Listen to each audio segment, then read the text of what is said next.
Chapter 1. The woman in the photo had delicate facial features. Her skin was delicate and fair, and the white work shirt made her skin look as white as porcelain. In the photo, she was kneeling on the ground, holding a rag in both hands. She was seriously and meticulously doing her job. As a hotel cleaner, she did the dirtiest and most tiring jobs in every city. However, she only had a calm and tranquil temperament. She was like a weed growing on a cliff.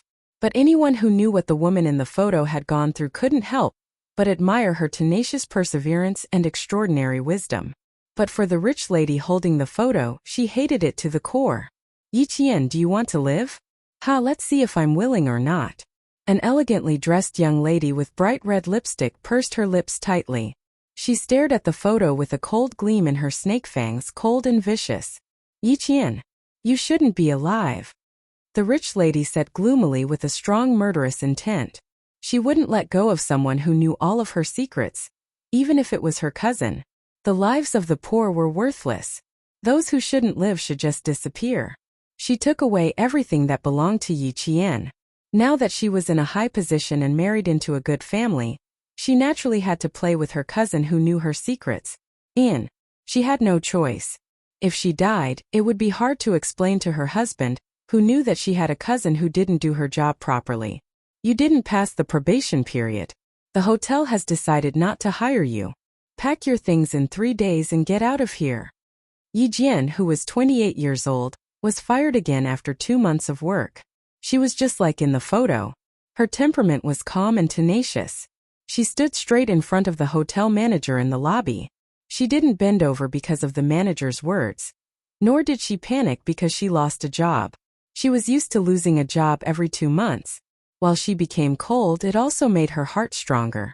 Yiqian calmly looked at the manager with her dark, obsidian-like eyes. She said faintly, "When will you pay me? We are a big listed company.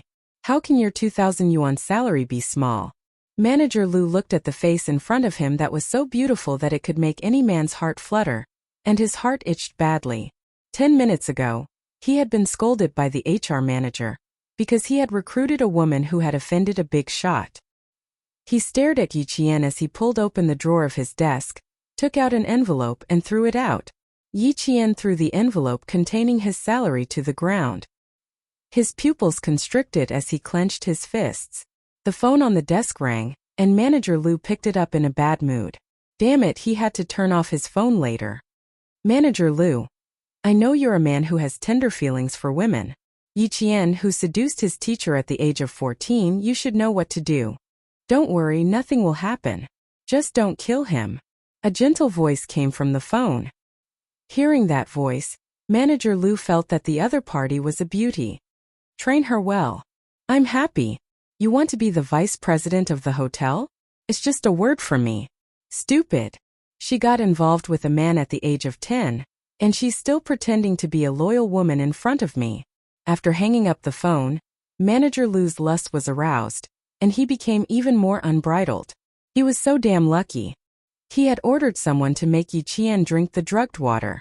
He wanted to forget about it after doing it once, but this phone call came at the right time. If he did it well, the wife of that big shot would be his backer in the future. Yiqian bent down to pick up the envelope containing her salary. Before her fingers touched the envelope, she looked up as if she had a premonition. Danger! Danger! She had to leave immediately. She had been able to survive until now because of her ability to react quickly to danger and avoid it.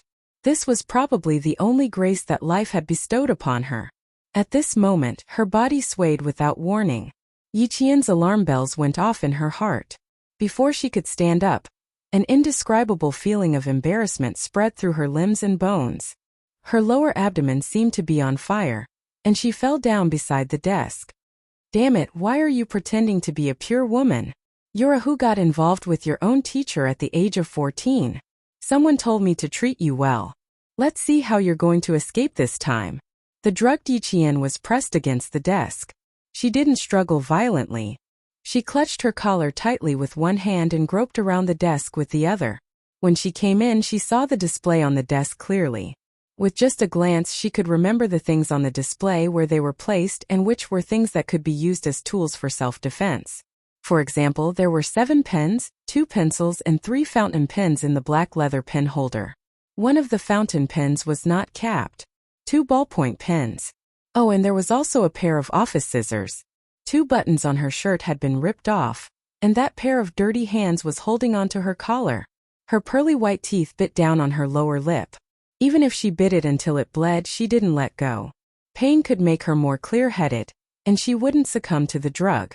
Yi Qian was a woman who could fight with her life on the line, and she was also a woman who could be ruthless. At the age of 14, she was framed for seducing her own math teacher.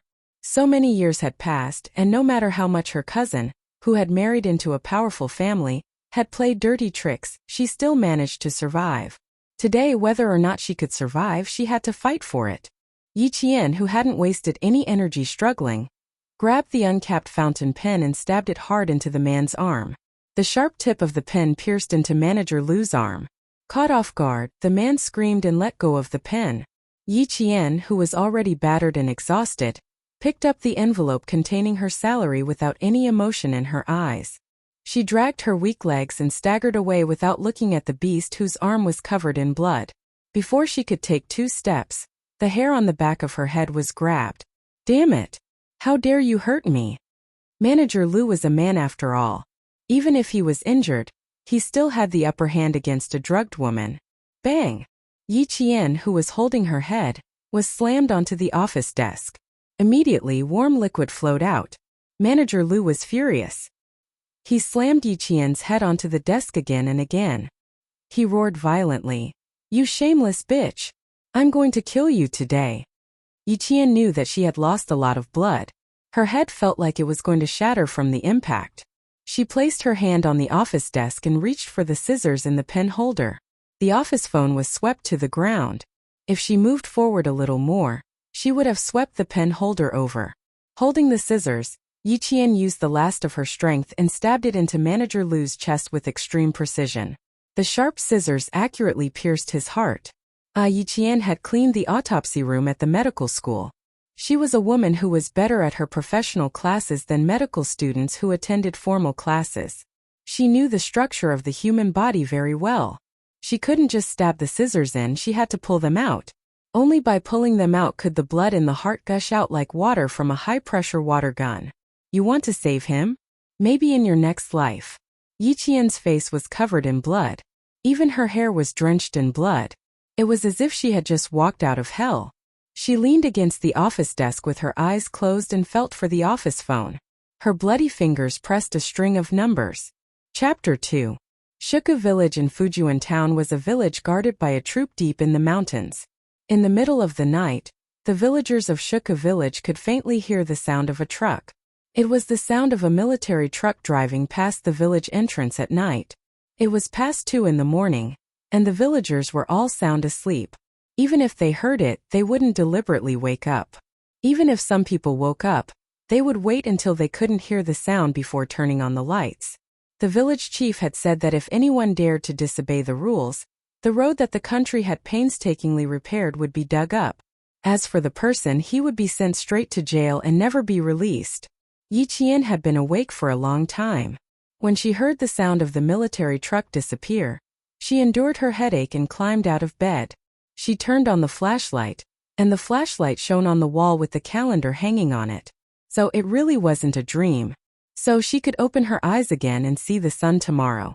So the grace that life had bestowed upon her, and fate had arranged for her to grow through hardship and be reborn from the ashes, and not die so pathetically.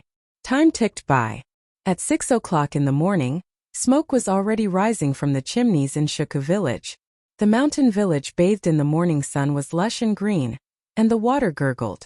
Outside the window, swallows flew and landed on the power lines, chirping happily. The clear morning sun passed through the thin mist and softly sprinkled down, making the flowers on the branches bloom even more brightly. The tender green buds and leaves supported the flowers, making the flowers on the branches look even more delicate and beautiful. Once again, she saw the flowers bloom in the warmth of spring, and the return of the swallows. It was a completely different situation. Yi Qian woke up in the middle of the night and didn't go back to sleep. She looked at the girl sitting by her bed and chattering nonstop. Her dark eyes narrowed slightly. The girl in front of her had red lips and white teeth.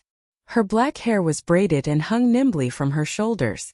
Her eyes were watery like autumn waves. Her skin was a little darker, and there were small spots on both sides of her nose. These two flaws weren't considered flaws, but she remembered that she had done a lot of post-production work on them. This was Yi Ying, the source of all the hardships in her previous life, the source of her unhappiness in life, and the source of her miserable death. I have an exam on Monday. Remember to help me. Also, I brought back all my homework from school. Hurry up and help me finish it. Ying was born pretty and her voice was also pretty. It was as pleasant to listen to as an aureole. It was just that her tone was commanding, as if Yi Qian deserved it. Yi Qian hugged the blanket and watched as Ying chattered away. He smiled and said, Ying, long time no see. 14-year-old Ying, long time no see. Long time no see. He had just met him yesterday. You must have gone stupid from the fall. The 14-year-old Ying looked at her cousin who was half a year older than her and said worriedly, You can't fall and become stupid. You're so beautiful. It'll be terrible if you fall and become stupid. She was so smart and smart. If she fell and became a fool, what would she do with her homework? Yi Qian's eyes curved into crescents. The corners of his mouth revealed a very, very faint smile, as clear as a stream. If I fall and become stupid, won't you be worse off? There was no one to help you with your homework, no one to give you the answers to your exams, and no one to help you get a good ranking. Sigh, thinking about it, why do I feel like you'll be worse off? While admiring the changing expressions on Yi Ying's face, Yi Qian chanted Amitabha in his heart. What a sin, what a sin. Felt so good to bully others. Why didn't she realize it before? As a 14-year-old again, she had to cherish this opportunity. You really fell and became stupid. Do I need you to help me with my homework? Yi Ying gritted her teeth and said unhappily when Yi Qian said what she was thinking. Her face was a mix of green and white. She tried hard to resolve her embarrassment, but in the end she was still young and didn't have enough skills. It was inevitable that her expression would be a little twisted. Yi Qian looked at her expression and felt as if his withered heart had been injected with fresh blood. His whole person became much more lively. Chapter 3. In Yi Ying's eyes, it was as if she was going to apologize to her at any time. She lifted her chin slightly, waiting for Yi Qian to apologize. It's been hard on you. You have to do your own things. I can't even refute you. Yi Qian said with a smile, looking helpless. She raised her hand and rubbed her head. Ignoring Yi Ying, who was so angry that her face was distorted, she asked her to leave. I want to change my clothes. You can leave first. Yi Qian, you bullied me. Yi Ying stood up, her watery eyes filled with tears. She looked delicate, but her actions were wild. She slammed the wooden door and left angrily. Bullied? Yi Ying, I told you, just you wait. She was putting on her clothes slowly when she heard Yi Ying's pitiful cries from the courtyard. She was complaining to her mother. Yi Jian counted to 3 in her heart. When Yi Jian counted to 3, Sun Dongqing rushed in with a bamboo stick in her hand. She glared at Yi Jian and shouted angrily, Stupid girl, you freeload in my house and bully your sister? Little brat, don't let me feed you until you become an ingrate. She rushed in front of Yi Qian. The bamboo stick was not aimed at his body, but at his face. How much hatred did she have for him? If she didn't hit him well, he would go blind. Yi Qian had already dodged when the bamboo stick was about to hit his face. She had returned to her 14-year-old self. She would not allow herself to be hit again, nor would she allow anyone to hit her. No one could. Ying even needs me to do her homework. It wasn't easy for me to persuade her to do her own things. Aunt, aren't you going to thank me? Why are you hitting me? Sun Dongqing was both an aunt and an aunt. 2 sisters married into the same family. They were sisters in their mother's family and sisters-in-law in their husband's family. Oh, you dare to dodge? You didn't fall to your death yesterday, but today you know how to anger me. Sun Dongqing glared. She rolled up her sleeves and picked up the bamboo stick. Stupid girl, your mother isn't here anymore. I have to teach you a lesson. What a disgrace, seducing your own teacher at such a young age. You should have been thrown out last night. Don't lead my Ying astray. Sun Dongqing had always been merciless to the daughter left behind by her elder sister. In her maternal family, she was proud and arrogant. She was bound to win in front of her elder sister. Now, there was only one orphan left in her elder sister's house. Shouldn't she discipline her properly? Her words made Yijian's eyes turn cold. Her delicate little face tensed up with a frosty expression. Seducing a teacher. When she woke up last night and looked at the wall calendar, she realized that she had returned to the spring when she was 14 years old. The first month of school was when the peach blossoms were in full bloom. That year, when she was 14 years old, she went to call Ying home from school. When she came out, she bumped into Ying, who was running towards her. Before she could say a word, she was pulled by Ying and started running. After running for a few dozen meters, she was tripped by Ying. When she fell, her forehead hit a moss-covered rock and she fainted on the spot. When she woke up, it was already Sunday morning, and there was a scandal about her seducing her teacher. And now he woke up on Friday night. The difference between one day and 2 nights was the key to her life. Chapter 4. Sun Dongqing's rushing footsteps came to an abrupt halt when she saw the pair of sharp scissors shining with a cold light. She saw the viciousness on Yiqian's face and the coldness in his eyes. For no reason, her heart skipped a beat. Her hand, which was holding the bamboo stick up high, dropped instantly. "And, before the matter is investigated thoroughly, don't make a fuss about making my life difficult. I'm not afraid that the whole family will suffer because of me," Yiqian said coldly. His eyes were very dark, even darker than the night sky. His eyes were especially bright as the stars. When he stared fiercely, the color in his eyes changed. His eyes were like the ever-changing aurora. Although they were beautiful, they made people feel fearful. "Stupid girl. Let's see how long you can keep up your pretense. When the teacher comes looking for you, you can explain yourself." Facing Yiqian's viciousness, Sun Dongqing's heart skipped a beat. Subconsciously she thought, did Ying lie? As the thought flashed through her mind, Sun Dongqing hurriedly stopped herself. Impossible. Ying had always been obedient. It was impossible for her to lie. No, she had to ask Ying. Sun Dongqing thought of the seriousness of this matter. She threw the bamboo stick down and walked out. This matter happened to Yiqian. She wasn't anxious at all. After all, she wasn't her daughter. Her mother-in-law also hated this granddaughter to death. But Sun Dongqing didn't know why, but she felt very anxious. She felt that something bad was going to happen. Yiqian coldly watched her leave. The corners of his mouth curved slightly. In the mirror, she saw her own 14-year-old face clearly. Although her facial features were delicate, there was still a hint of youthfulness. However, the smile on the corners of her lips was already filled with the vicissitudes of life. Her gaze softened slightly. Her faint eyes had an extremely cold look. She looked up and saw Sun Dongqing hurriedly chase out of the courtyard. In the blink of an eye, she disappeared from her sight. Yiqian coldly retracted his gaze. He found a comb and began to comb his black hair. Ying this time watched carefully. "Back then, I let you off because of a momentary lapse in judgment. Now I will definitely make you beg for death." Under the peach blossom tree outside the house, Ying, who was folding peach branches, was frightened by Sun Dongqing's voice. She pouted unhappily.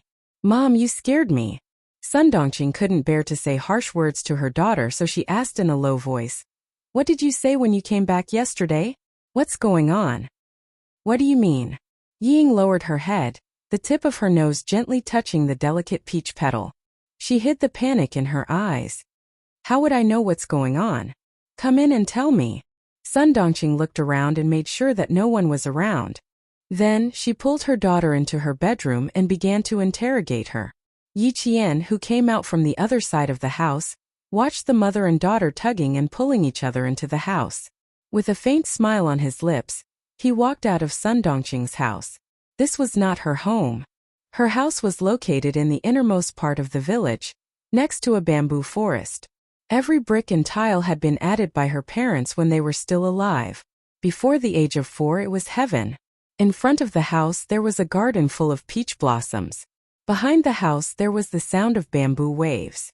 She sat under the peach blossom tree, resting her chin on her hands as she watched her mother read a poem aloud. Her eyelids gradually drooped as she fell asleep.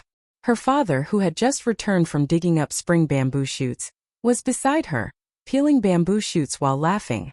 Occasionally he would laugh and say, "Jane is like you. She likes to read." Her heavenly happiness came to an abrupt end at the age of 4. Yi Qian, who was reminiscing until tears flowed from his eyes, saw a villager walking over and quickly wiped the corners of his eyes. Before Yi Qian could greet the villagers, who were busy in spring, they surrounded her and asked about her health. "Aya, Miss Jian, you're awake? Does your head still hurt?" Chapter 5. In the face of their concern, Yi Qian rubbed her forehead in embarrassment. "It doesn't hurt anymore. I just accidentally tripped over Ying. Maybe I was too nervous about the exam at noon and fainted from the shock." "You child, why are you nervous about the exam? Ying is good at studying. Let her copy the exam for you." The villagers began to tease her. They all felt pity for this orphan girl who had no parents and was living in her uncle's house. Now their gazes were kind and friendly, instead of pointing fingers at him. Yi Qian pursed her lips slightly and pretended to twirl her hair uneasily. She lowered her head and muttered, "She handed in the exam paper a long time ago. I couldn't copy it even if I wanted to. I only dared to hand in the exam paper when the bell rang." Her words made the villagers burst into laughter. Little Jian was an honest person. However, they did not know that Yi Qian was already paving the way for what would happen next. "Uncle, Auntie, I'm going home to take a look. Please take care of yourself." Yi Qian thanked them politely. Her delicate face had a slight smile. "I haven't been home for a long time. I'm going to tidy up." The villagers then realized that she was going back to her home in the village. "Uncle Jen should be there. He has a dog. Remember to shout before you enter the house." Yi Qian naturally remembered. She still remembered how she was wronged and ran home crying. A big black dog barked and rushed out. If Uncle Jen had not appeared in time, she would have been bitten by the black dog. Later, Uncle Jen told her that the black dog was not a dog. It was an underage Tibetan Mastiff. Looking through the layers of peach blossoms, Yi Qian saw her home hidden in the depths of the sea of flowers. It was exactly the same as in her memory. The greenish-black roof tiles and the white walls were as good as new. It was the time when the peach blossoms were in full bloom. The spring breeze caressed her face and the petals danced in the wind. Yi Qian walked through the rain of flowers and walked out of the peach blossom forest to return to her home. Grandpa Jen, Yi Qian, who was just a few steps away from the peach forest, raised his voice. Haiga was a Tibetan Mastiff. He had to shout in advance to prevent the same thing from happening in his previous life. She had jogged over, and before anyone could respond, she had already left the peach blossom forest. Yi Jian stopped in her tracks and looked at the 4 unfamiliar men who were sitting in the field and eating noodles. He nodded slightly and asked, "Is Grandpa Jen here?" She only glanced at it once before lowering her gaze. She saw someone raise his hand and quickly take something off the wooden table. It was a gun. Looking down again, the 4 of them were wearing boots that ordinary people wouldn't wear. They were military boots. They were sitting upright, with their backs as straight as a poplar tree. Also, their hairstyles were crew cut, which was the uniform crew cut in the army. These 4 people were all soldiers. They sat in front of their house with smiles on their faces. They seemed to be chatting casually about something. Because of her appearance, the 4 of them were surprised. Uncle Jen, who had a piece of cloth around his waist that had been washed white, smiled and said, Come, Loughton pickled cabbage. I know you guys. Hey, Miss Jian." It was a girl from the village. The 4 of them quickly stood up. One of the men with square features, who seemed to be the leader of the 4, laughed and said, Don't be afraid, little girl. We're not bad people. Of course she knew that they were not bad people. Besides, what kind of bad people had she not seen before? Chapter 6. Yi Qian nodded slightly and smiled at them. He did not show any fear of strangers. Instead, he walked over to Uncle Jen, who was holding a few plates, and said softly, I'll carry them. Your foot is not good. It hurts when spring comes. It's better for you to sit down. When these words fell into the ears of the 4 soldiers who had stood up, it was really unpleasant. They all knew that Elder Jen's father's foot was not good. Elder Jen's foot was injured on the battlefield. When spring and winter came, it would hurt badly. This time they came back to give Elder Jen's father a special cold-dispelling medicinal wine. However, They had just finished cooking the noodles and had not eaten a single bite when they saw a young girl suddenly appear in front of them. She had misunderstood them. Elder Jin was surprised. How did the little girl know that his foot was not good? No one in the village knew about it. It's fine, it's fine.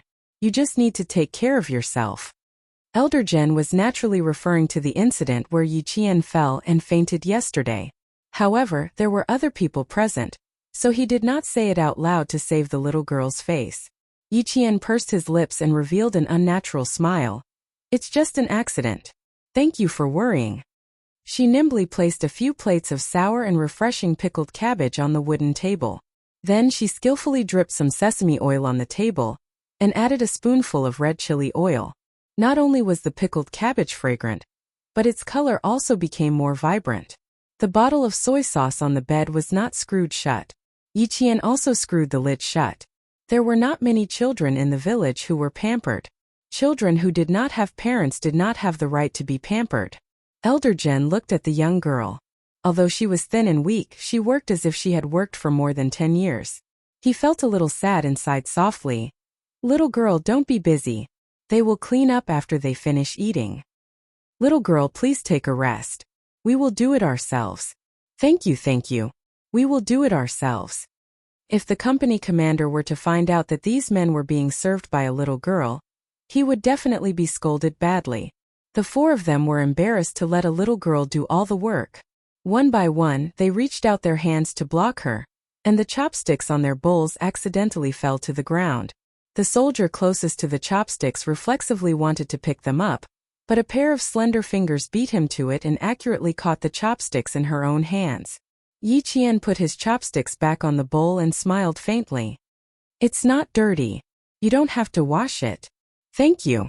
The younger soldier felt even more embarrassed and thanked him repeatedly. The soldier, who looked to be in his early 30s, smiled at Yi Qian and said cheerfully, "Young lady, your reaction is quite fast. Why don't we sit down and have a bowl of noodles together? You didn't even touch the noodles. Just give me a bowl. I've already eaten, thank you." Yi Qian's smile was very shallow, but when she smiled, there was also a hint of a smile at the corners of her eyes. She looked exceptionally comforting. This was the first time he met her, and he felt that she was a very polite young lady. After generously rejecting the soldier's invitation, Yi Qian turned to Elder Jen and said softly, "Grandpa Jen, I want to discuss something with you in the room." Before the word something could be said, a black shadow rushed out like an arrow. It was so fast that the petals that fell to the ground were swept up a few centimeters into the air. There were obviously other people, but the black shadow rushed in front of Yi Qian. It was so fast that even Elder Jen did not have time to react. Yi Qian did not move because she could not move. Chapter 7. Not only did the black figure rush in front of her, but it also stood up after letting out a low growl and placed its forelimbs on her shoulders. It was so close that Yi Qian could clearly see that Haigaw's sharp canine teeth were stained with blood. A strong smell came from its nose and mouth. It was the Tibetan Mastiff. "Haigaw, don't move. Don't move." A few voices came at the same time. It was the four soldiers behind Yi Qian. They were telling Yi Qian to calm down and not scream or make any big movements. Yi Jian, who smelled the stench of blood, did not move. Instead, she tried her best to relax her shoulders and slowly adjust her breathing rate. The Tibetan Mastiff could fight a tiger, so it was best for her not to move. Uncle Jen did not move immediately. Instead, he clapped his hands lightly 3 times. Heijia, whose fur was standing on end, let out a low growl and bared its fangs ferociously. It looked like it was going to bite Yi Qian's neck in the next second. The man and the dog looked at each other for a few seconds. Heijia let out another low growl and moved away from Yi Qian. It obediently leaned against Uncle Jen's side. Yi Qian, whose expression did not change, took a deep breath and finished what she wanted to say with a smile. "Grandpa, I have something to tell you in the room." There were many brave people, but not all brave people could be so calm. What was a Tibetan Mastiff? The 4 soldiers sitting there all knew what it was. The Tibetan Mastiff by Uncle Jin's side was the first generation of the Iron General.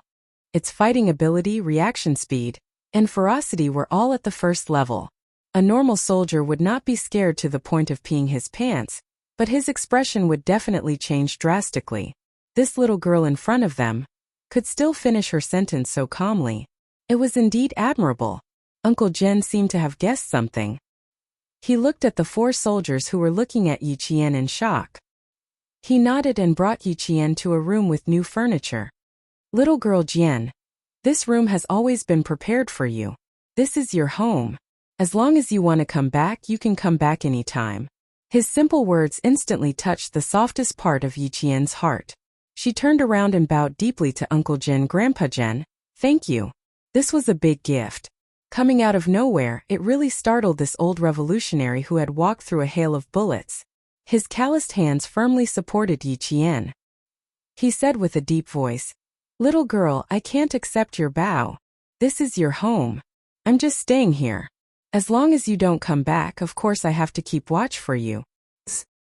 He was strong and did not give Yi Qian another bow. "Little girl, stand up. Man, if you want to establish yourself, you must first straighten your back." "Grandpa Jen, thank you." Yi Qian raised her head and looked at the gray-haired old man who was teaching her how to behave like a family member. "Yi Qian will remember your words." Uncle Jen did not ask why Yi Qian suddenly wanted to come back. If he wanted to ask, he would not have tidied up the room so well. Chapter 8. Old Uncle Jen glanced at the empty wooden table and said to Yi Qian in a gentle voice, "Girl, you'll know who they are in the future. I can't promise you anything else, but I promise you that you won't be bullied in this house." Bullied?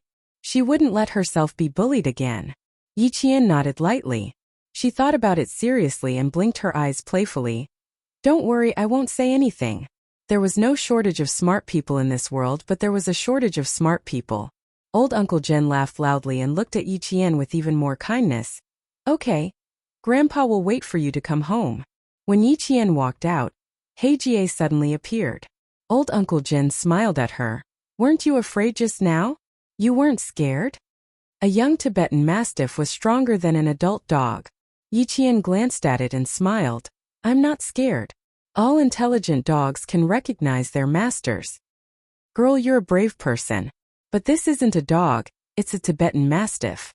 A very intelligent one." Old Uncle Jen saw that she was calm and didn't show any fear. He was happy. "Let it smell you. It'll recognize you when you come home." He clapped his hands and He Jie reacted quickly. It dashed over as if it had received professional training. "Come, Haga, smell your little master." Old Uncle Jen bent down and gently stroked Haga's head. He motioned for Yi Qian to reach out her hand and let it recognize her as its master. Yi Qian boldly reached out her hand to Haga's sharp fangs. "He Jie, I'm Yi Qian. Please take care of me in the future." Recognizing a master wasn't something that could be done quickly. A Tibetan Mastiff would only recognize one master in its lifetime. Only an intelligent Tibetan Mastiff would be able to recognize a second master. Haitong didn't approach Yi Qian immediately. Instead, he shook his fur and circled around Yi Qian's feet like an arrogant general. From time to time he would sniff and whimper. After sniffing and whimpering for at least 3 minutes, it finally lowered its head and rubbed Yi Qian's little feet. Then it lay down meekly. This was a sign that it had recognized its master. Yi Jian was overjoyed that He Jie recognized her as its master. But Sun Dongqing walked around the village for a while. Early in the morning she was anxious and angry, so she was sweating all over. Damn girl, where did she die? She was always under his nose when he had nothing to do, but when he looked for her for something, she didn't even appear. After looking around, Sun Dongqing stood on the embankment and cursed. With her sharp eyes, she finally saw Yi Jian standing on the bank of a pond above. Her eyes moved slightly. She was originally furious, but now she let out a shrill scream. "Jian girl, what are you doing? Come back quickly. Come back quickly. Haida, quick, pull Jian girl back. Damn girl, she's taking things too hard. She's going to jump into the pond." A villager with a hoe on his shoulder happened to pass by the embankment. When he heard this, he was so frightened that he dropped his hoe and stumbled a few times. His hands were like iron pliers as he pulled Yi Qian to the side. He was probably frightened. His strength was so strong that he almost threw himself and Yi Qian into the paddy field below. "Uncle Hai, please be careful." Yi Qian reacted quickly.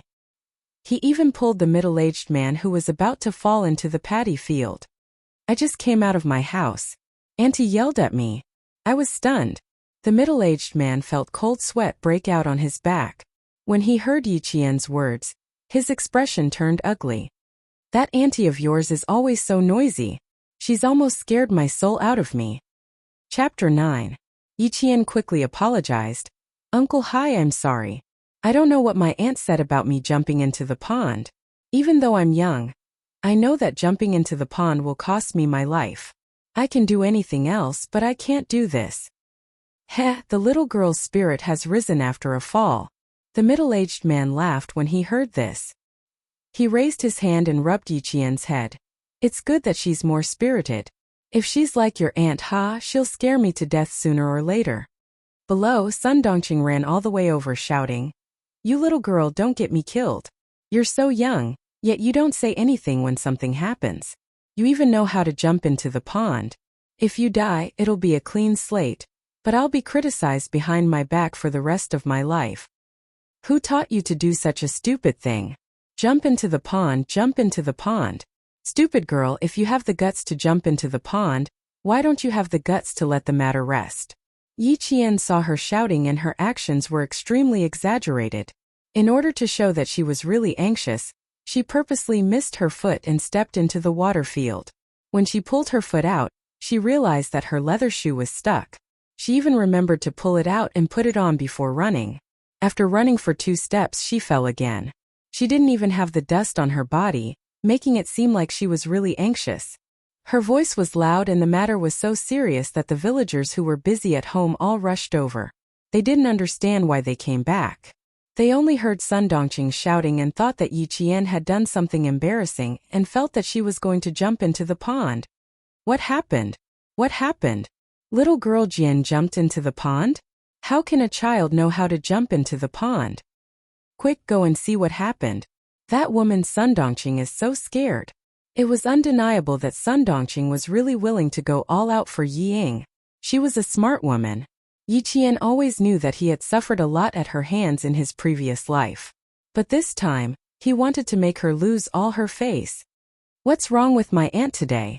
She looks like she's lost her mind? Why do you look just like my grandfather before he fell ill? Yi Qian muttered softly to himself. He didn't need to be too loud, just loud enough for Uncle Hai, who was picking up the hoe, to hear. He raised his head and looked at Sun Dongqing, who was screaming and jumping as she ran over. He chuckled and joked.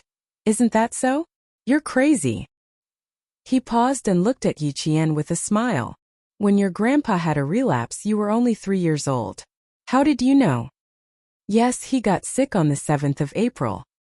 He ran out alone on the 27th of October, and found Grandpa in the reservoir at 4 in the afternoon.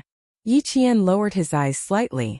His voice was filled with sorrow, and Uncle Hai couldn't help but sigh. He glanced at Sun Dongqing and sighed. This auntie of yours, she's spouting nonsense. Why don't you reply to her? Yi Qian smiled bitterly. His whole body was filled with helplessness. He said softly, The innocent knows that they are innocent, and the muddy knows that they are muddy. Uncle Hai, I'll head over first. There are some things that I still need to talk about. I'll go with you. Sai, you're such an honest child. When Uncle Hai saw this, he felt a pang in his heart. Yi Qian had no parents, so he wanted to dote on him. On the other side, Sun Dongqing saw that the 2 famous gossipy women in the village had rushed over. She also saw that Yi Qian didn't reply to her criticism as usual. She was secretly pleased with herself. Chapter 10. There were 2 famous gossipy women in the village. They carried Sun Dongqing to the pond while inquiring about the situation. 2 of them wanted to know while the other wanted to spread rumors. After a while, the villagers who came over knew what was going on. No way, seducing a teacher. Are you serious? Hey little girl, you're not even fully grown yet, but you already know how to seduce people? Sun Dongqing seemed to be scared out of her wits. She howled. Isn't that so? When I came back yesterday, my Yingying didn't dare to say anything, so she pretended to faint. If Yingying hadn't let it slip today, I wouldn't have known about this. I told you a pretty girl will ruin things. Look, isn't this happening now? She thinks she can seduce people just because she's pretty.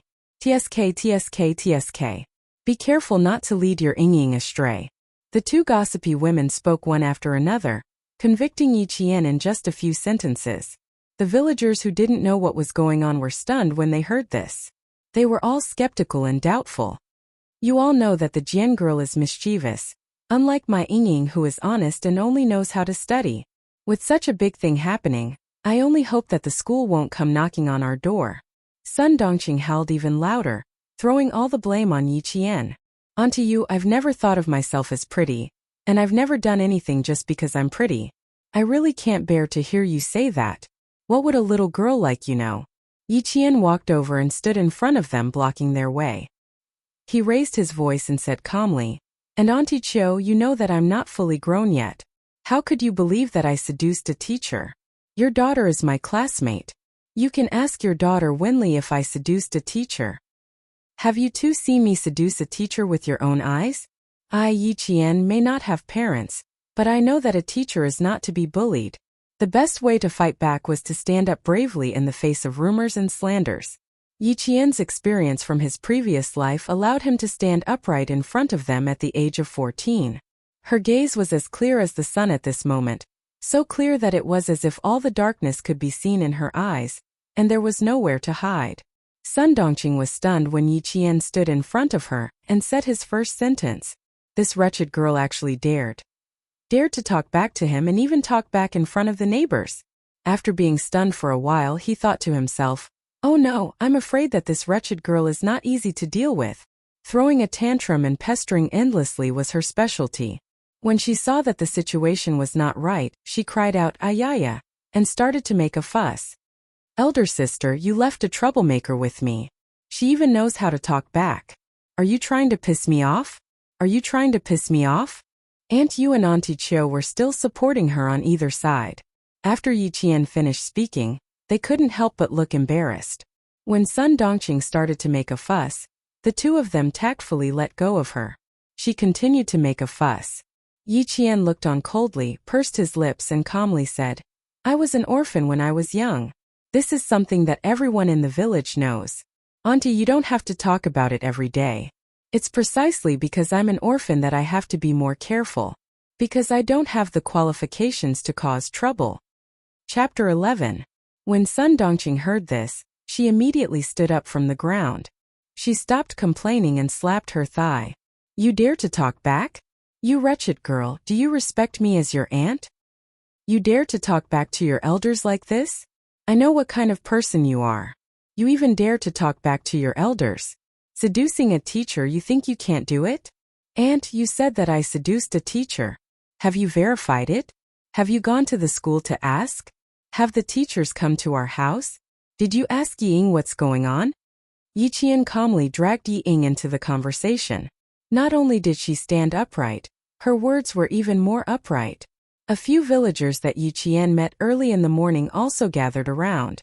They understood what was going on and started talking about what happened yesterday. Little Jian was in the middle of an exam. What do you mean by seducing a teacher? Wasn't it Ying who dragged Miss Jian away and tripped her? How is this related to seducing a teacher? Sun Dongqing could no longer keep up with Yi Qian's pace, especially when Ying was mentioned. She panicked and wanted to interrupt, but there was no chance. The villagers started talking among themselves and comforted Yi Qian. "There's no smoke without fire.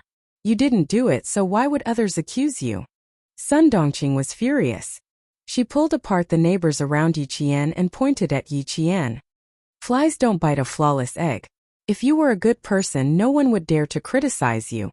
Yi Qian looked straight at her and even smiled faintly. No matter how good an egg is, it can't withstand being slandered. Aunt, uncles and aunts haven't heard of it, but only you know. Your niece wants to ask you, where did you hear about it? How about this, why don't we confront each other face to face? You are my aunt, my relative. I don't think you want me to be wronged.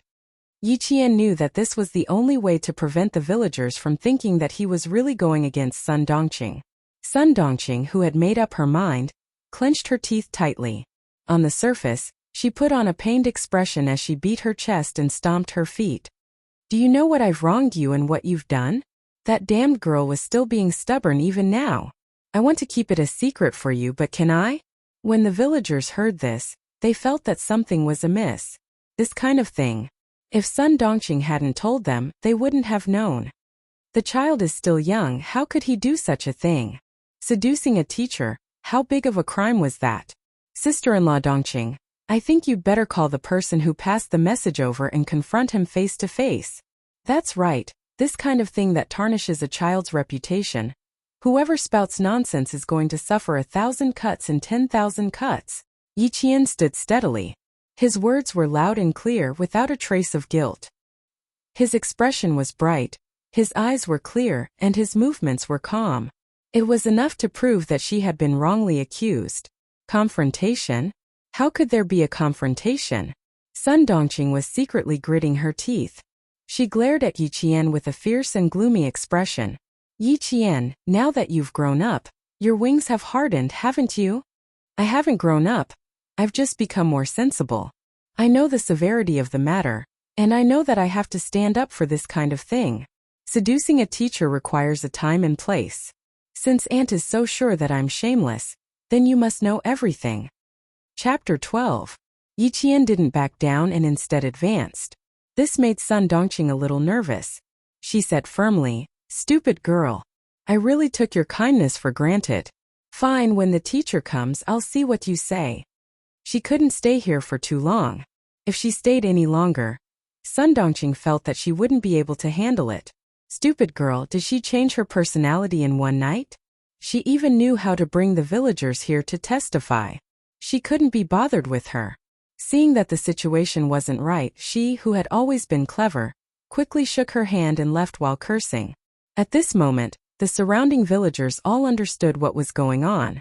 They all criticized Sun Dongqing for being unreliable. It was Yi Qian's bad luck to have such an aunt. After saying a few words, a few of the more thoughtful people gently nudged the people beside them, indicating that it was better to speak less. After all, Sun Dongqing had a husband who was the deputy mayor of Fujian town. It was said that he might be promoted to mayor this year. Yi Qian, who had calmly observed this scene, lowered his eyes slightly. His long eyelashes gently covered the coldness in the depths of his eyes. She knew who the villagers were afraid of. This was also Yi Ying's capital. With a father who was the deputy mayor, no matter what happened, the school teachers wouldn't go overboard and blame her. As for herself, after the sighing villagers left, Yi Qian gently opened his hand. His palm was delicate and the lines on his palm were clear. It was like the path he wanted to take. In the end, it should be in his own hands. Uncle Yi Jifan was someone she didn't want to go up against at the moment. She understood this man too well. He was a man who didn't care about his own family in his pursuit of power. But he had a weakness, he cared a lot about his reputation. She couldn't directly go up against Yi Jifan now. But she could use his weakness to bring down Sun Dongqing first. Yi Qian, who was standing alone, raised his head. His smile was bright and beautiful. There was nothing to be afraid of, nothing to worry about. The path was in his own hands and this was a very good start. 14th smile was bright and carefree, full of vigor. Her beautiful facial features were devoid of any haze. Only hope for the future. Her smile was so glaring in Yi Ying's eyes as she walked over. Yi Ying wanted to pounce on her and scratch her face. Yi Jian, who had always been sensitive, calmly stopped smiling when she saw the malicious gaze behind her, which was as sharp as a needle. She turned around and looked at Yi Ying, who was glaring at her. The corners of her mouth curled up slightly. She looked at her condescendingly and disdainfully. Yi Ying, who was standing a few steps away, was a meticulous person. After she understood what was going on, her expression changed drastically, and anger rushed to the top of her head. Yi Qian. She gritted her teeth and growled in a low voice. She took a few steps forward and stretched out her hand to push Yi Qian away as if he was at home. Suddenly, out of the corner of her eye, she saw a few villagers looking over. She reacted quickly and immediately put on a sisterly expression. She reached out and placed her hand on Yi Qian's shoulder. Yi Ying, you disgust me, and I disgust you as well.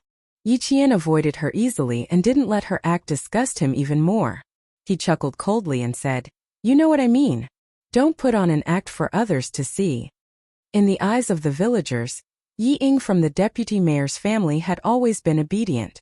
She was good-looking, good at her studies, and had a good personality. Chapter 13. I'd like to see if you've really changed. Ying couldn't be bothered to keep up the act. She wasn't the scheming Ying anymore. Ying couldn't be bothered to keep up the act. She was no longer the scheming Ying. Ying couldn't be bothered to keep up the act. She pulled a long face and said fiercely, "You eat my food and live in my house. You're worse than a dog when you leave my house." Yi Qian looked at her. His dark eyes were like the calm sea, vast and boundless, but also extremely deep and cold. Ying swallowed uncomfortably and stammered, You, what are you looking at?" She then smiled faintly and said slowly, "Go home and ask your mother where the food I eat and use comes from. Also, Ying, you better remember this. You're the one who's worse than a dog when you leave my house. I'll see you on Monday, Ying." Monday, Fujian Town Middle School's second-year mock exam. Don't underestimate this town's middle school. Due to the presence of a military unit, the curriculum was very strict. At the mention of Monday, Yi Ying's face froze. She was angry, but she also felt that she had suffered a great injustice. Her pair of watery eyes were like pearls, dripping down drop by drop. "Sis, I was wrong. I was wrong. Don't be angry, okay?" Yi Ying's heart was filled with hatred, but she immediately admitted her mistake. She was like a temperamental child who could easily be forgiven by an adult. Yi Qian glanced at the hand tugging at his sleeve and looked over with a half-smile. "I've seen plenty of two-faced people. The more you hate me now, the more aggrieved your expression is. I know what you told your mother." As Yi Qian spoke, he suddenly leaned over slightly. His dark eyes were cold as he carefully stared at the flustered Yi Ying. "So, the reason you dragged me away yesterday was because you were seducing the new math teacher." Yi Ying, who was flustered, heard this and felt guilty. In order to cover up the truth, she raised her voice and said sharply, "Nonsense. You know very well whether I'm talking nonsense or not." Yi Qian raised his hand and patted the back of Yi Ying's hand gently. He smiled faintly. "Ying, you've never been good at language. You definitely didn't remember this sentence." At that moment, Yi Ying felt as if something was branded on the back of her hand that had been slapped. She was so scared that she quickly flung her hand away. She then looked at Yi Jian, who was clearly smiling faintly. She seemed to be the same as before, but there was something vaguely different about her. Yi Jian's dark eyes looked at her, and there seemed to be a slight smile, but she saw more coldness. "Yi Jian." Yi Ying wanted to raise her voice as usual, but when she opened her mouth, she realized that her voice was trembling. "Ooh, I'm going to tell my dad. You bullied me. You bullied me." Yi Ying saw that Yi Qian, who had always acted weak in front of her and whom she looked down on, left without looking back. She was anxious and scared, and she cried even harder. Chapter 14. When Yi Ying chased after her, she happened to see Sun Dongqing talking to village chief Zhang Difu, who had gone to the town government office early in the morning. She vaguely heard her mother asking about the town's middle school teacher. Yi Qian, who was in front of her, turned around and naturally heard it too. He looked at Yi Ying with a half-smile. He didn't say anything, but it made Yi Ying's hair stand on end. "Isn't there a new math teacher in the city? I heard that." Hearing this, Yi Ying forgot to cry. Like a cat whose tail had been stepped on, she shrieked, "Mom, what are you asking about all day?" Yi Ying, who had a guilty conscience, was most afraid of mentioning the teacher. Her sudden shriek made Sun Dongqing's heart skip a beat. "What are you shrieking about? All day long play, play, play. Do you think you're a concubine? I'll take care of you. If you were a concubine, you'd still be living here." It sounded like she was criticizing Yi Ying, but she was actually scolding Yi Qian indirectly. Yi Qian just smiled and pretended not to hear. Yi Jifan wasn't back yet. With a guilty Yi Ying around, seducing the teacher wouldn't cause a stir in the village for the time being. Sun Dongqing saw Yi Qian's nonchalant expression, as if he didn't care about her at all. She, who had finally calmed down, felt a sharp pain in her heart. She rolled her eyes and sneered. "Oh, you're back to pack your things and leave. That's right, my house is small. How can it accommodate a big Buddha like you?" Her original intention was to threaten Yi Qian. "Stupid girl, let's see if you still dare to talk back to me.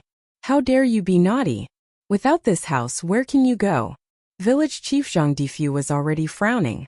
He wanted to ask a few more questions, but he saw Yi Qian's eyes fill with tears. His eyeballs were about to fall out. He sobbed and said, "Aunt, how long are you going to accuse me? What, seducing the teacher? If I admit to this baseless accusation, will I still be able to live? Aunt, I beg you, please give me a way out." With that, Yi Qian covered his face and ran away. She still had to go to the neighboring village to look for her classmate, Zhang Bian, who had handed in the papers with her yesterday. Back then, the matter of her seducing her teacher was settled as soon as she woke up. When she woke up from the fall, she was scared silly. By the time she came back to her senses, everything was settled. Only Zhang Bian, who had handed in the papers one after the other, was the only one who stood up for him. Yi Qian looked as if she had suffered a great grievance and even ran away with tears in her eyes. Sun Dongqing and Ying were dumbfounded. Village chief Zhang Difu couldn't stand it and said unhappily, "Jifan's wife, Jifan only has one niece. You're his aunt. Do you think you're speaking like an elder?" After saying that, he flung his sleeves and left. Sun Dongqing was so angry that she slapped her thigh and cursed herself for being so unlucky. She also said that she was so nice to Yi Qian. Anyway, after Yi Qian covered his face and left, she couldn't explain herself anymore. Yi Qian, who had already gone to the neighboring village, couldn't hear them. Even if he did, she wouldn't take it to heart. She didn't take the main road, which was a waste of time. Instead, she took a small path that only required her to climb over a mountain. When spring came, all the hibernating animals came out. Even the hibernating snakes started to come out. Yi Qian casually picked up a twig that was 2 fingers thick. It wasn't to ward off snakes. She wasn't afraid of snakes since she was young. Holding the twig in her hand was just a habit. Chapter 15. The flowers on the mountain were in full bloom. As they walked along the mountain path, the white birch trees blocked out the spring sun. Deeper into the mountain, Yi Qian could see an iron fence that stretched along with the mountain. This was a fence set up by the troop station deep in the mountains to prevent civilians from trespassing into the restricted area, for fear of accidentally injuring the children in the mountains. Halfway up the mountain, Yi Qian heard the rustling of leaves. Someone was walking in the mountains. It was normal for villagers to walk in the mountains, but Yi Qian felt unreasonably nervous. He instinctively hid under a tree and covered himself completely. Gently brushing aside the bushes, Yi Qian saw 3 unfamiliar men carrying something on their shoulders. They seemed to be searching for something. "Fuck, that kid took the money and didn't do anything. What can we get from this place?" The man who spoke was only in his mid-20s, but he was the shortest of the 3. He carefully placed the thing on his shoulder against the tree. "We have to climb up." The tallest man was probably tired from walking and leaned against a white birch tree to rest. "Let's take a break. Fuck, we've been walking in this deep forest for days. If we can't do it, we can go down the mountain and find a farmer to get some food." "Humph, if you're not afraid of death, then go down the mountain and get some food." The man with a pair of gloomy eyes, who was of average height and also the strongest, snorted coldly. He reached into his pocket and took out a cigarette. He sniffed it and put it back into the cap. "Let's go. Let's go up. If we can't complete the task, we'll be starving for the rest of the month." The other 2 men obviously only listened to him. When he said to go, they immediately packed up and left. The shorter man was struggling to carry the thing, so he said to the taller man, "Give me a cannon barrel. My shoulders are peeling." "Cannon barrel? Camera lens?" When the shorter man took out the thing from the waterproof canvas bag, Yi Qian's pupils constricted. It really was a camera lens. And it was not an ordinary lens. It was an imported lens that cost at least tens of thousands. In a split second, Yi Jian guessed what they had said before and instantly understood what these people wanted to do by carrying expensive lenses in the mountains for a few days. They were here for the troops deep in the mountains. They wanted to steal the military's secrets. Yi Qian, who was supposed to go to the neighboring village, was stunned. If they really wanted to film the troops, they had to go to Eagle Beak Cliff, which would take at most an hour from here. If she went down the mountain to find Grandpa Jen, he would definitely have a way of contacting the troops. The tall man put one of the heaviest lenses into his bag and said sarcastically, "Don't plant seeds on women. If you have time, learn from Brother Liu. Go to the gym and walk around." The tall man put it aside and reached for his belt. As he unbuckled his belt, he said, "I'm going to pee." You can put it in yourself. Yi Qian, who had been holding on to the tree branch, clenched her fists. The man was coming in her direction. Yi Qian looked around quickly. She was no longer squatting. She slowly walked around the tree until she reached the back. She shrunk her shoulders and tried to use the tree trunk to block her. Yi Qian held her breath. She was so sensitive to smells that after a few days, she could smell even the slightest bit of residual scent. A jet-black snake slithered down from the tree branch, then slowly slithered towards the feet of the man who was dealing with an urgent matter in his life. The man, who was shivering comfortably, lowered his head and looked at the snake. He was so frightened that he screamed and stepped back. Chapter 16. If they couldn't hide, then there was no need to hide anymore. If they continued to hide, it would only boost the other party's morale and put them at a disadvantage. Walking out from behind the tree, Yi Qian glanced at the three people indifferently. I've startled you guys. She flicked the branch lightly at the snake's body and threw it into the air. She then raised her hand and grabbed the falling snake. Oh shit. Oh shit. Fuck you. The tall man who was frightened by the snake saw a mountain girl whose face was still covered in mud walk out from behind the tree. She nimbly picked up the snake and threw it into the air. Then she grabbed it lightly. The black snake, which was at least 50 centimeters long, twisted in her hand. The snake's 7 inches were pinched and its entire body wrapped around Yi Qian's arm. She didn't use any strength and gently wrapped it around the snake like it was a tree branch. Kugong snake, highly venomous. You didn't get bitten. You're lucky.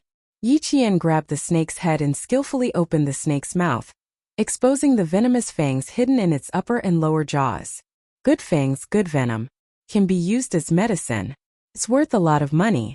The three men's scalps went numb at the sight. Fuck. Didn't the children in the mountains play with toy snakes? Did they play with real snakes? The tall man was so scared that he didn't even buckle his belt properly. Fuck you, you're scared out of your wits. The man in the lead quietly placed his hand behind his back before gently retracting it. He stared darkly at the girl in front of him, whose face was so dirty that he couldn't even see her facial features. After sizing her up for a while, he squeezed out a question and asked, "Little girl, where are your parents?" Yi Qian, who used to work in a top security company, narrowed his eyes slightly when he saw him pull his hand back. This person had a gun on him and it was behind his waist. Bitten by a snake. I couldn't save her. With one hand holding the snake, Yi Qian replied coldly. She calmly walked away from the leader and let the shortest man stand in front of her. Using the man in front of her as a human shield would at least make her safer. Even if the opponent had a gun, she could still escape.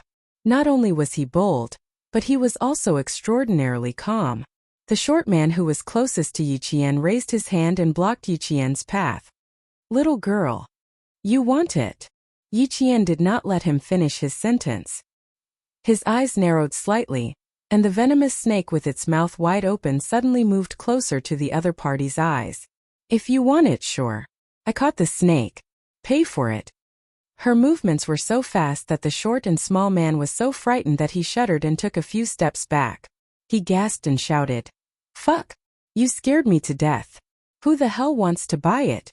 The mountain path was only so wide, and he bumped into the leader, who was unprepared for the sudden retreat of his men. Crash! Both of them fell into the bushes on the side of the road. The leader who fell accidentally revealed the gun at his waist. This made Yi Qian's pupils contract. He nimbly turned around and walked down the mountain.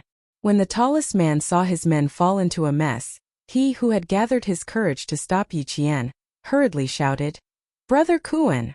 Fuck! Brother Kuan, who was the cushion, fell until his face turned black.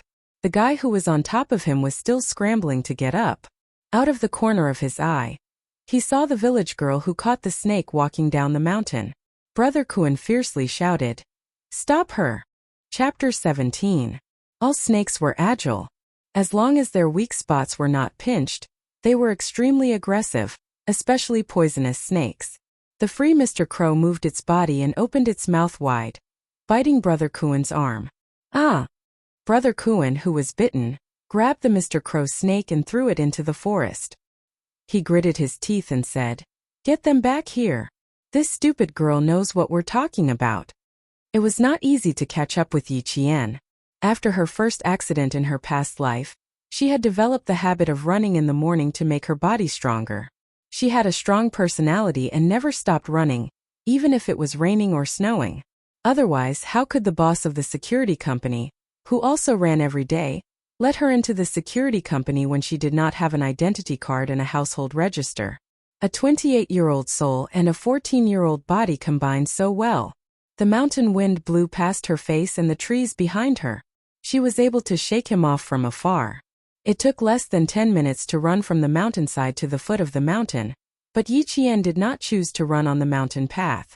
Instead, she ran into the forest. The sound of leaves rustling made one of the soldiers raise his hand and cover his comrades who were scouting. "Someone's here," he said softly. The sound of leaves rustling suddenly reached his eyes. She was extremely fast and rushed out like a chamois in the forest. She bumped into the muzzle of the soldier's gun.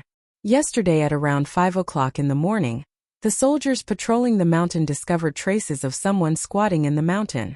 Until today, the person was still searching. Just in case, their group steel guns were not equipped with bumpers. They could shoot directly. Yi Jian's forehead bumped right into the muzzle of the gun.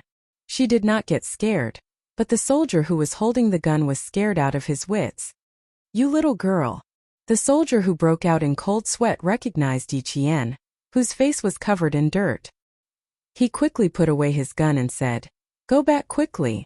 Don't come to the mountain to play for the next few days." The patrolling soldiers had to remember which children lived in the villages in the area they were patrolling. Yi Qian's makeshift face was easily recognized by the soldiers. Then he saw that Yi Qian's forehead had a round bullet hole. The soldier wanted to laugh, but he didn't want to be too serious. He lowered his head and quickly took out a spray from his sanitary bag. "Spray it on his forehead. It's all red." Yi Qian, whose vision was blacked out, did not take the spray.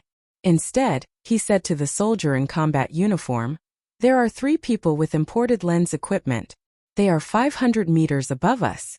One of the leaders is called Brother Kuan, and he was bitten by Yugong's snake." Yi Qian raised his hand to rub his aching forehead. He finished speaking in one breath, without the slightest pause. "Stay here and protect her. The rest of you follow me." Yi Jian, who was rubbing her forehead, heard a voice that sounded like gold and jade coming from below. The man's voice was clean and low, and it was a voice that could be used in a golden palace. Yi Qian lowered his eyes and looked down. "Yes, sir." Among the orderly responses, Yi Qian saw an exceptionally young man with 2 bars and a star on his collar. The man's back was facing him as he stood against the light. He was very tall. His straight back looked like a pine tree that was about to soar into the clouds under the warm spring sun. He was steady, cold, and exuded a majestic aura. Chapter 18. On his body there were 2 different auras. One was noble and the other was cold and ruthless. However, the 2 of them seemed to blend together naturally. Yi Qian lowered his head and said, "I don't need protection. I'll lead the way." She had never looked at a man with such a strong aura. One so strong that it seemed as though he could devour the weak. It was as though if he looked at her one more time, all of her secrets would be exposed, leaving her with nowhere to hide. The soft sound of the military boots stepping on the bushes made people's scalps tighten involuntarily. "How are you going to protect yourself? And how are you going to lead the way?"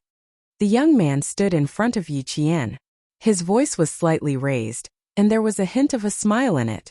It was faint, but like the morning breeze, it blew away the cold and ruthless aura around him. Jin Yu's voice suddenly became clear and refreshing, and the cold and sharp aura around him dissipated the moment he opened his mouth. How could there be someone who could so easily change his aura in an instant? Yi Qian raised his head in shock and saw Zhang Neng's handsome face that stunned Shi Guang. Every part of him was exquisite, every part of him was elegant. Even the faint smile at the corner of his lips was like the sun beside the clouds. It made it hard for people to grasp their hearts. Even if they had to give everything they had, they would still be willing to do so. If this man had a few more years, his aura would be so strong that one would feel pressure just by looking at him. Under his aura, they would lower their heads uncontrollably and submit to him unconsciously. "I naturally have my own ways." Yi Qian looked at him and said calmly. No matter how handsome or noble a man was, it was enough to just look at him. I'll lead the way. It will save you a lot of time. Also, that man called Kuanji has a gun on him. You guys be careful. Naturally, I have my own ways. Because the other party was a little girl. The man who had a rare smile on his face for fear of scaring her heard those words. But when he heard that, his eyes gradually darkened. His thin lips were no longer smiling, and he appeared exceptionally cold and stern. Even the cold air that he had restrained was slightly released once again. Yi Qian, who did not avoid his gaze, continued to stare at him. He saw the young soldier's dark eyes, which were as vast as the night sky, gradually turn cold. The faint smile in his eyes disappeared, and when he spoke again, his voice was deep and cold. Little girl, protecting yourself is not just for show. As for leading the way, Xia Jinyuan knew that the elders in the mountains would often guide the soldiers in the army, but he had never let a teenage girl lead the way. In his eyes, Yi Qian was still a little girl. However, in her eyes, he was just a young soldier in his early 20s. Yi Qian chuckled and said indifferently, Major, you should choose to believe me instead of standing here and talking to me. The young major's black eyes, which were as sharp as an eagle's, sized up the little girl in front of him who had her back ramrod straight. Then he nodded his head. He seemed to be admiring her, but there was also a deeper meaning behind his words. He said indifferently, You are very bold. He walked past Yi Qian and ordered the soldiers who stayed behind, Escort her down the mountain. Before the suspect is found, seal the mountain. Although he was young, he was already an officer with real power. Yi Qian, who did not back down because of this, turned around and looked at the major straight back. He smiled slightly. Kuanji was bitten by the crow's snake I threw out. If it isn't dealt with in an hour, his life will soon be in danger. Major, can you find him within an hour? Chapter 19. Xia Jinyuan had never been threatened like this in his entire life. He did not expect that the young girl in front of him would be so bold as to follow them into the mountains. The sun shone through the leaves and scattered sparsely. Standing in the mottled light, the girl had a pair of dark eyes that were filled with tenacity. They were dark and had an all-encompassing coldness. The expression in the girl's eyes did not match her age. It was quite appropriate to describe her as mature. The determination in her eyes made him feel a little reluctant to reject her. Little girl, if you want to lead the way, you have to follow us yourself. Lu Bing, take care of her. Xia Jinyuan did not choose to believe that she would lead the way because he did not want to continue talking to this young and mature girl. He wanted to take her to the mountains and let her know what danger was. Only then would she be completely obedient. His strides were huge. Dressed in a combat uniform and army camouflage, he held onto a bush with one hand and jumped lightly.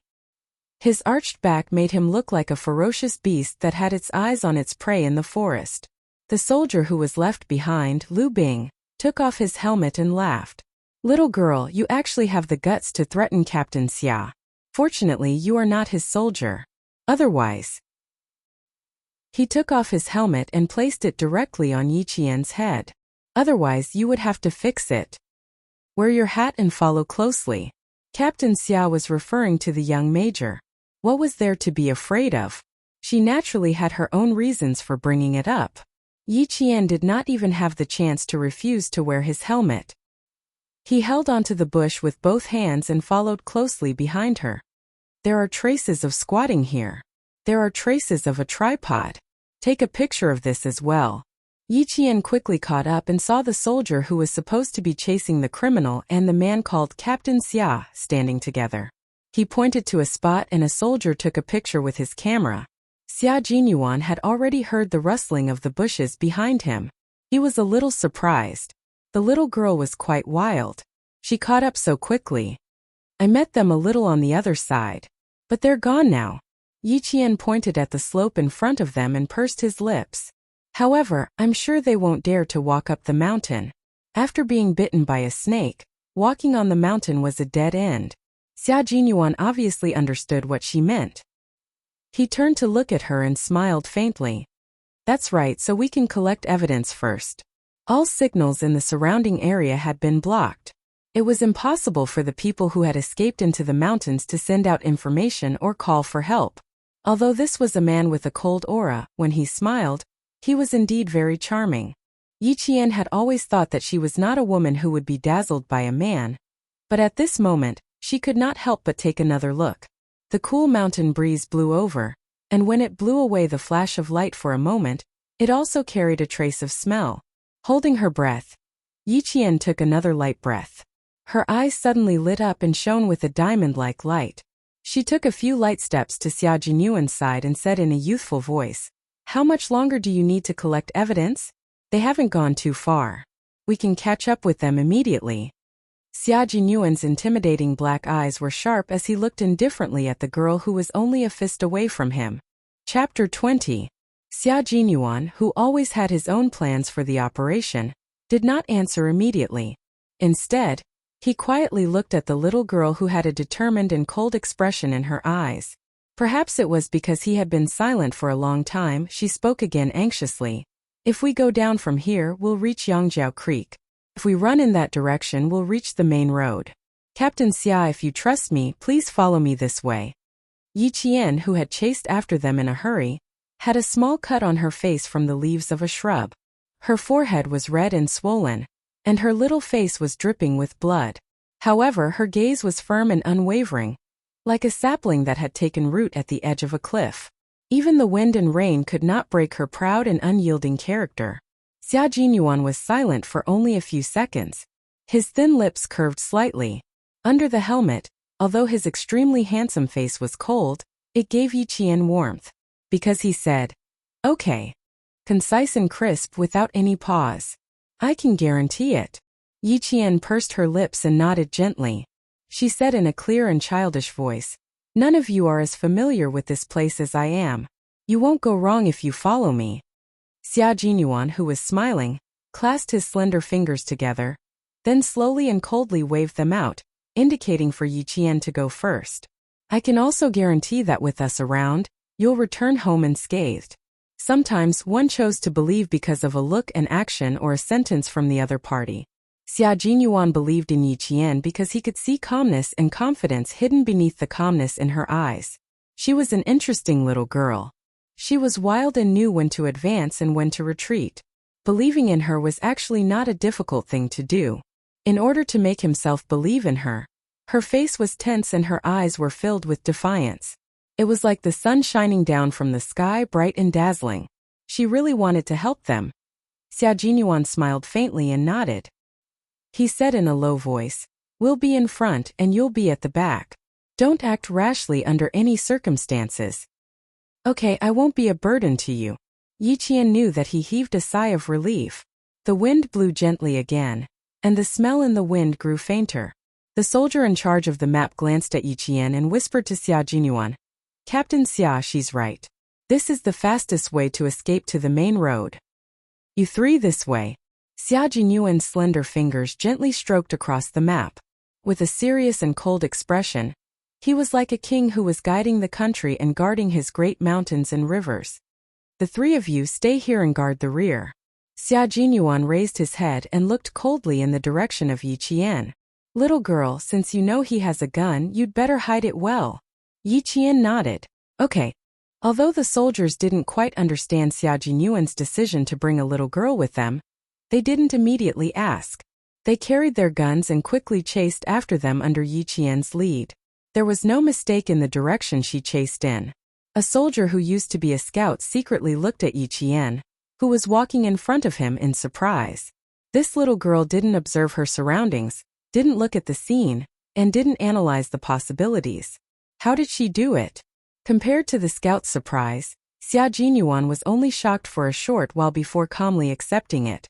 Chapter 21. Yi Qian, 14 years old, second year of middle school. No parents after the age of 4. Lu Bing recognized Yi Qian at first glance, so when Xia Jinyuan asked, he succinctly and clearly explained the situation. Everyone in the village said that she's a pitiful little girl. Children without parents to take care of them were usually more sensible and knew how to survive. Xia Jinyuan looked at the figure that was even more agile than a swallow flying through the forest, and his gaze slightly narrowed. She had a tragic background, but he couldn't see any haze in her. He could only see the strength in her eyes. He only glanced at her once, but it was hard for Yi Jian to ignore his gaze, especially when he had such a strong aura. When she turned back to look at him, she only saw him calmly retracting his gaze, leaving her with an extremely elegant side profile. He instructed the soldiers, "Send the coordinates back to the troops and seal off the exit to prevent reinforcements." Once the target was locked, it was time to close the net. Yi Qian kept her promise and stopped after a certain distance. "It should be in front. We can still hear the sounds." She knew that too? They didn't notice. Xia Jinyuan couldn't help but squint.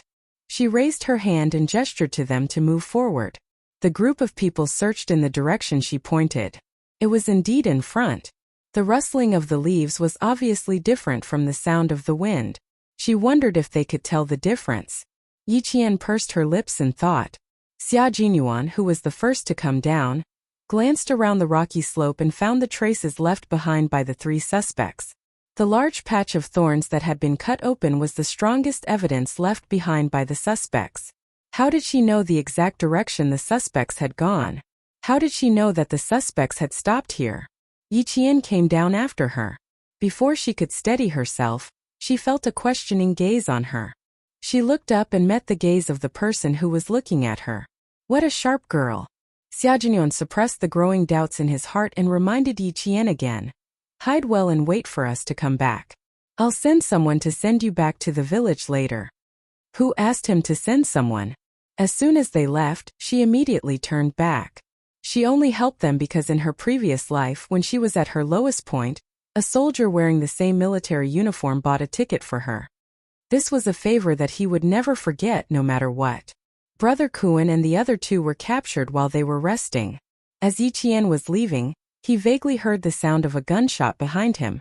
Finally, everything returned to silence. Yi Qian did not go back the way he came. Instead, he went to the spring and washed his face. He washed off the dirt that he had smeared on his face before heading to Zhang Bin's house in the neighboring village. By the time Yi Qian returned home, it was already past 4 in the afternoon. As soon as he reached the main road, he saw Sun Dongqing and Ying standing by the roadside with a suitcase in their hands. Seeing her come over, the mother and daughter both rolled their eyes coldly at her and ignored her. When they ignored him, Yi Qian was happy to relax. "Mom, have you locked up the house? You won't be coming back for a while. If you don't lock up properly, you might attract thieves." Yi Ying's worried voice came from behind him. Her voice was neither loud nor soft, and it sounded like she was really worried about attracting thieves.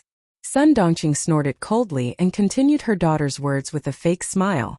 "If she dares to come in, I'll beat her up. Beat her until she doesn't dare to do it again." He turned around, thinking that Yi Jian would stop.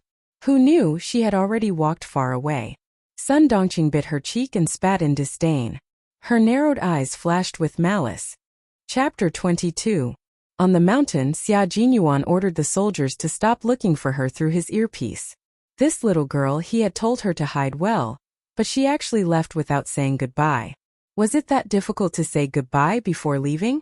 "Captain Xia, should we send someone to the village to ask if she has returned?"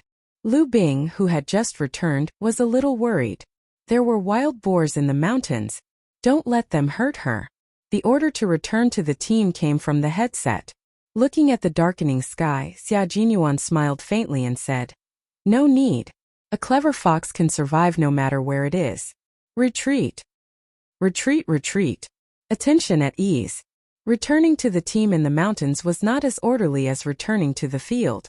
After the roll call, Xia Jinyuan led the patrol team in the direction of the army in the gradually darkening sky. The sun had already set in the west. The light of the setting sun passed through the forest and shone on the handsome figure walking at the front. He looked even more tall and straight, like a god descending to the mortal world. His steps were very steady, and every step he took seemed to have a biting coldness that made all living things crawl. This was the 20-year-old Xia Jinyuan meeting the 14-year-old Yi Qian today. To the two of them, this was just an accident. The mountain finally darkened, and the village lit up with dim electric lights. Although the village in the 90s was poor and backward, thanks to the army, it was the first village to have electricity. The night in the warm spring was still a little cold. The villagers put on thicker jackets and went to Aunt Cho's house to watch TV. As the only family in the village with a black and white TV, It was very lively at night. The villagers chatted as they watched the television. After a day of fermenting, Sun Dongqing's actions during the day became a critical meeting at night. Fortunately, she was not there. If she would have jumped up. The owner of the TV, Aunt Qiu, was still indignantly saying in the village, Sun Dongqing is really not a good person. If I didn't happen to see her, she wouldn't even have the clothes that she brought to school on Monday. She would have locked her in the room all day long. That Ing girl, you didn't see it. She jumped out and said that I was meddling in other people's business. I could see that this girl was actually quite powerful. Tell me, with Jian Yiling's taciturn personality, how could she be a match for the mother and daughter? As Yi Qian listened, he closed his eyes and smiled faintly. In this life, change would begin from here. Even though the sky was dark, there was no light in Uncle Jin's house. Other than him, there was someone else in the house. It's good that you've caught them. Move those who should be moved as soon as possible. I'll keep an eye on the village. Uncle Jen, who was sitting in his chair, said slowly in a deep voice, I'm old now, and I want to find a successor who can help me sometimes. Uncle Jen's eyes were like torches in the dimly lit room. I've already taken a liking to him. There's no need to trouble the team. A few barely audible breaths paused for a moment before someone said respectfully, You can make the decision. If you need anything from the team, you can contact us at any time. It's getting late. We won't disturb your rest. Goodbye. The person who spoke stood up. There was a metallic luster on his shoulder that flashed in the darkness. We'll be in the team tomorrow. We'll be waiting for your guidance. There are villagers trapping bamboo rats in the back of the mountain. Stay away. Uncle Jen didn't get up to send them off. Instead, he gave them a few reminders. After the few people in the house left, he stood up quietly. Chapter 23. The village chief, Zhang Difu, was having dinner when he saw Uncle General. His heart sank as he ran out to greet him personally. Uncle, you could have just sent me a letter if you needed anything. Thank you for coming here personally. I want to tell you about Jian Yiling. Uncle Jen walked into the yard with his hands clasped behind his back. At 70 years old, he had carried cannons and walked out from piles of corpses. Even though he was old, he couldn't change the military prestige that was deeply rooted in his bones. The villagers didn't know what military prestige meant, but they were all in awe of Uncle General. Zhang Difu invited Old Man Jian into the house and asked his wife to leave first. He sighed and said, Little Jian, I'm afraid you've suffered a lot of grievances that we don't even know about. Uncle, it's my fault. I thought it would be inconvenient for you to take care of a girl, so I thought it would be better for you to take care of her aunt. She's her biological aunt, and she's also her aunt's. Who knew? Uncle Jen raised his hand and said, It has nothing to do with you. It's your fault. This morning, Jian Yiling thought it through and said she wanted to come back. I've said it before. She was young, so I couldn't make the decision. But now she asked for it herself, so it has to be done. She looks like a smart girl, as smart as her parents. She'll definitely become a talent if she's trained well. I won't go to Yi Jifan's place. You send her to school on Monday and find Yi Jifan. Tell him everything his wife has done.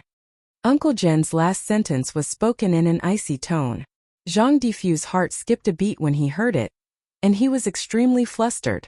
He quickly agreed. Okay. If Jian Yiling wants to come back, there's no reason to stop her. But uncle, these years you... He didn't finish his sentence, as if he was addicted to talking. I haven't retired yet. I go to the mountains from time to time. Grandpa Jen, who hadn't even had a sip of tea, stood up and tidied his clothes out of habit. He stared at Zhang Difu and said in a deep voice, If Yi Jifan doesn't agree, tell him to come back to me. He sent her back the same way I sent her to his house back then. Zhang Difu felt that his forehead was covered with sweat. He couldn't stand it anymore. Uncle, don't worry. You don't have to worry about this. I'll take care of it. Zhang Difu said anxiously. This was the second time he had seen Uncle Jen lose his temper. The first time was when Yi Qian's mother came home pregnant. The second time was when Yi Qian was kicked out of the house by Sun Dongqing. Zhang Difu wiped the cold sweat off his forehead as he watched Uncle Jen walk out of the house. He didn't even finish his dinner before he called Yi Jifan in town. He couldn't handle his uncle's temper. Yi Jifan, who received the call, didn't know at all that his wife had brought his daughter over. After hearing the news, his anger rose. Brother Defu, I'll personally apologize to Uncle when I come back tomorrow. However, I'll have to trouble you to help me deal with Jian Yuling's matter. My deputy mayor, please don't make things difficult for me. Can I call you brother? I can't make the decision on this matter. Uncle said that you should send her back in the same way that he sent her to your house back then. Zhang Difu made up his mind not to interfere. Who was Uncle Jin? Did he dare to? Back then, when the army sent the banner over, although it was done secretly, he was still a village official. He knew a little about it. Chapter 24. Okay, I know this is hard on you. How about this? Let Yi Qian come over and talk to her. Yi Jifan's face was livid as he suppressed the anger in his heart. Stupid woman. If she dared to delay his promotion and wealth, he would not forgive her. When she received Yi Jifan's call, Yi Qian's heart clenched fiercely. When she left school that year, it was impossible that her uncle, the deputy mayor, did not play a part in it. After a clear hello, Yi Jifan's voice came from the other side of the phone. A few years ago, when she heard her uncle's voice, it was full of official tone. It was unlike now when he still played the family card. Uncle, you told me not to mess around the moment you opened your mouth. Forgive me for needing to defend myself. I was wrongly accused by Auntie and kicked out of the house. This was something that the entire village saw. Me messing around? Uncle, based on your indiscriminate behavior, I don't dare to go back. Sorry, Uncle. Auntie Chiu is still waiting for me to go back for dinner. I'm hanging up. Goodbye. That home that did not belong to her, she would definitely not go back. Even if it was just a little bit closer, she would not be willing. That night, Yi Qian stayed at Auntie Chiu's house. She slept in the same room as her daughter, who was her classmate, Wen Li. She did not immediately go back to her own house. Since Grandpa Jen had sent her a message, then she would wait. Wait for Yi Jifan to personally send her home. On Sunday afternoon, Yi Qian and Wen Li went back to school together. Although they were in the same class, they did not live in the same girls' dorm, so they separated when they entered the school gate. Yi Qian walked back to her dorm alone with her luggage. Although she had left the middle school campus for more than 10 years, she still remembered where her dorm was and where the school building was. Ying, you're amazing. She got first place again and your cousin got last place again. Yi Qian had yet to enter the dormitory with his luggage when he heard the sounds of little girls playing inside. This voice. Yi Qian narrowed his eyes slightly. After thinking for a while, he remembered who the owner of the voice was. When she pushed open the dormitory door, Yi Qian was like a pause button, stopping all the laughter in an instant. Everyone looked at her. Oh, isn't this Yi Qian? A girl in a red coat glanced at him and laughed. You're the last in 10,000 years. You're famous in school now. They're both surnamed Yi, but why is there such a huge difference? In response to the little girl's provocation, Yi Qian placed his luggage on the upper bunk near the door. He turned around and looked at He Jimin with a half-smile. That's right. We both have the same surname, but why is there such a big difference? Her bright eyes looked at He Jimin as she answered. As for the meaning behind her words, anyone could understand what she meant. There were two other people in the dormitory who were also on Yi Ying's side. It couldn't be helped. Students with good grades were usually popular in school. For example, Yi Qian, who was last in 10,000 years, could only be friends with the second, third, or fourth last in 10,000 years. Coincidentally, the second last in 10,000 years was also in the same dormitory. However, he hadn't come to the dormitory yet. Yi Ying, who had a reserved expression and accepted the adoration of her classmates with a smile, heard this. Her palm-sized face turned pale instantly. Her eyes, which had been faintly proud of herself, were now flickering slightly. Chapter 25. But He Jimin didn't know the inside story, so she couldn't tell. Hearing this, she raised her good-looking eyebrows. Her eyes were full of contempt as she chuckled. So you're quite self-aware. Aren't you ashamed? She turned around and smiled at Ying, who didn't look too happy. Ying, go back. She's much more pleasing to the eye than before. Wasn't she much more pleasing to the eye? She even knew how to admit that she was inferior to Yi Ying. Oh, and her hair was tied up too. As she looked, He Jimin's gaze became a little strange. She stared at Yi Qian and raised her voice. Let your hair down quick. When she shouted, the two girls who were laughing with Ying looked over. At first, they didn't feel anything, but gradually, their expressions changed. It was clearly Yi Qian in front of them, but it didn't seem like Yi Qian. In the past, Yi Qian was indeed quite good-looking, but she liked to keep her head down and let her hair down all day long. She was like a wooden person who didn't have any opinions of her own. She obeyed everyone's words, so it was inevitable that people looked down on her. In Yi Ying's words, she was her little pet. If she was told to go east, she would never go west. But now Yi Qian had her hair tied up. Her eyes were clear and calm, and there was even a faint smile on her lips. She stood there gracefully. Even if she didn't smile or speak, she was still bright and beautiful. She was like a blooming flower. Her face was beautiful, and her eyes were like ice, making people unable to look away. This was not the Yi Qian they knew. It was as if she was a completely different person. The girls slowly pursed their lips. They didn't like it, they really didn't like it. Yi Qian, make our beds.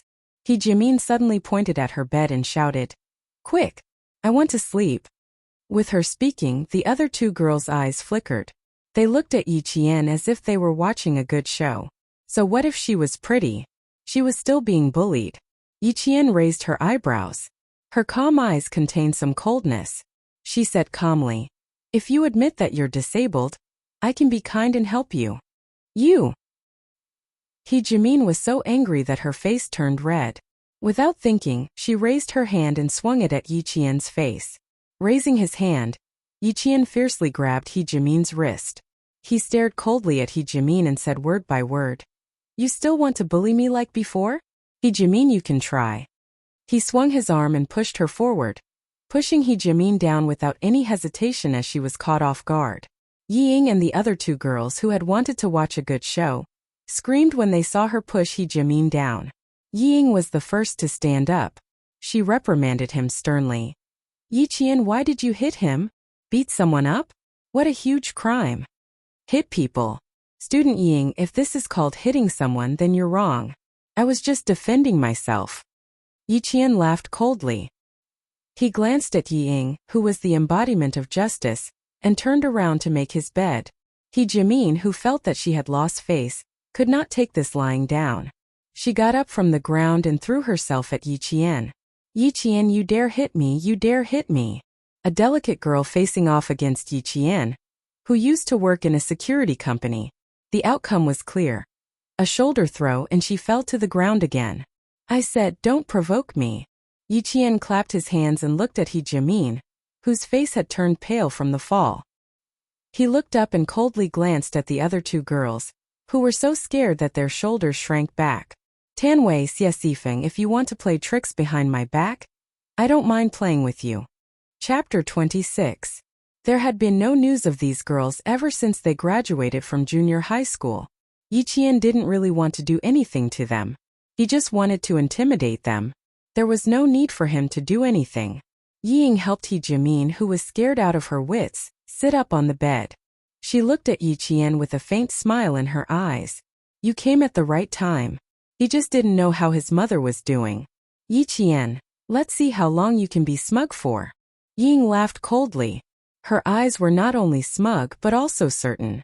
She patted He Jimin, who was crying with her head down, and said softly, "Let's let her be smug for a while. Don't worry, she'll cry soon." Her words revealed a lot of information. She wasn't afraid of Yi Qian finding out. Since she had returned to school, Yi Jian was already mentally prepared. Similarly, she also had an idea of how to deal with it. Why wasn't Yi Ying afraid? It was because of her parents. The corners of his mouth curled up coldly as he looked at the overly confident Yi Ying with dark eyes. The coldness in the depths of his eyes was faintly mixed with a trace of hostility. He gave Yi Ying a cold smile and said softly, "All right, let's see who will have the last laugh." She was also confident. The difference was that Yi Qian's confidence was based on her own confidence. Seducing the teacher? How could such a big thing be just a show between Sun Dongqing and her mother? In the face of Yi Jian's faint smile and calmness that came from within, Yi Ying, who was secretly pleased, suddenly felt her eyelids twitch a few times, and panic gradually rose in her heart. Yi Ying clenched her fists and pursed her lips. "Don't be afraid, don't panic." She had mom and dad, but Yi Qian, that damned girl had nothing. What did she have to fight with her? What right did she have to fight with her? As long as Teacher Ke came forward to testify, she would be safe and sound. That damned girl's reputation would be ruined. She would have to live under her nose in the future. Thinking of this, Yi Ying's withered arrogance burned again. She looked away in disdain, lowered her head, and gently comforted He Jimin. However, Tan Wei and Xie Xifeng didn't dare to stay in the dormitory. They found an excuse that they wanted to go back to the classroom to study and left in a hurry. In the classroom, there were already more than 20 students. More than 10 boys were gathered together, and it was unknown what they were whispering about. Sitting in the middle was a boy with pimples on the tip of his nose. He held a physics book in one hand, lowered his voice and said mysteriously, "Guess what I found today?" A student writing a love letter to a teacher aroused the interest of this group of youthful boys. They stared at the boy who was deliberately trying to tempt them and said excitedly, "Fuck, do you still need to guess? Of course it's a love letter, a love letter. Quick, let us see the love letter that Ying wrote to the teacher. Her Chinese results are so good, so she must have written a lot of nice words. Come, read it out. We can use it for reference." Amidst the roaring laughter, the boy cleared his throat and read the love letter that Ying wrote to the teacher. All the boys and girls in the classroom knew what it was. "Wow, this love letter is so mushy. You are the blue sky, I am the white clouds, you are the mountains, I am a tree. Did Yi Ying write it? Why does it seem like she copied it from Jean magazine?" Chapter 27. Tan Wei and Xie Xifeng, who had run into the classroom, were dumbfounded. They stood at the door of the classroom in a daze. They had heard every single word of the love letter. "Zhang Bin, what nonsense are you talking about?" Xie Xifeng's reaction was a bit faster. She rushed into the classroom and yelled at the boy who was reading the love letter. "Shut up.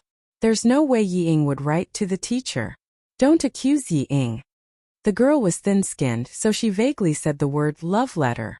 How could there be a mistake? Who doesn't know Yi Ying's handwriting? Zhang Bin jumped down from the desk. He was the tallest boy in the class. Standing in front of the girl who was only 1.5 meters tall, Zhang Bin was already 1.7 meters tall. His height alone was enough to scare people. Why would I accuse her? These words are her handwriting. They can all testify. The boys laughed even louder. "Ha, Xie Xifeng, you follow the class leader every day. Don't you know? Haha, you must know. Come, tell us how many love letters the class leader wrote to our teacher." "You're talking nonsense. All of you shut up. What do I know? I don't know anything." When Xie Xifeng heard that she was involved, she couldn't help but feel anxious. She still wanted to argue, but Tan Wei grabbed her arm. "Don't argue with them. Go back to the dorm and tell Ying." Tan Wei's face was pale. She didn't say anything to defend herself. Clearly she knew something. The two of them quickly ran back to the dorm, but there was no one there. After asking the dorm next door, they found out that Yi Qian was called away by the teacher. Yi Ying accompanied He Jimin to the town's hospital. In the principal's office, the teacher in charge of class 2-2, Teacher Ku, said righteously, "Principal, this kind of problem student can't stay in school anymore. She's so shameless at such a young age. If she continues to stay in school, she'll lead the whole class astray. Vice Mayor, I know you want her to stay, but I'm sorry. Ku will never accept a girl who would seduce a teacher." The principal, Mr. Ku, Yi Jifan, Sun Dongqing and her husband were all in the office. There was also Yi Jian who couldn't be left out. In the face of her homeroom teacher's reprimand, she had been indifferent since she came in. Her gaze was calm, and her posture was as straight as a pine tree. There was no trace of panic on her face, only an extraordinary calmness. When Sun Dongqing heard Teacher Ku's words, she quickly stood up and reprimanded Yi Qian.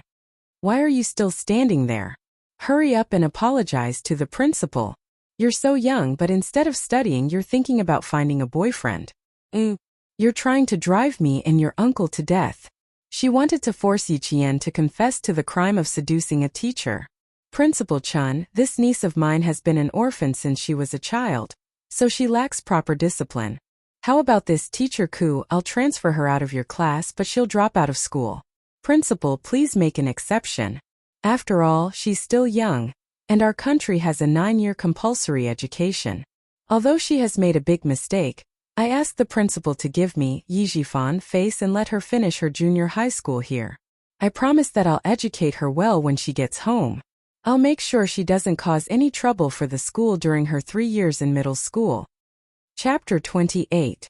Teacher Ku of Grade 2, Class 2, was a 40-year-old female teacher. She was dressed very formally and looked like a model of a teacher. However, she had a son who spent money like water and was studying in the provincial capital. She had always doted on her son and sent almost all her money to him. She only kept a little for herself and her husband for food. No one suspected that she received red packets in private. Yi Qian did not suspect her in her previous life either. Until the middle school exams, she saw Sun Dongqing hand a red packet to Teacher Ku when she visited her home. Later on, she gradually understood why Ying was so arrogant back then. It turned out that she had Teacher Ku's support. Yi Qian, who had been silent all this time, stepped forward and blocked Teacher Ku's path. His dark eyes held a faint smile as he looked at Teacher Ku, who was in a hurry to leave. He said calmly, "Teacher Ku, don't be in such a hurry to leave. I'm afraid you can't leave until I've resolved this matter." Teacher Ku could not accept being blocked by a student. She shouted angrily, "Yi Qian, don't you dare!" "I don't dare. I just want to ask you to wait a little longer." Yi Qian smiled and turned to lock the door to the principal's office. After locking the door, it was time for the show to begin. Yi Qian was not in a hurry. His voice was slightly restrained as he said, "Principal Chun, I know you're from the military. You've emphasized to us that integrity and justice are essential to a person's character. And I've engraved that in my heart and never dared to forget it." The moment she spoke, Headmaster Chun was shocked. This little girl was very calm. She did not panic in the face of such a serious matter. "Indeed, this is the foundation of being a person. I'm very pleased that you've engraved it in your heart." Although Principal Chen's expression was stern, his eyes were full of encouragement as he looked at Yi Qian. "Tell me what's going on." A little girl who was so calm that her eyes were calm and her every move was calm and unhurried. She had the charisma to make people trust her. Teacher Ku's expression changed slightly. She pursed her lips and said, "Principal, no student will take the initiative to admit their mistakes after making a mistake." Yi Qian. "Teacher Ku, even if it's a death sentence, the court has to give him a chance to refute. This is your student, but he is also a student of our town's middle school. Deputy Mayor Yi, I don't want there to be any misunderstanding." Principal Chun interrupted Mr. Ku with a serious expression. He turned to look at Yijifan and said in a deep voice, "If a student makes a mistake, the school will definitely punish him. But we will never wrong a student, especially when it comes to this kind of thing. Thank you for giving me a chance to speak." Yi Qian spoke at the right time. Out of the corner of his eye, he saw Yijifan secretly pull Sun Dongqing, who was about to stand up to speak. He sneered in his heart, but his mouth spoke slowly and calmly. "First of all, I will never admit that I seduced the math teacher. As for confessing to the math teacher on Friday, Teacher Ku, I handed in the test paper with Zhang Bin at 2:45 in the afternoon. I walked to the school building at 2:50 in the afternoon. I went to Chaoyang to find Ying at 2:55 in the afternoon. I fell and fainted at 2:58 in the afternoon. And the math teacher left the school with Zhang Bin at around 3 o'clock in the afternoon. In terms of time, Teacher Ku, there's no way I could have gone to find the math teacher." Chapter 29. It was even more impossible in the past. Yi Qian smiled. Her facial features were bright and beautiful. She was a natural beauty. When she smiled, her bright eyes shone like pearls. "I can tell you where I am every day. In the first month of school, I can tell you where I am and what I do every day. I can tell you." Oh, she was really good at blowing her own trumpet. Sun Dongqing couldn't hold it in any longer. She sneered and suddenly rushed forward. She said sharply, "Damn girl, you're still so stubborn." She rushed forward and waved her hand to slap Yi Qian's face. This was her habit. When she was unhappy, she forgot to hide it. Principal Chun had a military background. When he saw this, he reacted quickly. He slammed his hand on the desk and shouted, "Stop! You!" Amidst the sound of a chair being dragged, he stopped shouting and stood up to walk out. "And are you trying to force me to confess under torture?" Yi Qian put her hands on the back of the chair. She was the one who dragged the chair in front of her to block Sun Dongqing's slap. She smiled faintly and said, "How impressive! You dare to hit me in front of the principal?" Principal Chun walked out and waved at Yi Qian, indicating for her to come to his side. He then said to the silent Yi Jifan, "So this is what Deputy Mayor Yi meant by educating her properly. I've learned something new." He didn't stop his wife's actions, so there was an element of tacit agreement. However, he didn't expect that not only did he fail to hit her, but it also made Yi Qian even more unruly. If he couldn't do it the first time, he would have to plan again. Yi Jifan looked at Yi Qian and smiled apologetically at Principal Chun. "Principal Chun, we've embarrassed ourselves in front of you. My wife is just a little impatient. Dongqing, take a seat first. Let's listen to your niece's explanation." "There's no need to explain. If there's something that can't be explained clearly, it's better to let the witnesses come forward." Yi Qian ignored Yi Jifan's warning look and smiled faintly. "Next up, we might have to bother Principal Chun." Interesting. Principal Chun had said this to Yi Qian. He had asked him to name a date, and she would be able to tell him what had happened that day. This piqued his interest. It was normal for a person to be able to remember roughly what happened in a week, and remember clearly what happened in 3 days. However, for a person to remember everything that had happened within a month, what he had said and what he had done, that was incredible. His memory could no longer be described as extraordinary. Teacher Ku, who had been humiliated by his student, sat down and sneered. "A student who has never passed and is the last in class dares to boast so shamelessly in front of the principal. I want to see how you're going to deal with this. Classmate Yi Qian, are you sure you want to do this?" Headmaster Chun looked at the little girl standing beside him with interest. She had always been calm and composed, and a smile appeared on his stern face. Yi Jian nodded and said with a smile, "Every word I said is true, not a single lie. Principal, please." She even cupped her hands in greeting. Principal Chun immediately laughed out loud. "Interesting. Then I'll draw a date." After laughing, Principal Chun gradually restrained his expression and his gaze became more serious. "Classmate Yi Qian, if this matter really gets out, I'm afraid it won't be good for you. You have to think carefully." Actually, Principal Chun already believed her in his heart. Chapter 30. It also made him believe that the so-called seduction of a teacher did happen. But it was definitely not Yi Qian. Yi Qian first invited a few students over. They were all students that she had met before and unintentionally overheard their conversation. Every student who was called in was confused at first and thought that they had gotten into trouble. Who knew that when Yi Qian asked them and clearly said what they had said at a certain point in time, a few of the students who had secretly spoken ill of the teacher were so scared that their legs turned to jelly. "I know what you all said at that time because I happened to pass by. I don't know anything else," Yi Qian explained with a smile. Immediately, the students whose legs had turned to jelly secretly heaved a sigh of relief. "So that's it. She scared them to death." They thought that she knew that they had spoken ill of the teacher. But it was also scary. There was still some time before the evening self-study session on Sunday afternoon. As the students and teachers who entered and left the principal's office changed again and again, Teacher Ku's face was already as white as paper. If she could still accuse Yi Qian of colluding with the first batch of students who came in, then the next few batches, what else could she say? "That day you didn't answer the questions in math class, so you said something to Yu Jing."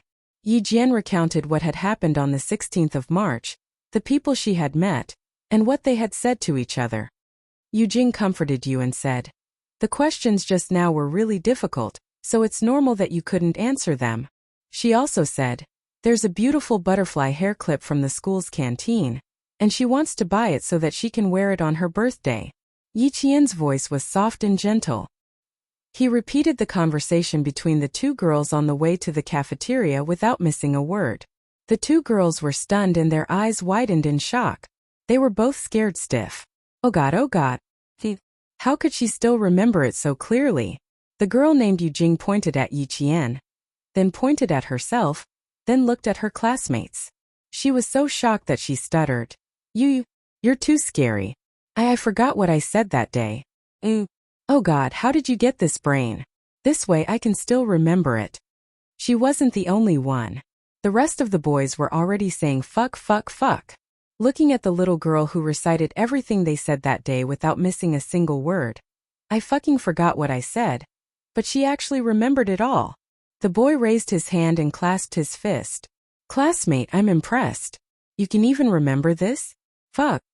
For 2 whole hours, a total of 16 groups of students came. Principal Chun was surprised at first, but now he left his office chair. Still in shock, he carefully looked at Yi Qian and said to the last group of students standing in front of him, "All right, you guys can leave first." The boys almost ran away. Oh my god, the girl inside. What is her background? What the fuck? He only had 1 head, but why did it feel like he had 10 heads? It was too fucking terrifying. What kind of memory is this? Yi Qian gently sipped his water and smiled at Principal Chun. Do you want to continue? There were a total of 17 groups of students just now. In order to avoid suspicion, I didn't call any of my classmates over. No need, I believe you. Principal Chun was so shocked that he couldn't hold it in anymore. He looked at Yi Qian as if he had found a national treasure. Although he tried to make himself look calm, his eyes had already betrayed his current mood.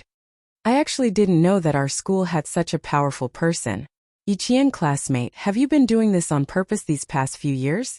Teacher Ku, whose face was ashen, sat there in a daze. His eyes were already dull. Yi Jifan, on the other hand, glared fiercely at Sun Dongqing, who was scared out of her wits.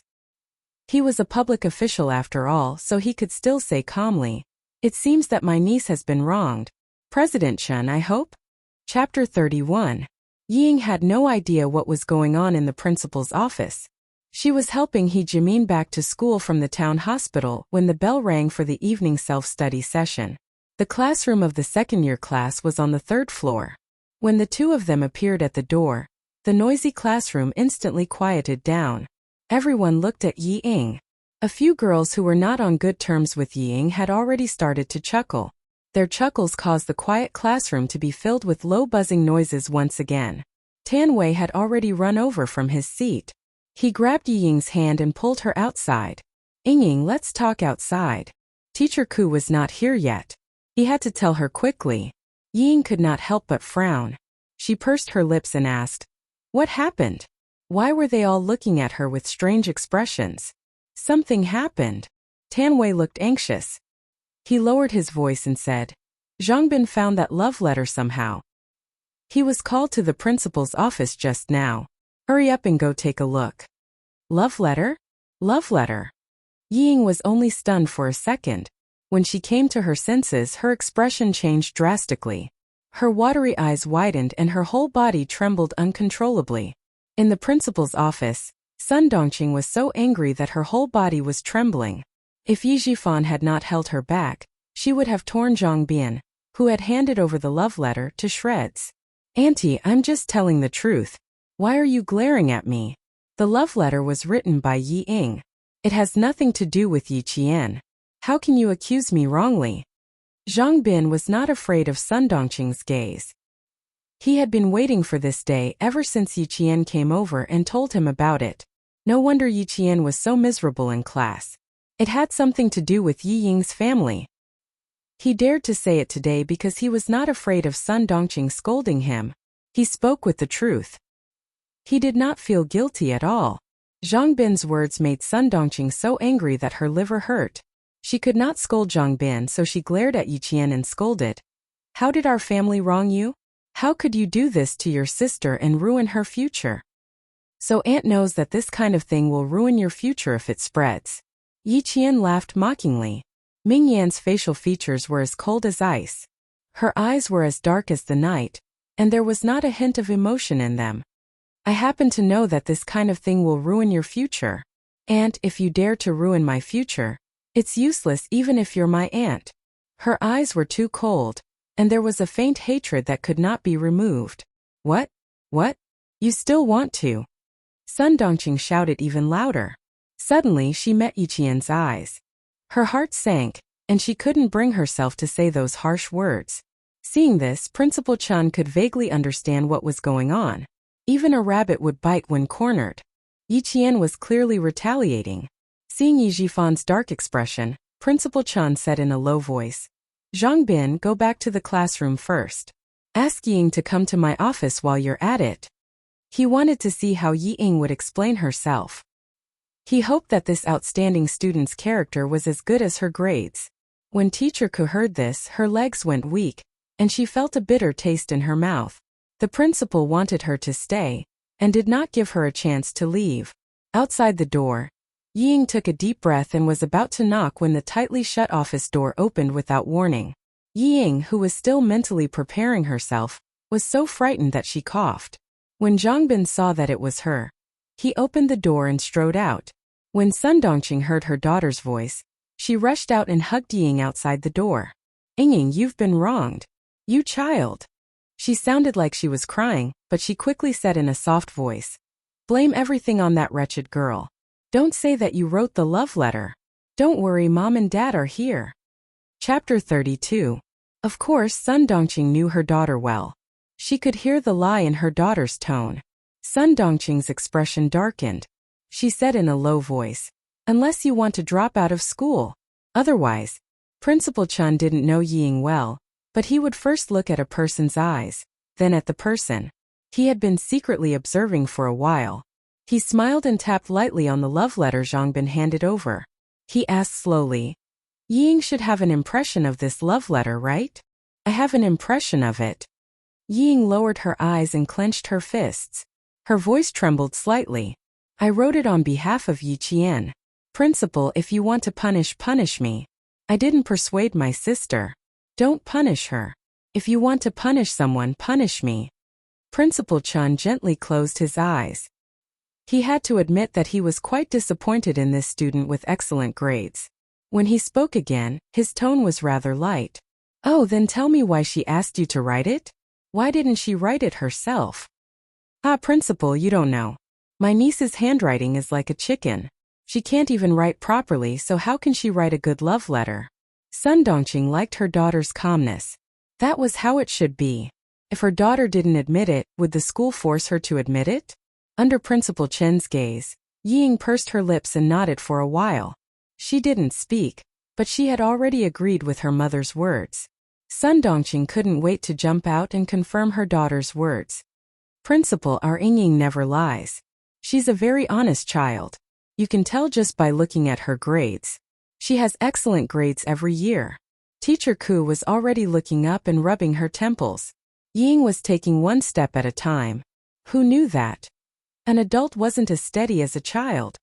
You're good at studying. As for your character. Headmaster Chan paused for a moment, and his gaze became extremely sharp.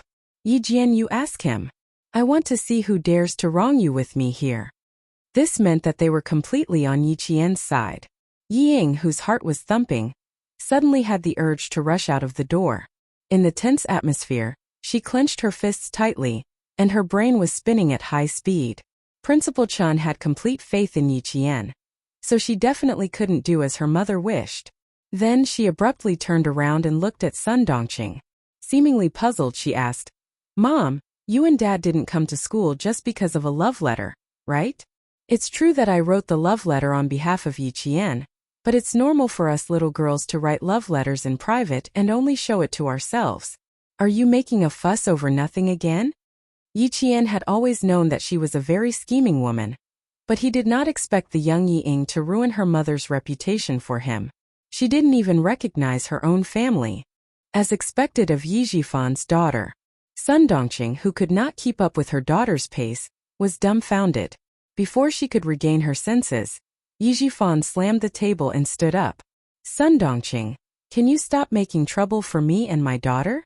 Isn't it just a love letter with the thoughts of a little girl? Why did you have to make such a big deal out of it? You made me think that my niece really seduced the teacher. Hearing this, Ying covered her mouth and exclaimed, Seduced the teacher? Mom, what nonsense are you talking about? Ying, whose face was so shocked that she looked like she was about to faint, turned around and grabbed Yi Qian's hand. She hurriedly explained, Sis, you know how my mother is. She likes to shout about everything. Just ignore her. Chapter 33. Of course, Yi Qian had never thought of using this incident to bring Ying down. Fortunately, what she wanted was simple. She just wanted to make sure that this incident that would ruin her entire life never happened again. This time Sun Dongqing vaguely understood. When she was at home, the family listened to her. But when she was outside, if she wasn't listening to her husband, then she would listen to her daughter. She rolled her eyes and said, "What? This is this. Oh, I'm so embarrassed, so embarrassed. I wanted to prevent my niece from going astray. But who knew that I'd misunderstood my own niece? Oh, I'm so embarrassed that I can't face anyone. I can't face anyone." Ying heaved a sigh of relief in her heart when Yi Jian understood her so quickly. She held Yi Jian's hand and kept apologizing. Sister, don't be angry. I didn't keep it well. I didn't expect my mother to misunderstand. I apologize to you on her behalf. Can you forgive us? Sister, you're so kind. You'll definitely forgive us, right? Right? The corners of Yi Jian's mouth curled up slightly as he looked at Ying, who was so anxious that tears were flowing out. He withdrew his arm and smiled faintly. He slowly said, "Look at you, you're doing it again. You're always forcing me to forgive you, as if I don't forgive you, I'm an unforgivable evil person. Ying, don't use my kindness as a weapon to hurt me. Didn't you say that I seduced teacher? Do you dare to say that to your mother in front of Principal Chen? Do you dare?" Damned girl, she was forcing her to confirm with her own mouth that she, Yi Qian, had never seduced teacher. How is that possible? How could I say something like that? Ying shook her head. Her tears kept flowing, and her small face was flushed red. She seemed to be really anxious for Yi Qian. That's impossible. How could you seduce teacher? Absolutely not. She then said to Sun Dongqing, "Mom, if you make a fuss over nothing, I'll never forgive you. Sister would never do something like that. Don't talk nonsense." Seeing this scene, Headmaster Chen's face turned gloomy. How heartless of a family to bully an orphan child. "Come, Yi Qian, come to my side." Principal Chen waved his hand and took down the fountain pen pinned to his chest. "Write a line for me. I want to know if your handwriting is so bad that you need Ying to write a love letter for you." Yi Ying's face stiffened when her name was called out. Why did she have to ask the wretched girl to write? However, as for writing, she pushed Yi Qian and secretly gloated. "Sis, write well. Don't be afraid. You're innocent, I know it. It's all my mother's nonsense. I'm so angry." "I'm not afraid, but I'm afraid that I'll embarrass you if I write it out." Yi Qian smiled coldly. Seeing the other party's frozen expression, he felt a wave of satisfaction. He took the fountain pen and wrote a line of words on the white paper that was spread out. His movements were as smooth as flowing water. He put down the pen and handed the line of words to Principal Chen. Yi Qian smiled and said, "Take a look. Do I still need Yi Ying to write a love letter for me? To be honest, I really don't like her handwriting."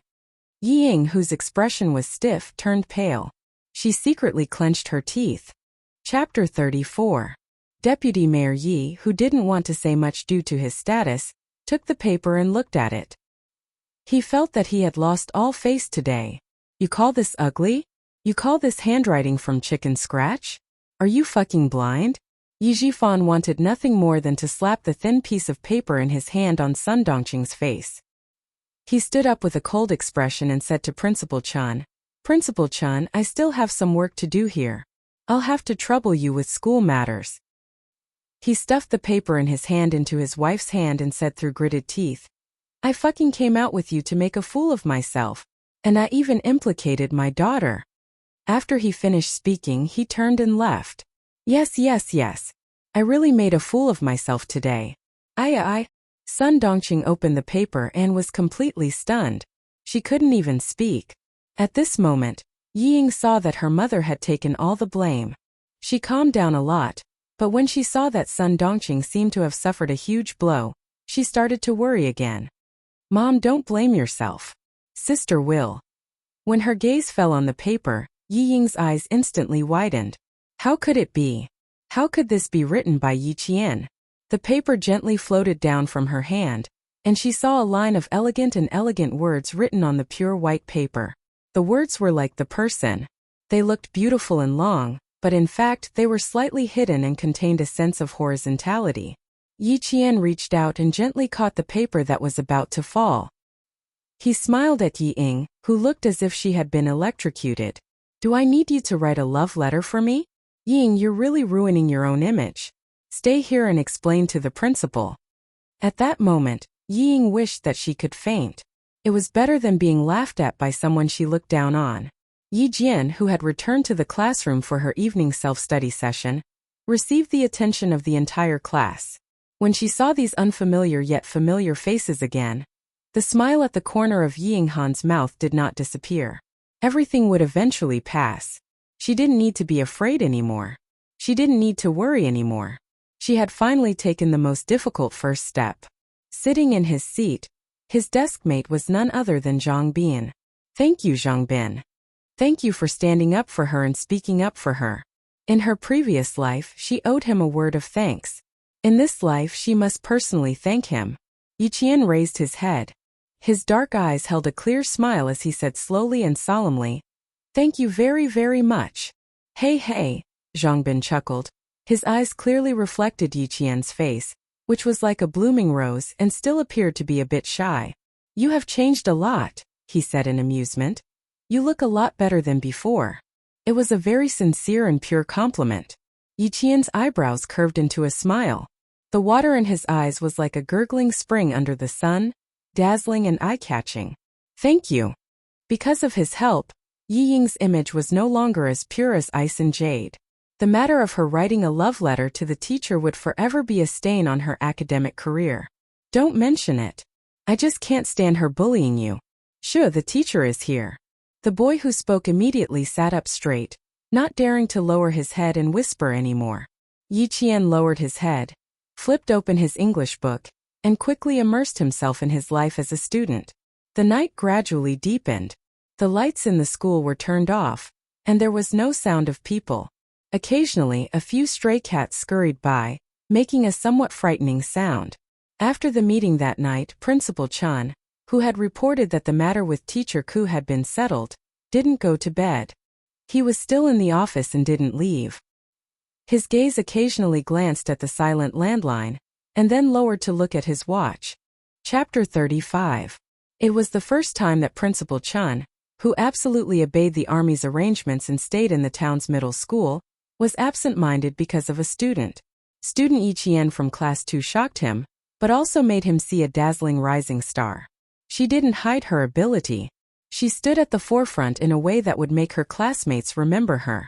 Such an extraordinary classmate, because she lived under someone else's roof, had to suppress her ability and carefully survive in the cracks. However, she still couldn't live in a corner. He really felt sorry for her. Forced into a desperate situation, she finally couldn't endure it anymore. She didn't hide her ability anymore. She appeared in a way that would make all the teachers and students remember her. He had to say that he was really grateful to Deputy Mayor Ye's family for forcing him.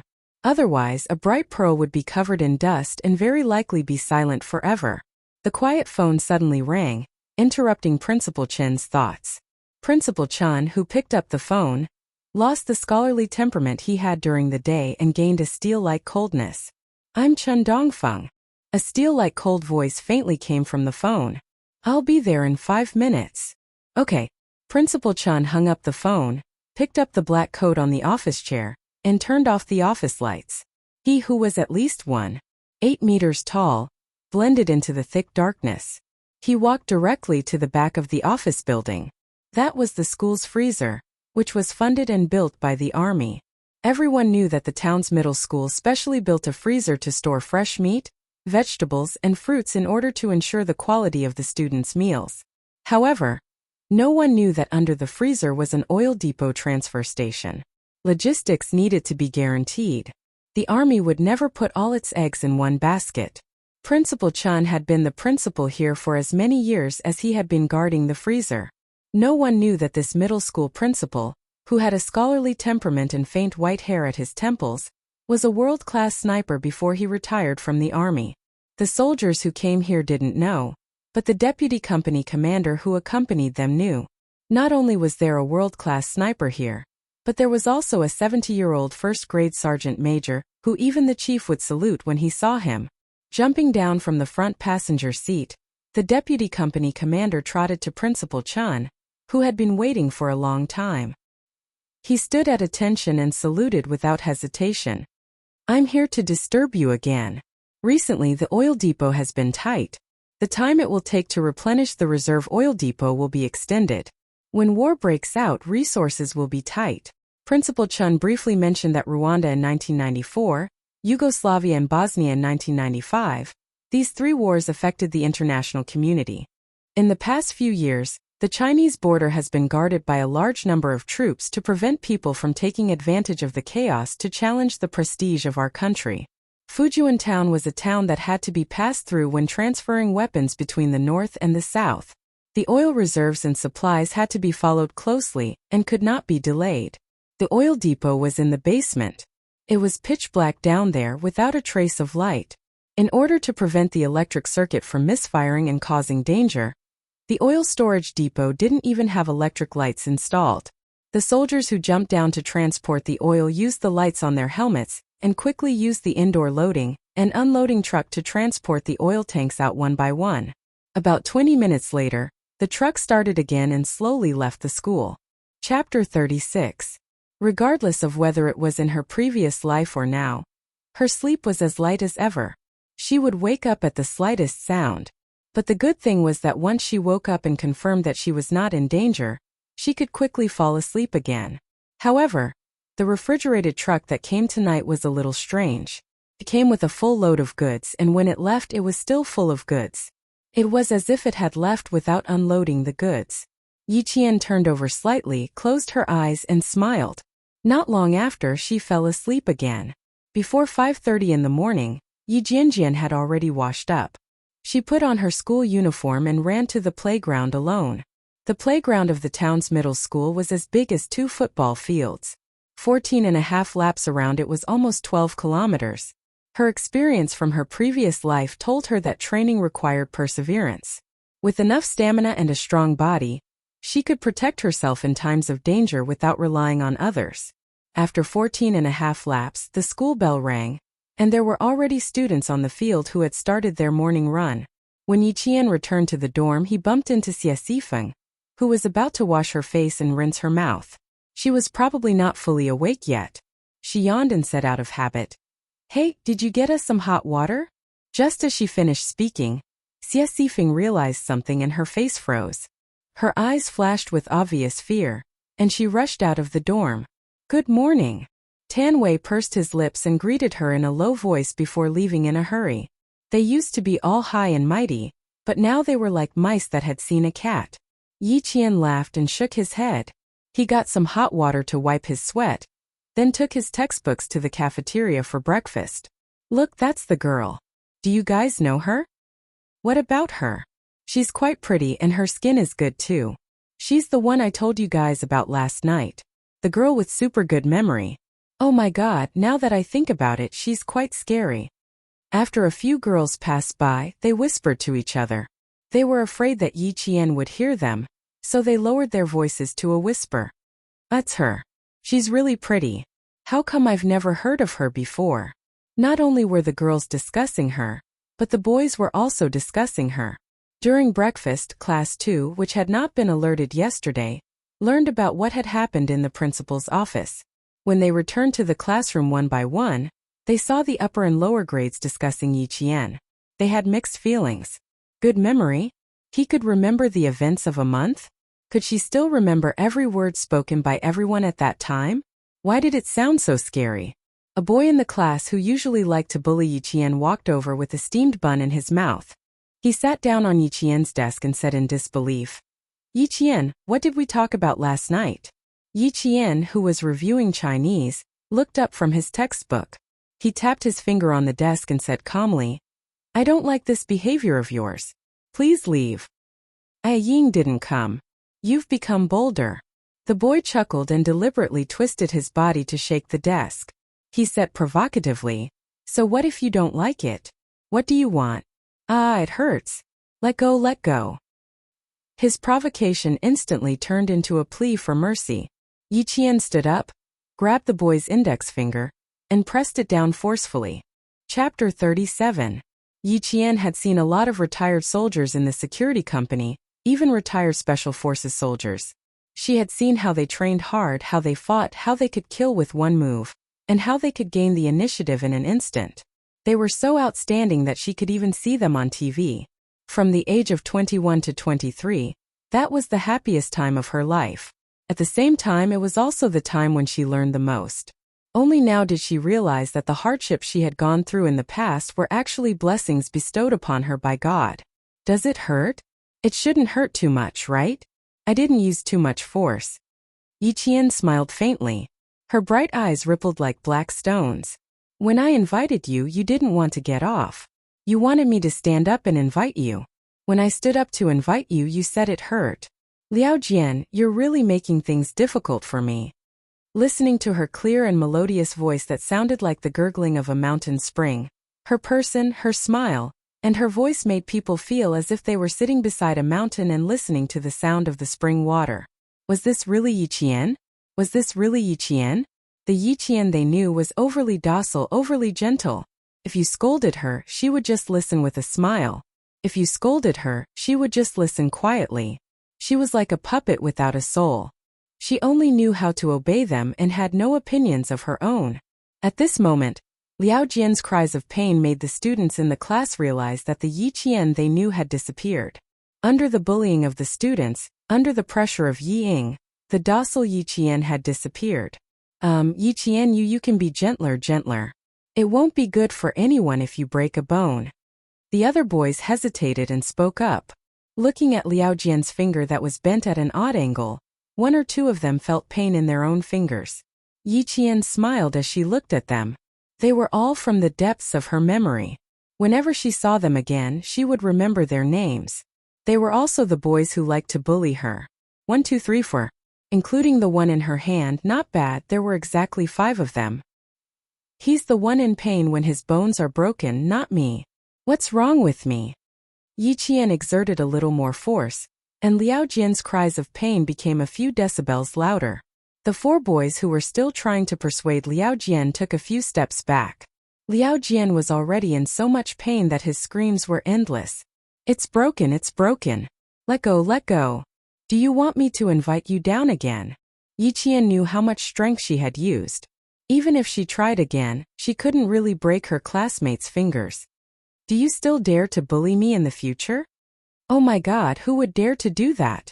He might seem easy to bully, and in fact he was indeed easy to bully. However, once his temper flared up, it was truly unbearable. No, I swear. Fuck. It hurts. Liao Jian, whose fingers felt like they were about to break, apologized profusely. Only when his fingers were about to go numb did he let go. With his fingers freed, Liao Jian swung his hand and looked over with a fierce gaze. Fuck. Yiqian, who met his gaze calmly, narrowed her eyes slightly. Her gaze was even fiercer than his opponent's. This made Liao Jian, who had said okay 3 times, feel his heart skip a beat. In the end, he reluctantly returned to his seat. Chapter 38. His father has some connections in town. Be careful. Zhang Bin came in from the back of the classroom and sat in his seat. He reminded him in a low voice. I heard that he has some connections in the city. My dad specifically told me not to provoke him in school. Zhang Bin's father was a police officer in the town's police station, so he had some connections in town. Yiqian smiled calmly. I was just returning the favor. If he has connections, what can he do to me? That's true. After thinking about it, Zhang Bin quickly put his worries aside and asked with interest, You were so cool just now. Who did you learn grappling techniques from? With a father who was a police officer, Zhang Bin could more or less figure out what was going on. Yiqian took out the math textbook that he needed to test this morning and placed it on the table. He flipped to the exercise page, lowered his head and smiled. I didn't learn. I just looked. After looking, she could memorize it. Once she memorized it, she could learn it herself. She answered so casually that Zhang Bin was stunned for a while. He panicked and said, You can learn it just by looking at it. Can't you be a little more reserved? He had suffered another blow. The sound of neat footsteps came from outside the classroom. The 2 of them immediately adjusted their posture and sat up straighter than all the other students. The first to enter was Teacher Ku. and behind her were 3 soldiers in formal military uniforms. They looked cold and mighty. It was not strange for soldiers to often appear in school. Every year, they would come to the school several times to explain basic precautions to the students. However, the soldiers who came back this time made the students hold their breaths. The girls widened their eyes and stared unblinkingly at the young major who walked to the podium under Teacher Ke's guidance. He was so cool. Yi Qian did not expect to see Xia Jinyuan in his class again. He looked at him and lowered his eyebrows slightly. Sorry, I didn't inform you in advance and took up your morning self-study time. Xia Jinyuan took off his military cap and gently placed it on the podium. The solemn national emblem was facing the 62 students below the podium. I'll take 10 minutes of your time. I hope you can listen quietly while I speak. He took off his military cap, revealing his clear forehead. His elegant and handsome face had already stunned several girls who saw him. His voice contained the majesty of a soldier, and there was a hint of coldness in it. His gaze silently swept from the left side of the classroom to the right. When it passed by Yi Qian, it did not stop at all. It was as if he did not recognize him. His silent gaze made the students instantly return to their elementary school days. Not only did they straighten their backs, but they also put their hands behind their backs. Very good. Xia Jinyuan, who was able to intimidate his classmates with just one look, narrowed his dark eyes slightly and no longer emitted a cold light. He placed his hands on the podium and leaned his handsome body forward slightly. Slowly, he spoke again in a very magnetic tone. Today we will talk about how to be more vigilant, how to detect people hiding around us, how to find out about the movements of the troops, and how to steal the troops. As he spoke, Yi Qian no longer lowered his head. Instead, he listened attentively and silently memorized every word he said. Chapter 39. Some countries have a huge intelligence system. They are not only active in their own country, but also in other countries. I hope that every student will stay vigilant and stay away from spies for the sake of the safety and prosperity of our motherland, as well as for our peace and happiness. Xia Jinyuan, who was standing on the podium, had a faint smile on his face when he spoke, but his eyes were deep and sharp. Even if he smiled slightly, you would never think that he was a gentle man. You would be able to tell at a glance that he was an extremely cold man. At the same time, he was also a very charismatic man. He was elegant and powerful, and his handsome face was elegant. When he smiled, his dark eyes were like the waves of the sea. When he was serious, they were like an ancient sword unsheathed. His movements and stillness were filled with an incomparable noble temperament. No one was more suited to wear a military uniform than him. The golden epaulets were luxurious and majestic, and the dark green military uniform was fitted to his body. His every movement exuded the military aura of a soldier. Perhaps it was because he was now facing a group of students. Yi Jian saw that he had concealed the cold and ruthless aura that had appeared between his eyebrows when he was arresting the criminals that day. He spoke calmly, hiding the cold and ruthless aura of decisiveness to kill. Even if they have killed people, they are still bad people. Looking at him, Yi Qian answered Zhangbin calmly, they are soldiers. It is their duty to protect the country. They use guns to protect the country, and the people they kill are those who deserve to die. Captain Xia had an intimidating aura, just like the aura of the retired Special Forces soldier at the security company. Yi Qian absolutely believed Zhang Bin when he said that he had killed people. The two of them conversed in a low voice.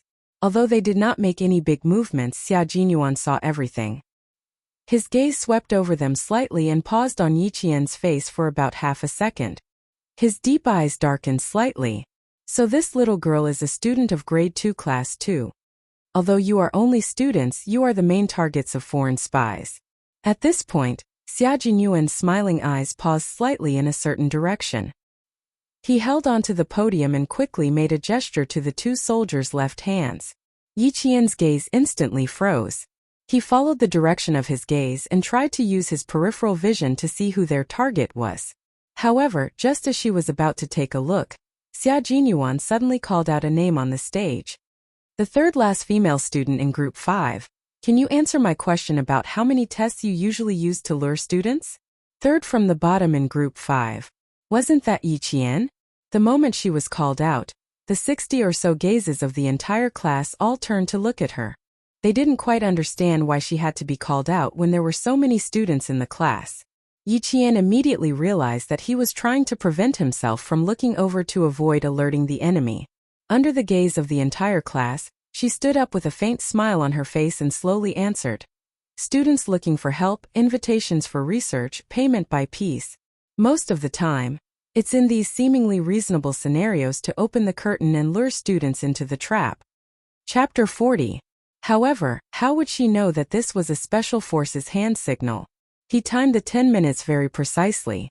He didn't need to look at his watch to know that the 10 minutes were over.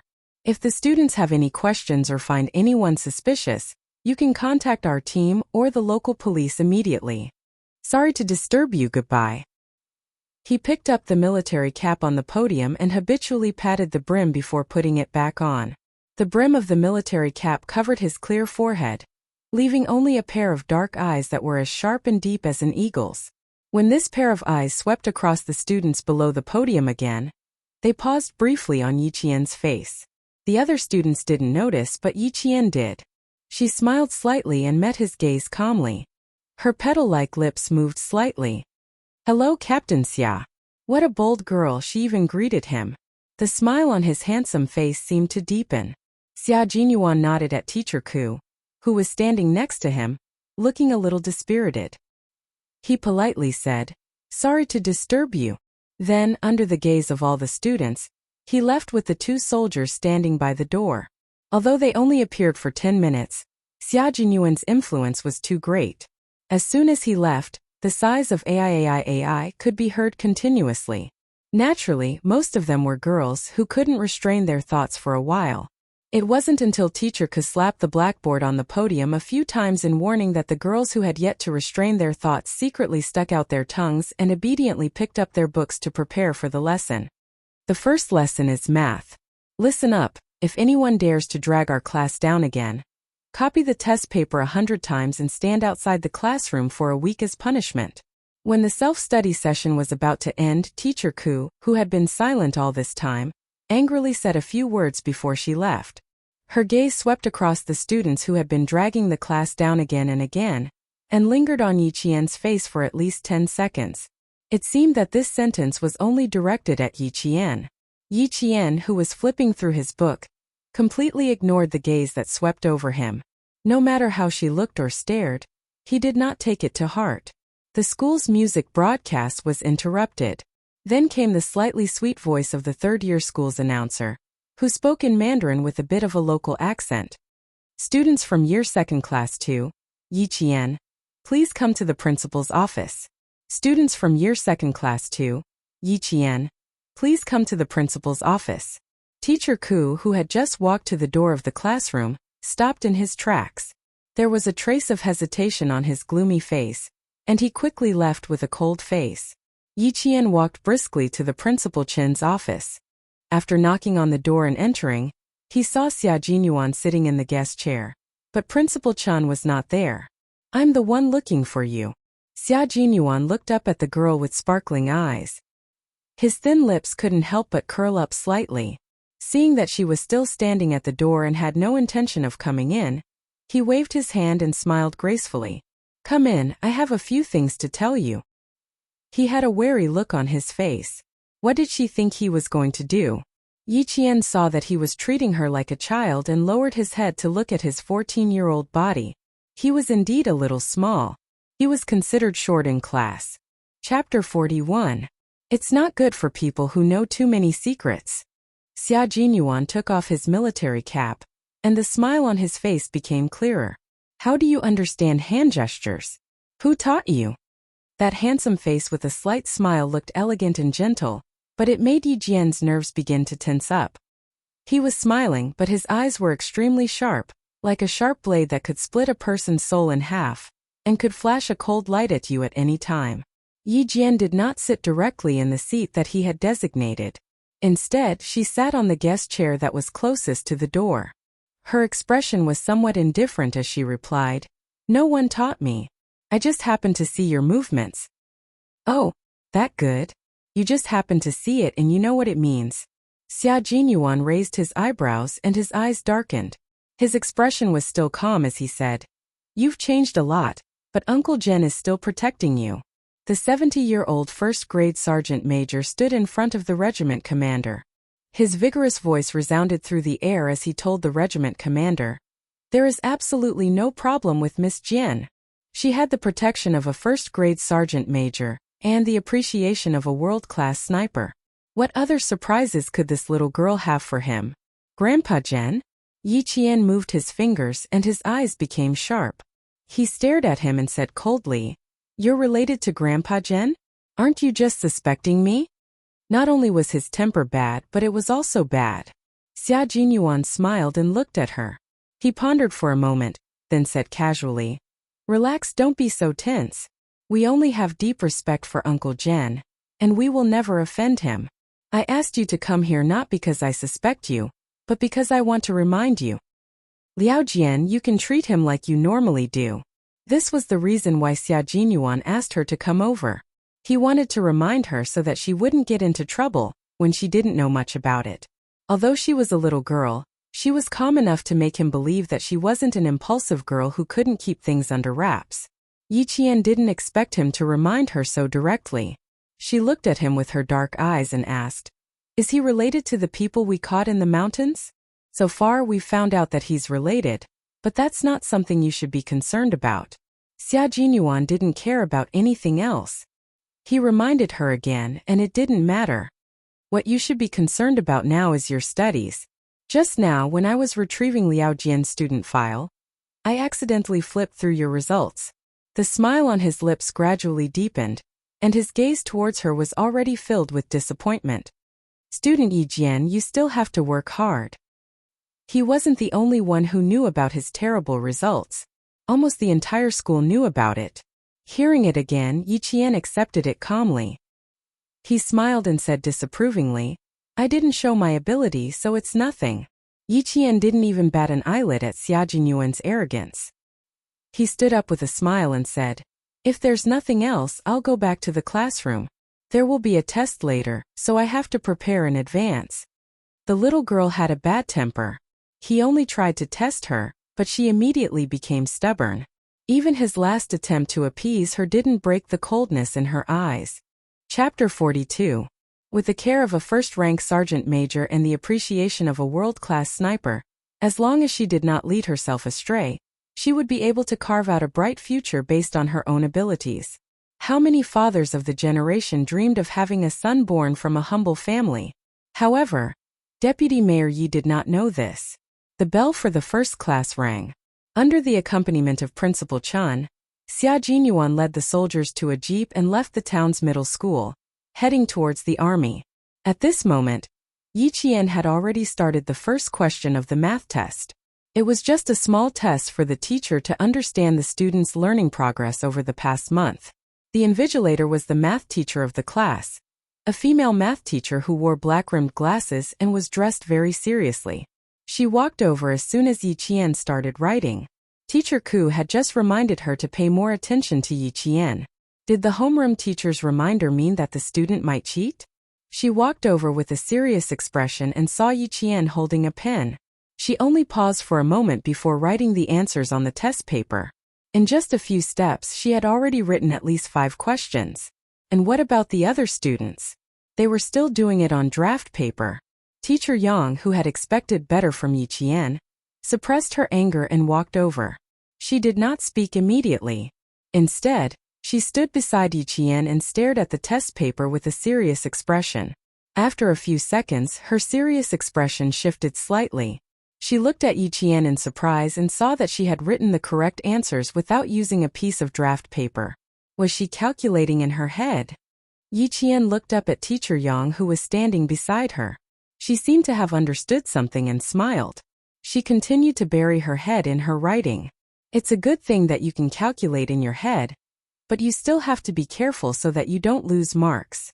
Teacher Yang bent down slightly and gently reminded the smiling student, "After you're done, it's best to check it again." At this moment, Yi Qian had finished all the questions.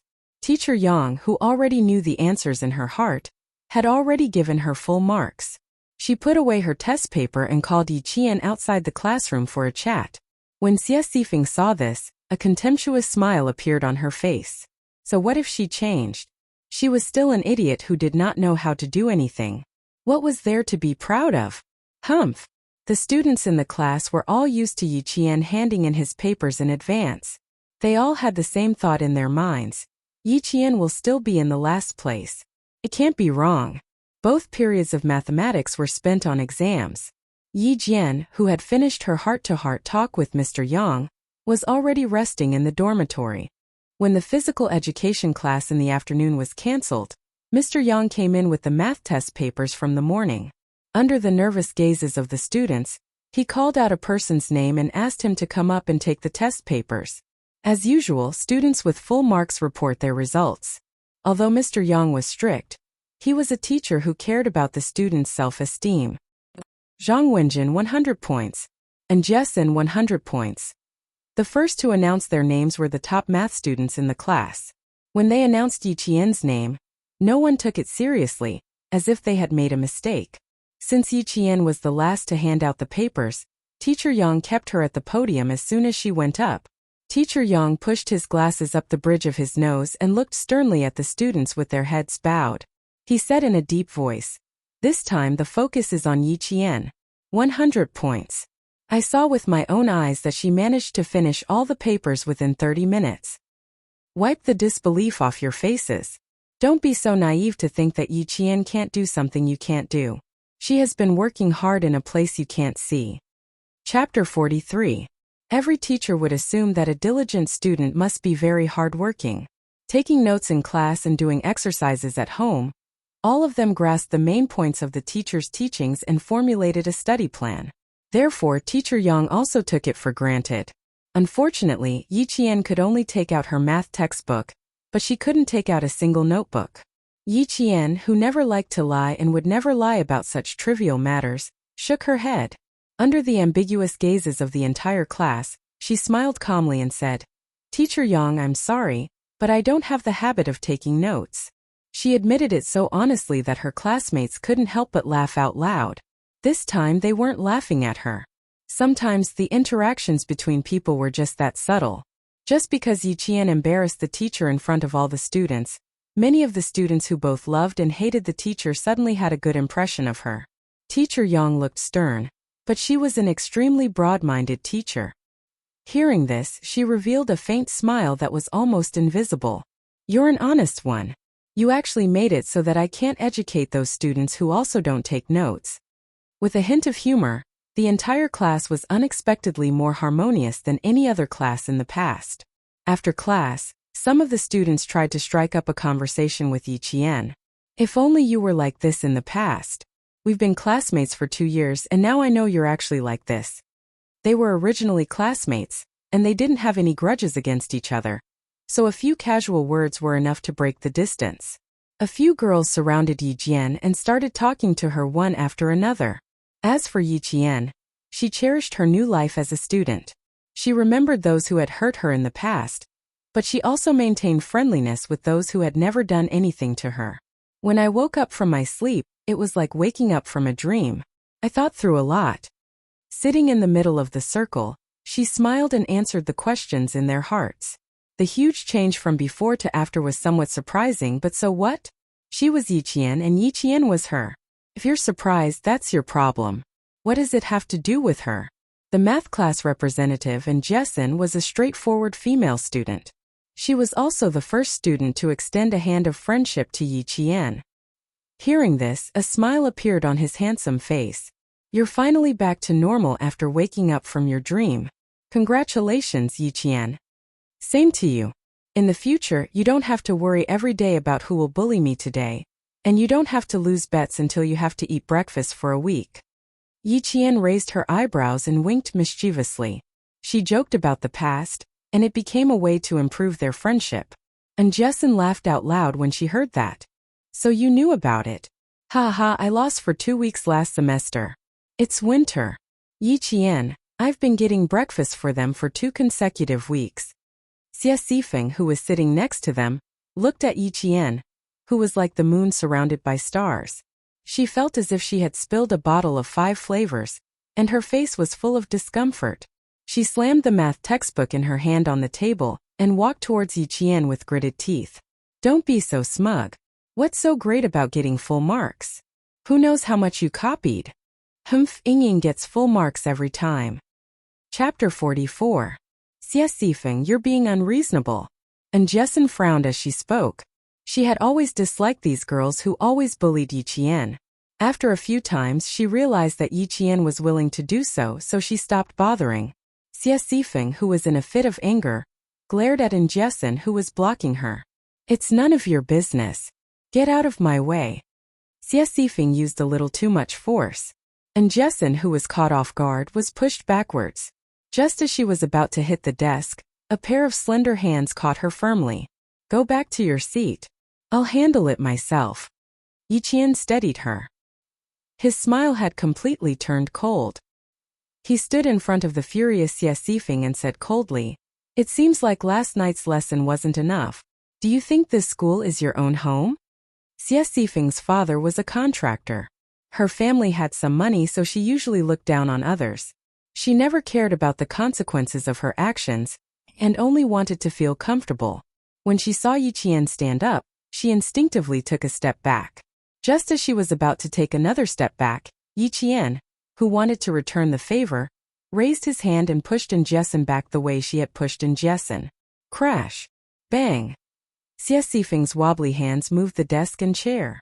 Even so, she still fell on her, but in front of her classmates. Xie Sifeng was stunned by the fall. She stared at Yiqian in disbelief. She actually dared to push her in front of her classmates. Yiqian! Xie Sifeng, who felt humiliated, shouted angrily. She stood up angrily and rammed into Yiqian like a madwoman. Who was Yiqian? He was someone who had worked in a security company for a few years. Her way of ramming into him was undoubtedly asking for humiliation. She was crazy, but Yiqian wouldn't go crazy with her. He dodged to the side and pulled Jessen, who was standing behind him. He smiled as he watched the crazy Xie Sifeng fall forward. He couldn't bear to watch any longer. He closed his eyes slightly. After hearing an even louder plop sound, he slowly opened his eyes. An extremely cold light flashed across his jet-black eyes. Xie Sifeng, who had lost her face again and again, cried on the desk throughout the rest of the music class. She cried until the end of class. You were so cool just now. I didn't expect you to push her back. After class, Jessen, who walked out of the classroom with Yiqian like a buddy, put his arm around Yiqian's shoulder and said with a bright smile, To tell you the truth, if you didn't push it back, I would have stood up and pushed it back myself. She had a very straightforward personality. No wonder she had always disliked Ying. Yiqian chuckled and said, There's no reason to give in to her. When it's time to make a move, of course we have to make a move. So, you angered your sister so much that she ended up in the hospital? She's still staying in the hospital, but you're enjoying yourself today. A man's cold voice suddenly cut in with a hint of anger and hostility. The voice was a little unfamiliar. The person was also a little unfamiliar. Yiqian looked at the boy with his hands in his pockets. His gaze was cold. He was dressed differently from the rest of the classmates. He narrowed his eyes and said, Oh! Then he remembered who he was. Gao Yang, the top scholar of grade 3 class 1. He was from Skytown Middle School last semester.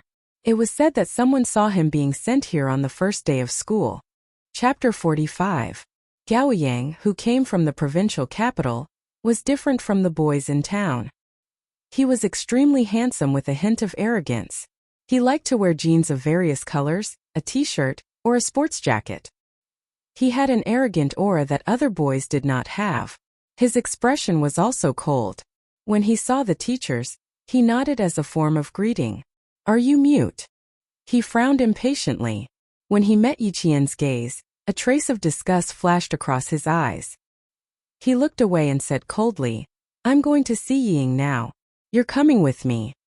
Yiqian raised his eyebrows and said with a half-smile, If the school didn't forbid students from dating early, I would have thought that you were her boyfriend. Aren't you afraid of being called to talk? Stop talking. Even the brave Jessen was frightened by Yiqian's audacity. Damn dating boyfriend.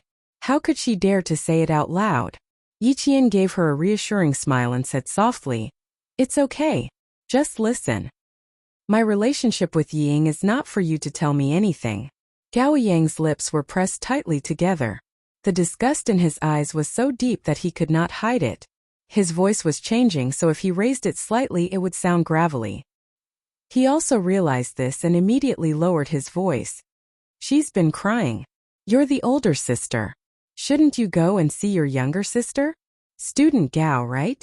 May I ask, what does it have to do with you if I don't go and see her? Even if it does, it's not for you to say anything," Yiqian retorted with a faint smile. She really did not like this student Gao.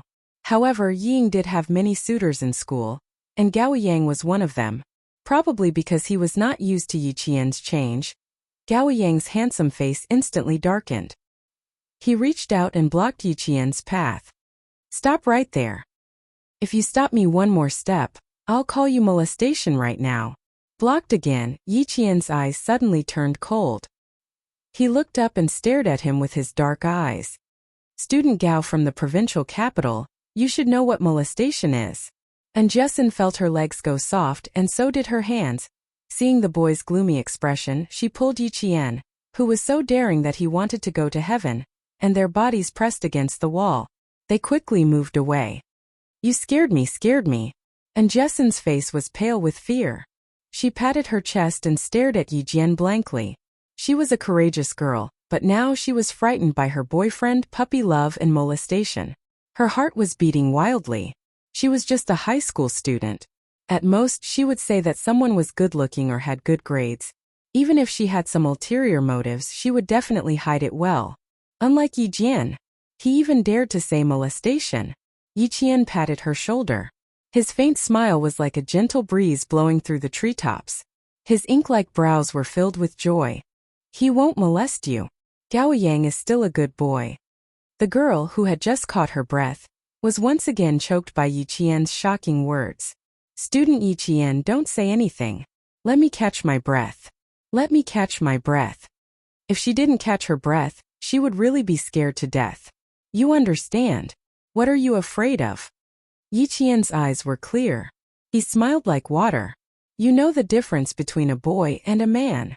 And Jessin rolled her eyes. "I know, but don't say it out loud." Then she laughed out loud. Chapter 46. On the fourth floor of the school office building, Principal Chan walked out of the office with a white-haired old man as he said, "Uncle, don't worry. I will take good care of Yiqian. You don't have to worry. I will take care of everything." The white-haired old man was wearing an old-style military uniform from the 1970s. Even though he was old, his footsteps still carried the air of a soldier. Even a world-class sniper had to be respectful in front of Uncle Jen, who had enjoyed a lifetime of special benefits from the country. "I feel guilty towards her. I hope you can teach her more." Uncle Jen sighed softly. "This child is smart. She is a good seedling. You can give her some pointers from Monday to Friday. When she gets home, I will give her some pointers. It will be easier for her in the future. At least it would be easier for her than her mother." Principal Chan paused on his right foot as he walked down the stairs. He said happily, "It seems like I have the same idea as you. But I still have to observe this child's results. However, I heard from Teacher Yang that she got full marks on her math test today. Maybe I am just worrying for nothing." Speaking of this, Headmaster Chen's face darkened slightly. "Deputy Mayor Ye's family is too outrageous. Do you want to give them a warning? They are enjoying the glory that sister brought to them, but they are treating Yiqian so harshly. Bad people have bad people to deal with. I am old. I don't really want to care about the outside world. I just want to nurture Yiqian into a talent." Yiqian, who was already playing badminton with her classmates, did not know that Uncle Jen had specially come to the city for her. He had a 2-hour-long talk with Principal Chan, and also developed a very strict training program for her. After the evening self-study session, Yiqian was called to the principal's office for a talk. This made Teacher Ku, who was the messenger, so tired that she was even a little scared to look at Yiqian. She was called to the principal's office for no reason. What if she made things difficult for her in front of Principal Chan? Even though there were only 2 pieces of paper, Yi Qian felt as if they weighed 1,000 pounds. Her eyes were fixed on the first few words. After a while, she looked up and smiled bitterly. Principal, you really think too highly of me. The 4-year plan was developed just for her. Just this kindness alone was as heavy as a mountain. Her eyes were slightly red. Even her voice was a little hoarse. You think so highly of me? Really? Girl, you don't have to thank me. I'm the same as your grandpa, General. We're both loners with no descendants. You should learn well so that our efforts won't be in vain. Headmaster Chan smiled and patted her on the shoulder. He was a teacher, a friend, and an elder, as he sincerely taught her. In life, one should be indomitable. No matter if you are a man or a woman, you must live up to your conscience and be able to carry the sky. You are a good child. Let bygones be bygones. Walk the path under your feet. If you are happy, smile. If you are sad, look up at the sky, look around you and look at the world. Fight for yourself. You are also responsible for your life. Do you understand? Chapter 47. To live up to the heavens above and the earth below. She did not have that much self-awareness yet. She only hoped that she could live up to the teachings of her 2 elders and live up to their expectations. Go back to the dorm tonight and calm down. After self-study tomorrow night, go straight to the school's back door. I'll pick you up. She knew that the road ahead was difficult, but she was fearless. Principal Chan admired this kind of Yi Qian. If she wanted to go far and stand high, she could only rely on herself. This child had a clear mind. Principal Chan admired Yi Qian's self-improvement. In the face of the current, she also maintained a calm mentality. From how she handled Yi Ying's matter, it could be seen that she was very clear about the severity of the situation. On Tuesday night, Yi Qian began his first training. Yi Qian, I'm a sniper. What I can teach you is all the experience I've accumulated in my career as a sniper. You still have a choice now. Retreat or advance. I'll give you 1 minute to consider. In the dimly lit training room, Principal Chan stood in the darkness like a leopard roaming in the night. Even though his voice sounded old and weathered, it was impossible to ignore the murderous aura around him. Sniper under the dim light. Yi Qian's entire body trembled slightly. It turned out that this seemingly amiable principal was actually a sniper. No wonder he exuded a murderous aura that made people feel fear from the bottom of their hearts. He pursed his lips and suppressed the trembling in his heart. His calm gaze was like an ancient well without ripples in the dim light. He said calmly, "There's no choice. I can only advance. I will never retreat." Good. From now on there's no turning back. Principal Chen nodded. Standing with his hands behind his back, he began the first training session in a low and serious voice. Snipers are the grim reaper in the eyes of the enemy, but in the eyes of their comrades they are heroes. They are the most outstanding comrades. They go deep into the enemy's camp alone and use the guns in their hands to win the first victory of the war. Yi Qian, you better be mentally prepared. The snipers I train will not stay in peaceful countries. They will go deep into the front lines of any country and complete the mission given to them by the country. Since he wanted to train this lass well, the training program he came up with was so harsh that it would make a soldier's scalp tingle. Yi Qian, who was listening intently, had already adjusted his breathing. Under the cold gaze of Principal Chan, he pursed his lips, straightened his back, and listened intently. In the recruit assembly camp in town, the cold-eyed Principal Chan began the first step of his 4-year plan. A sniper not only needs accurate marksmanship, but also a strong body and an iron will. He was a sniper, so other than teaching Yi Qian how to use the various sniper rifles, he also had to train Yi Qian's stamina and willpower. In addition to implementing sniping concepts and mastering the weapon system, professional sniping training also requires you to learn a lot more. During the training process, unless you really collapse, you have to grit your teeth and persevere until the end. Yi Qian listened intently and nodded solemnly. Under the calm surface, her blood was boiling. I'll listen to everything you say. I won't back down. Chapter 48. Do you understand? The last sentence was as merciless as metal, a stern command. Yi Qian did not pause for a moment. She held her head high and answered firmly. Understood. Under the hellish training of a world-class sniper, This day became the most difficult beginning of Yi Qian's life. After 10 minutes of warming up, she stood still in place. She was not only standing, but she also had to answer the number flashing on the training field. While answering, she was not allowed to move her body. If she moved even the slightest bit, an ant would be placed next to her neck. 3427, 870,994.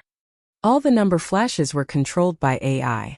In 3 seconds, 4 to 5 numbers would appear at the same time, and the maximum number would be 7.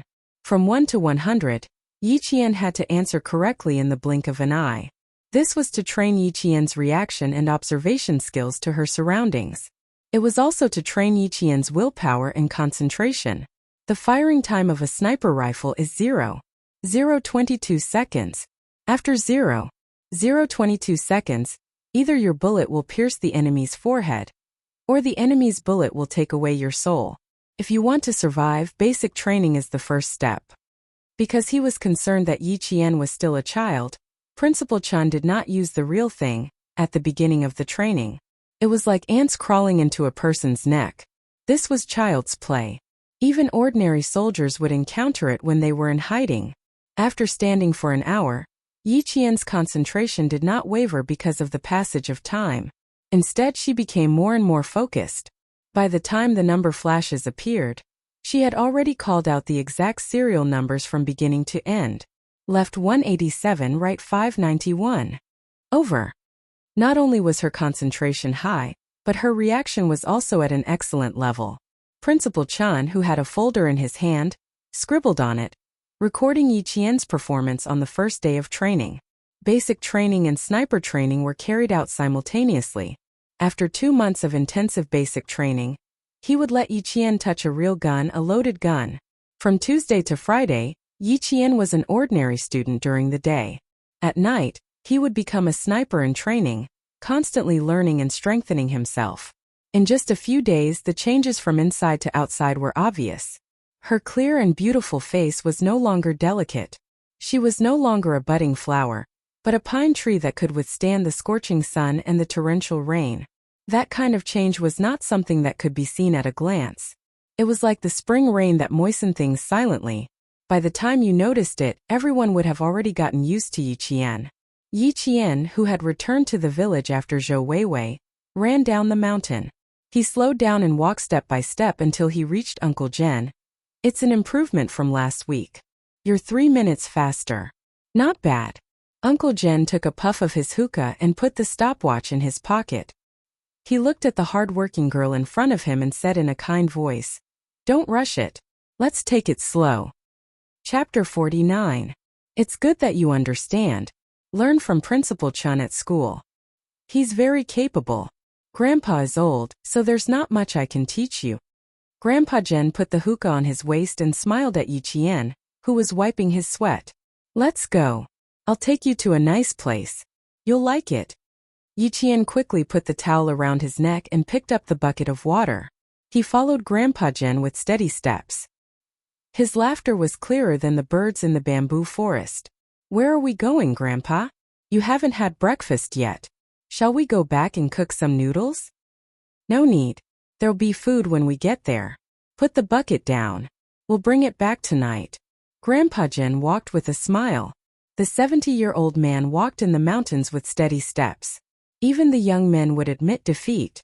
The back of the mountain was a large bamboo forest. The morning mist shrouded the forest, making it look like paradise on earth. Grandpa Zhen stopped in front of a cellar used by every household in the village to store sweet potatoes. He ordered Yi Qian, "Girl, open the door of the cellar." For as long as Yi Qian could remember, there was a cellar in his house. But he didn't expect this. There was a completely different world behind the cellar. Be careful. Don't be afraid. Follow Grandpa. Walking in the dark tunnel that seemed to lead deep underground, Yi Qian touched the dry stone walls with both hands. The shock in his heart was no less than the shock he felt when he was reborn.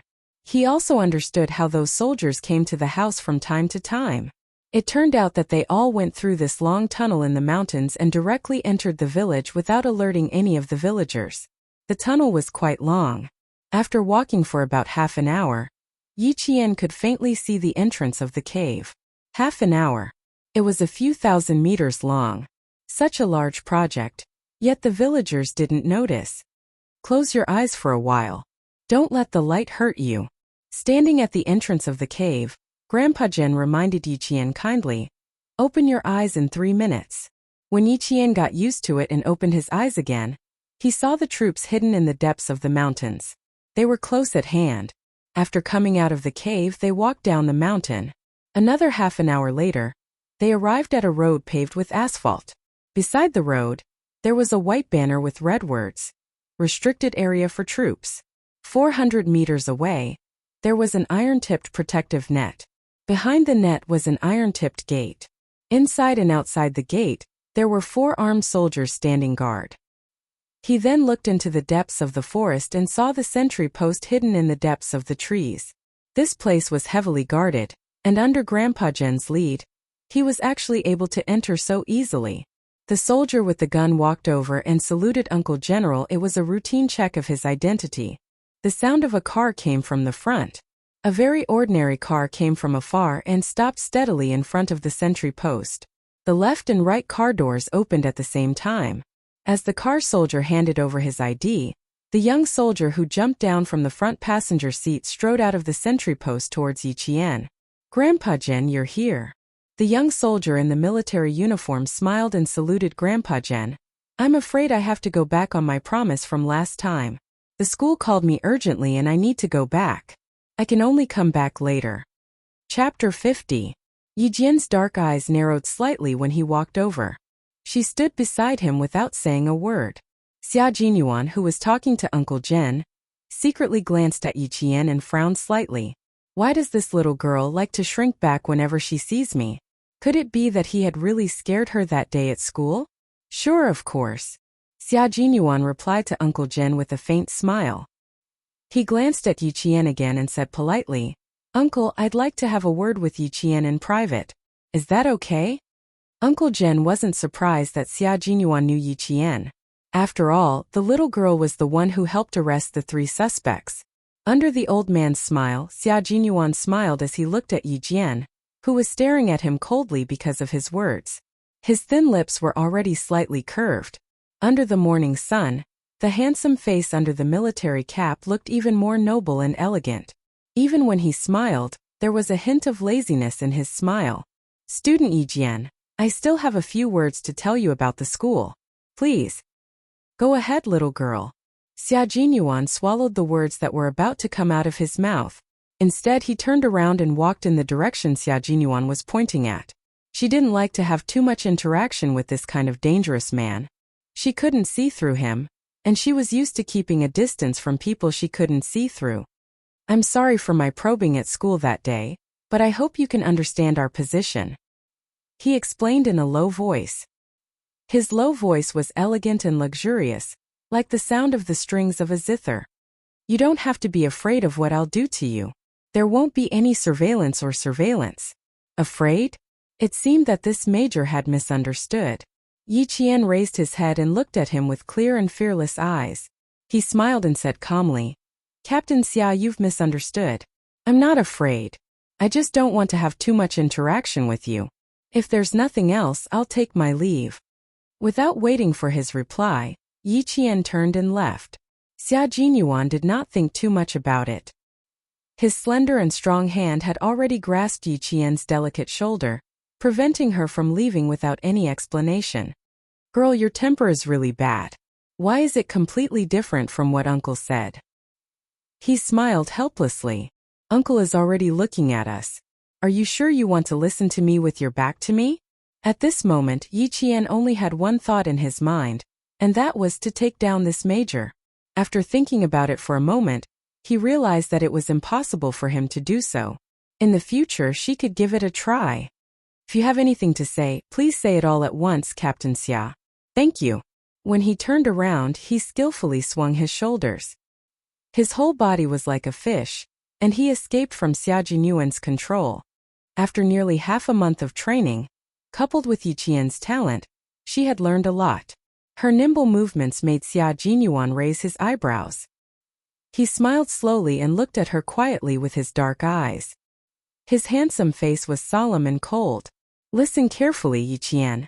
We have already confirmed that there is a problem with Liao Jian's parents. Liao Jian is the same. Please help us keep an eye on his movements in school. Chapter 51. Yiqian wasn't stupid enough to ask him why he chose her. Since he chose her, he must have his reasons. After listening quietly, she nodded. Okay, I'll keep an eye out. She paused for a moment then said, if there's nothing else, I'll leave first. Goodbye. She said goodbye as she turned around. She left as soon as she said goodbye. She didn't hesitate at all. Xia Jinyuan raised his hand and adjusted the brim of his military cap. The faint smile at the corner of his mouth was like a gentle breeze, so light that it disappeared in an instant. This little girl. Does she see me as a scourge? He jumped into the car that was already driving over. From the rearview mirror, he saw the backs of the old man and the young girl gradually moving away from him until they disappeared. The sound of the car finally disappeared among the trees. When Yiqian entered the military barracks, he turned around to look at the winding mountain road behind him. All he saw was lush green trees. Under the blue sky and white clouds, birds flew and left behind a graceful shadow. As soon as he entered the barracks, whenever he encountered a soldier, they would stop and salute Uncle General. Their words and actions were full of respect. Yiqian obediently followed Uncle Jin's footsteps. He didn't look or ask anything, as if he was a frequent visitor to the barracks. He wasn't curious at all. Fifth Company, arrange for the soldiers to come over tomorrow night. Have the squad leader prepare a list of names. I want to test them. Standing in front of the soldiers, Uncle Jin's expression was extremely serious. Every word he said was an unquestionable command. Suddenly, a series of consecutive gunshots rang out in front of them. Yiqian, who had his head down, suddenly looked up. As the gunshots rang out one after another, his heart trembled with the sound of the gunshots. It was as if something in the depths of his body had suddenly awakened. It wanted to break through the restriction and fiercely hit the ground. It's gunshots. The soldiers are hitting targets. Uncle Jen, who had signaled for the soldiers to leave first, looked sideways at Yiqian and smiled. I'll show you the shooting range later. Today I'll take you to another place. Their destination was also in the direction of the shooting range. They didn't stop until they reached a barracks where soldiers were standing guard. This was a restricted gun room that normal soldiers could only enter twice a week. Familiar with understood, precise, and professional. The forward banner was hung right in front of the gun room. All the soldiers entering and exiting could see it as long as they raised their heads. The moment he entered the room, Yiqian's dark eyes lit up like a small flame. When a normal person saw the rows of pitch-black steel spears that were suffused with a cold light, a sense of fear would have already quietly risen from the bottom of their hearts. But Yiqian only knew that his blood was boiling. It was a thirst for power. It was an urgent desire to touch them. He turned around and looked at Uncle Jen behind him. His clear voice trembled with excitement. Grandpa, can I touch them? There was a cry that came from the depths of his heart. It kept calling him to walk over, reach out, and pick up the rows of guns that were gleaming with a dark cold light. Chapter 52.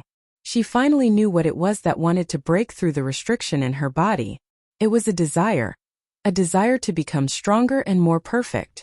Ha ha ha, aren't you afraid, little girl? Uncle Jen laughed as he looked at the little girl whose eyes lit up when she saw the gun. His wrinkled face was full of smiles. These are all guns, real guns that can be used once they are loaded with bullets. They are not the toy guns you have seen before. Yiqian shook her head and smiled. I'm not afraid. Principal Chun taught me that you can only truly control a gun if you develop feelings for it. Let it become your helper. A helper that can save your comrades in times of danger. He's right. Before you develop feelings for a gun, you have to understand it first. The little girl's eyes were filled with excitement, but there was no sign of fear. Uncle Jen saw this and laughed in his heart. He walked to the front of the rows of steel guns and casually picked up an assault rifle. As he quickly disassembled it, he energetically said, N70AB2 Russian Kalashnikov A101 Assault Rifle NATO 5. 6mm ammunition. It was designed by the former Soviet Union's famous gun designer Kalashnikov, commonly known as a submachine gun. Uncle Jen dismantled the gun very quickly. At the same time, he used special tools. In less than 5 minutes, the assault rifle was dismantled by him into a pile of parts. How many parts did I dismantle just now? Uncle Jen pointed at the scattered gun parts on the table and suddenly asked, "Give me a number." From the moment he picked up the gun, he was already in the middle of training. Yiqian pointed at the parts on the table. Her clear black eyes contained a faint smile as she said, "This is the last part that you put down. This is the 47th part that was dismantled. This is the part that you dismantled at step 74. Grandpa, you dismantled a total of 80 parts. Am I right?" Not only was he right, but he was very accurate.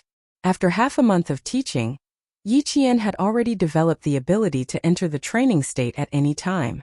Whether it was Principal Chun or Uncle Jen, they loved to ask questions suddenly. Uncle Jen laughed again and said, not bad at all. While observing, you are also better at understanding. The 47th part is the recoil spring lock. When the bullet is fired, the bolt will lock the thinnest part of the gun, so that the gun won't return to its original position. Thus, the gun can continue to fire continuously. The 74th part is called the gun buckle. Its function is, as Uncle Jen picked up the parts one by one and explained them one by one, Yiqian, who had zero knowledge of the gun structure, began to understand it. For the whole day, Uncle Jen kept dismantling the guns, while Yiqian kept repeating how many parts each gun had and what they were used for. Assault rifles, shotguns, semi-automatic pistols, manual rifles, revolvers. Not only had she touched a series of firearms, but she had also disassembled them herself. She had a deeper understanding of them. Revolver ejector lever, central spring, rebounding block lever, camera body. Yiqian mumbled as she walked towards the classroom with her textbook in her arms. She recalled the knowledge she had learned yesterday and this morning over and over again in her mind. Chapter 53. And Jessen chased after Yiqian from behind. She had already called out to him several times, but there was no response. She couldn't help but feel worried. Just as she was about to catch up, Yiqian sensed something and looked back. He happened to see the worry on her face clearly. "What's wrong? You don't look too good." "No, I called out to you 3 or 4 times, but there was no response. I got mad." Yiqian's smile was still bright and beautiful. There was no change in his expression, and Jessen secretly let out a sigh of relief. "Sorry, I was studying and didn't hear you." Yiqian saw her expression and calmly waved the book in his hand. He smiled and said, "Once the holidays are over, the midterm exams are coming up. I have to hurry up and study." There was no time at night, no time on Saturday, and no time on Sunday. She could only squeeze in time to study for the entire semester. That's right, Yiqian was studying for the entire semester, not just what he had already studied. And Jessen's worries were swept away. She giggled and said, "Okay, it just so happens that I also need to study. After the evening self-study session, let's each do 10 questions in the classroom before we go back to the dorm?" She waved the test papers in her hand and looked at Yiqian with a pleading expression. "Do me a favor and finish this test paper with me. My mom bought it." "Was this what you were worried about?" Yiqian took the 2 sets of test papers from her hands and casually flipped through them. He smiled at her and said, "These are very simple questions. What's there to worry about?" "Listen, Ying, listen. Some people just don't know the immensity of heaven and earth." Xie Sifeng's cold voice came from behind her. She mocked. "Does she really think she's that great?" And Jessen stopped in her tracks. She tugged on Yiqian's sleeve and said in a low voice, "She took half a month off. Isn't she afraid that she won't be able to keep up? She's the one who thinks she's infallible." She was referring to Ying, who took 2 weeks off. Based on my understanding of her, taking half a month off is definitely not a break. Yiqian didn't turn around. He smiled faintly and said, "Teacher Ku has to leave the school during the lunch break. He even brought along the math teacher from class 3. Guess where the 2 teachers are going?" And Jessen immediately thought of something and exclaimed, "It can't be. Of course. So classmate and work hard." Yiqian raised his eyebrows and smiled, ignoring the stares coming from behind him. Ying had always been smart. How could she lose her final advantage in school? At this moment, Ying coldly retracted her gaze. At the same time, she pursed her lips tightly and lifted her chin slightly. She said to Xie Sifeng, "Why do you care about her? What will happen to arrogant people?" "That's right. What would happen to an arrogant and complacent person like her?" Yi Qian, who had walked to the door of the classroom, turned around and smiled at her. The corners of his mouth curved into a cold sneer. "Ying, I will crush your pride with my own hands." Their gazes met. They were like fire and water. Ying, who only dared to return to school after half a month of peace, secretly gritted her teeth. No matter how angry she was, she had to endure it. After a series of suppression, Ying finally understood that from now on, Yi Qian would never listen to her obediently, and she could no longer threaten Yi Qian with words like, "If you dare to do better than me, I'll kick you out of my house." Chapter 54. There was still half an hour before the evening self-study session. Most of the students in the class had arrived. They gathered in groups of 3 to 5 and had endless topics to talk about. Yi Qian and Jessen entered the classroom. A few students who had gathered to discuss the test immediately said, "Did you do the last geometry question? So difficult. I can't do it at all." "Don't ask me. I didn't do it." And Jessen put down her bag and said domineeringly, "I don't know how to do it. I didn't do it. It's that simple." "No way. You didn't even do it. Yi Qian can do it. Look for her." And Jessen took out the test paper and said loudly to Yi Qian, who was still in his seat, "There's still half an hour before the evening self-study session. Let's talk about how to solve this question first." Her voice had always been loud. Even the students who were messing around could hear her. They all stopped and looked at Yi Qian. A student laughed and said, "Yi Qian, come teach us. You're much more generous than Yi Ying." Every time Yi Ying was asked to teach her, she had to put on airs. She would either say that she was still thinking about it or that she didn't have time now. Yi Qian was different. As long as she was asked, she would answer patiently even if she had something to say. Yi Ying, who had just come in after adjusting her emotions, heard this sentence. She almost lost her composure. When the student who said this saw her, his gaze drifted. He smiled awkwardly but didn't explain anything. It was the truth. He wasn't spouting nonsense. Yi Ying, who had taken half a month of leave, could only endure it. She sat down with pursed lips and accepted the greetings from her classmates. Only then did a smile appear in her gloomy eyes. "Thank you for your concern. I didn't want to take half a month off because of a small matter," she said with a smile. There was a faint smile on her beautiful face just like before. There was nothing different. When Xie Sifeng heard this, she immediately said, "What do you mean by a small matter? My mom said that you went to the city for a checkup and found a problem with your heart. She also said that it's difficult to treat and can only be nursed.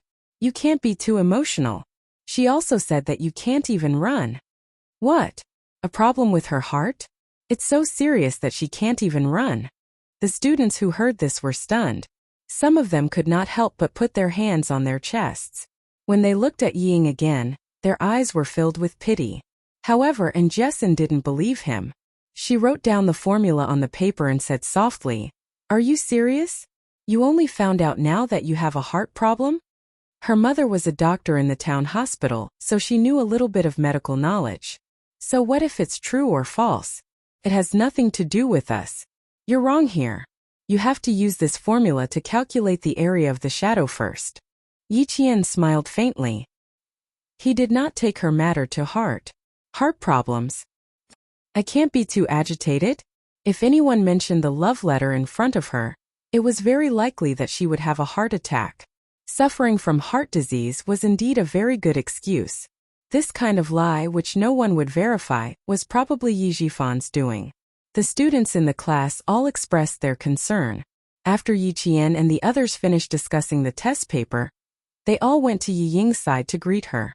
Yi Qian was no exception. When she walked over, Xie Sifeng blocked her like a mother hen protecting her chick. She said in a sharp voice, "What are you trying to do?" She was not the only one who was nervous. The other students also had some thoughts when Yi Qian walked over. After all, Yi Ying treated her like that in the past. Chapter 55. Look, Daddy still has a way. Who would dare to say anything now? Even if the damned girl told her classmates, who would dare to say it to her face? Who could bear the responsibility of a heart attack? The provocation in Yi Ying's eyes was too obvious, so obvious that Yi Qian could see it. The corners of her mouth curled up slightly, and a cold light flashed in her dark eyes. She walked up to Yi Ying. Yi Ying's heart tightened when she met her cold gaze. Suddenly, she saw her raise her hand, and her whole body tensed up. She dodged and shouted, "What are you trying to do? Why are you so nervous? Relax." When the students thought that Yi Qian was going to do something, she raised her hand and patted Yi Ying's shoulder gently. She said in a clear voice, "Take care of your body. Don't get angry so easily." Phew. So she didn't want to hit Yi Ying. Yi Ying, who knew that she was being played, forced herself to hold it in. She replied with a fake smile, "Thank you for your concern. I'll take good care of myself." Yi Qian pursed her lips and smiled. Her eyes were already curved. How can someone as young as you compete with her? So what if you have parents? You're digging your own grave. Under everyone's gaze, Yi Qian leaned over and whispered into Yi Ying's ear, whose whole body was tense, "Let's take it slow. Don't be so nervous. You're only halfway through your 3rd year of middle school." Her voice was so soft that it was almost inaudible, but it made Yi Ying feel as if she was being stared at by a beast. The hand that was still on her shoulder felt like it weighed 1,000 pounds, making it difficult for her to breathe. Looking at Yi Ying, who was trembling in fear, the smile on Yi Jian's face deepened and her eyes shone even brighter. She calmly retracted her hand and looked up at the students with a smile. "Class is about to start. You're dismissed." She was so easily frightened. Hopefully she didn't get a heart attack. The students didn't know that the two sisters were secretly fighting. Seeing that they were still chatting and laughing, they didn't think much of it and returned to their seats when the bell rang. After Mr. Ke came in, his eyes swept over Yi Ying's face. He walked to the podium and said with a serious expression, "Students, due to health reasons, Yi Ying from our class." Now that the teacher had said it himself, Yi Ying's heart disease was confirmed. The next day, even the students from the next class knew about it. However, Gao Yang was the only one in the class who cared about her. The rest of her pursuers had silently asked their classmates from Class 2 to care about her. Handsome and tall, he walked into Class 2's classroom with an indifferent expression. Miraculously, the noisy class fell silent for 3 seconds. Walking to Yi Ying's side, he frowned and said in a deep voice, "I'll take you to the province for a checkup during the May Day holiday. Your complexion looks rosy. How could you have congenital heart disease?" Her honesty almost made Yi Qian laugh out loud. She looked at the flustered Yi Ying with interest. She covered her mouth and said coldly, "My business has nothing to do with you. Leave now. My uncle is the director of the provincial hospital. There are still 8 days before the May Day holiday. Think about it before replying to me." Not only did she reject him, she even pointed at his nose and asked him to leave. Gao Yang, who had always been cold and arrogant, endured it. He said something in a low voice and turned to leave. The director of the provincial hospital. Yi Ying's pupils contracted. So his family had such powerful connections. She regretted her harsh tone just now. Yi Qian looked at her small face. One moment she was smiling, the next she was annoyed. He suddenly found it funny. He looked away indifferently and buried his head in the sea of books again. Chapter 56. It was still slightly chilly at night before the May Day holiday season, especially when it was raining, which made it even colder. Yi Jian had been standing in the rain for half an hour. Among them there was a wolf dog that was chained to a leash. It was growling less than 10 centimeters away from her, and its growls made her heart tremble. A sniper's ambush can sometimes last a few hours, and sometimes it can last a few days. You never know when you'll encounter danger. Accept fear, get used to it and overcome it. This is a necessary psychological quality for a good sniper. In the heavy rain, Principal Chen's steely voice cut through the rain. He had spent his entire life training Yi Qian. Be on standby and ambush 24 hours a day. You'll face wind and rain, lightning, blizzard, and scorching sun. Learn to ignore the effects of nature and the environment on you. That way, you won't waste a single bullet. The rain was getting heavier, but his words were like a heavy drum in the rain that struck Yi Qian's heart. If you want to see the rainbow after the storm, you must first be able to withstand the baptism of the storm. Yi Qian stood motionless. The wolfhound treated her as an intruder and growled madly. The chains rattled as if it would break free and pounce on her in the next second. It wasn't that she wasn't afraid, but that she was afraid and had no way to retreat. If she swayed even a little, she would be pricked by the steel needles at her feet and bleed. In Principal Chen's words, if you retreat, your comrades will be the ones bleeding. Remember, once you pick up a sniper rifle, you have no way to retreat. You must complete the mission beautifully and eliminate the target. If you don't want to bleed or sacrifice your comrades, then you must become stronger. After an hour of standing in the rain, Yi Qian felt as if her legs didn't belong to her anymore. Principal Chen walked over with a towel and slowly squatted down. He looked kindly at Yi Qian, who had fallen into the rain because of her weak legs. He said slowly, word by word, "Girl, you chose your own path. Walk it with blood and tears in your eyes. Only then will you be able to welcome your peak."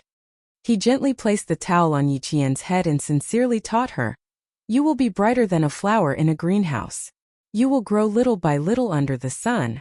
Without your parents to protect you, believe me, my child, you will live a more exciting life than anyone else." Principal Chen had already heard about what happened during the day. He had been silent for a long time before he added tonight's training. He was telling Yi Qian that she was different. You relied on your own two hands to get what you want. That is your true ability, and no one can replace it. Yi Jian, who had caught her breath, raised her head. Her eyes were as bright as a mirror after being washed by the rain. They were so clear that they could reflect the beauty and ugliness of everything. Raising his hand, Zhang Xian wiped the rainwater off his face. Under the gaze of the elder, he smiled and said, "I will persevere on, not for anyone else but for myself. Don't worry, I, Yi Jian, will never give up halfway on the path I've chosen, nor will I let difficulties surpass me." With a sharp sword in hand, she would cut through the difficulties, cut through the thorns, and walk on a broad path. Headmaster Chun laughed out loud and said, "Good 3 times in a row." He stood up and said, "Good child, you are fearless and magnanimous. Ying is no match for you." Chapter 57. Principal Chun thought for a while, then nodded with a smile. "If that's the case, then all the more you have to work hard. Go change in the hot water room. I have something to do in the front. Tonight's training will end early." She had been in the rain for an hour. After all, she was still growing.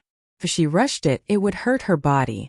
When Yi Jian came out of the hot shower, she saw Headmaster Chun talking to a middle-aged man in his 40s in the training room. He was wearing a short-sleeved shirt and a pair of perfectly ironed black trousers. He was talking in a low voice. "Come, girl. Let me introduce you to this uncle." Principal Chun waved at Yi Qian, who had already put on her school uniform. "There's something I'd like to ask your opinion on. What do you think?" The middle-aged man was obviously from a military background. He smiled and sized up Yi Qian. After nodding slightly, he said to Principal Chun, "I've been observing you for a while. This child is indeed a hard-working one." Yi Qian hurried over and greeted him politely. "Uncle." Then she heard him say with a smile, "Just now, Headmaster Chun said that it's not very convenient for you to live in the dormitory now. If you go back at 11 o'clock every night, it will more or less affect your classmates in the dormitory. See if you can consider moving out." Move out? Yi Qian was stunned. She had indeed considered moving out. Especially after seeing Yi Ying today, she wanted to move out even more.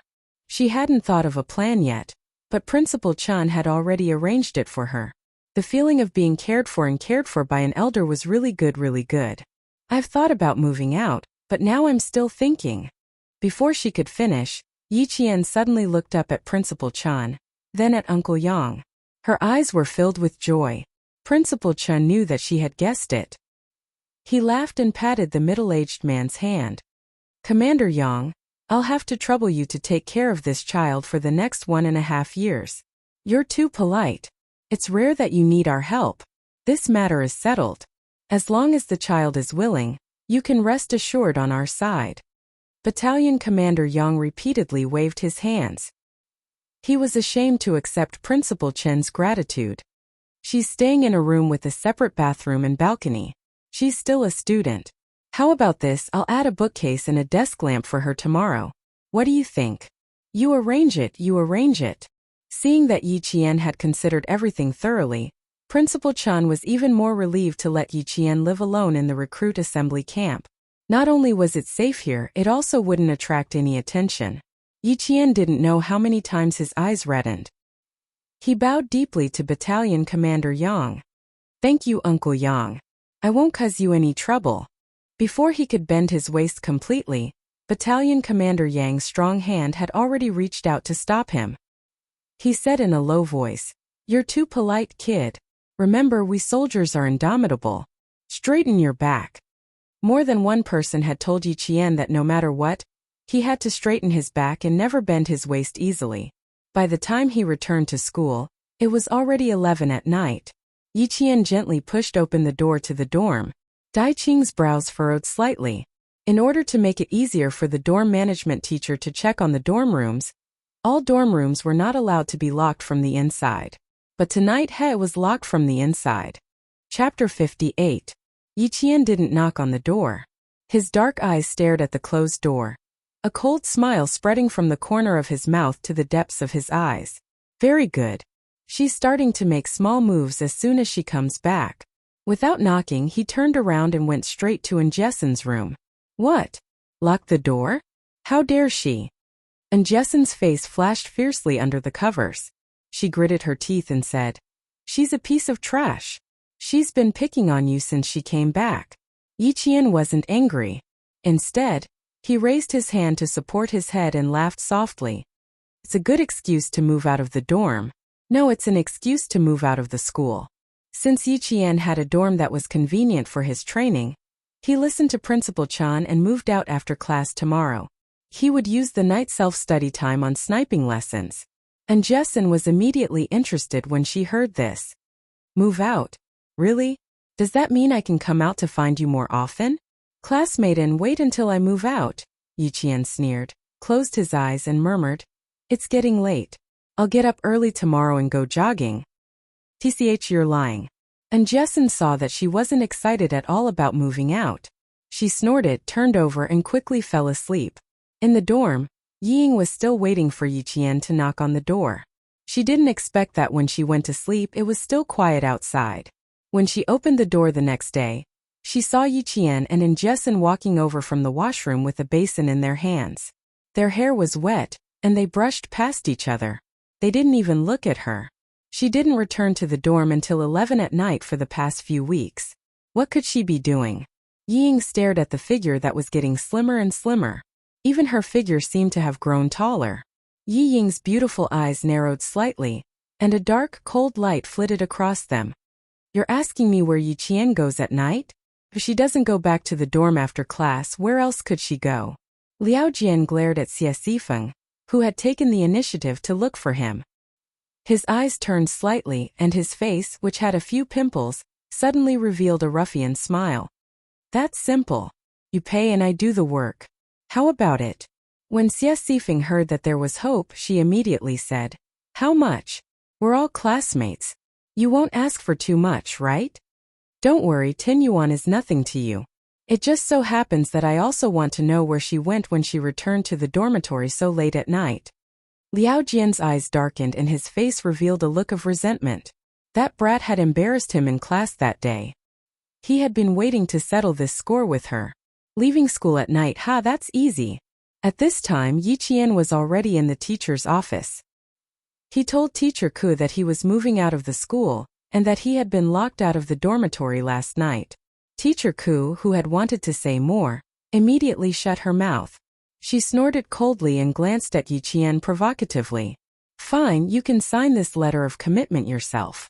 If anything happens, it has nothing to do with the school or the teachers." Moving out. If an undisciplined girl were to come into contact with some bad people outside, it would be too easy for her to learn bad things. Yi Qian glanced at it and signed his name without hesitation. He maintained a polite smile and said calmly, "Teacher Ku, don't worry. I'll take good care of myself. I won't cause any trouble for the school or the teachers." Chapter 59. Her etiquette was impeccable, and her grades were improving day by day. This gave Teacher Ku, who wanted to teach her a lesson from time to time, no chance at all. In the afternoon, Yi Jian really packed up her luggage and quilt. She left the school alone with a very big woven bag in her hand. She didn't even look back. And Jessin was holding her textbooks for her, and followed behind her like a fool. She still couldn't believe it until she walked out of the school gate. She said blankly, You're really out? You really moved out? She always thought it was a joke. Of course it's true. Didn't I tell you last night? Yiqian moved her luggage to a common three-wheeled passenger car in town and said to Jessin, who was still in a daze, Hurry up and get in. It won't be good if your name is recorded. And Jessin hurriedly put the bag containing her textbooks on the car and rubbed her face before replying. You did a good job. Just now Yi Ying's face was so twisted. How could it not be twisted? If she wasn't in the dorm, Yi Ying wouldn't have an excuse to talk bad about her in front of her classmates. I don't care about her right now, and I don't want to deal with her. I just want to study hard and get into the provincial high school. It's a waste of my time to argue with her. Since she couldn't directly kill her and kick her out of school and leave her with nothing, why waste her energy? After Yiqian finished speaking, she nimbly jumped onto the car and waved at Jessin. Then she took her luggage and moved into a brand new place. People came and went after school, so Yiqian's departure didn't attract much attention. Only Liao Jian, who had a lollipop in his mouth, looked at the leaving tricycle with a cold smile. He walked to the motorcycle that picked him up and patted the back of the young man with the green tattoo on the back of his hand. Brother, let me introduce you to a hot chick. She's my classmate. How hot can your classmate be? There are 2 chicks from your province in the restaurant. Their chests bounced up and down as they walked. Brother will take you to Lele. Brother Fei was a famous hooligan in town, and had a good relationship with Liao Jian's father. He often took Liao Jian to have fun. As soon as the motorcycle started, it left behind a trail of black smoke and disappeared into the school gate. Yiqian, who was no longer restricted by accommodation, began to improve by leaps and bounds. That kind of improvement surprised even Principal Chan. Yiqian became even more infatuated with sniping the moment he touched a gun for the first time. It was the infatuated bullet that flew unstoppably and hit its target. He was infatuated with the joy of defeating himself again and again. During the entire May Day holiday, Yiqian followed Principal Chan and Uncle Jen to practice again and again in the deep mountains and forests. He gritted his teeth and endured the hardships again and again. Target is 470 meters away. Hit between the eyebrows. After putting away his sniper rifle, Yiqian carried his gun and jumped down from the tall tree. He hugged the tree trunk and stepped on the branches. When he reached a certain height, he jumped down from the tree. Her face was covered in green paint and she wore a helmet that didn't quite match. Her palm-sized face looked especially small and delicate. Principal Chan picked up the straw man target and walked over the bushes. He removed the empty bullet that was shot between the straw man's eyebrows and handed it to Yiqian. Keep it well. It is also a witness to your growth. Chapter 60. Yiqian's improvement could be described as godly. The more he taught her, the faster she absorbed. Principal Chan and Uncle Jen had privately discussed this with each other many times. At the same time, they had more confidence in Yiqian. Principal Chan opened up the foldable table and signaled for her to sit down. Under the scorching afternoon sun, he began to teach her sniping theory. There were too many things a sniper needed to learn.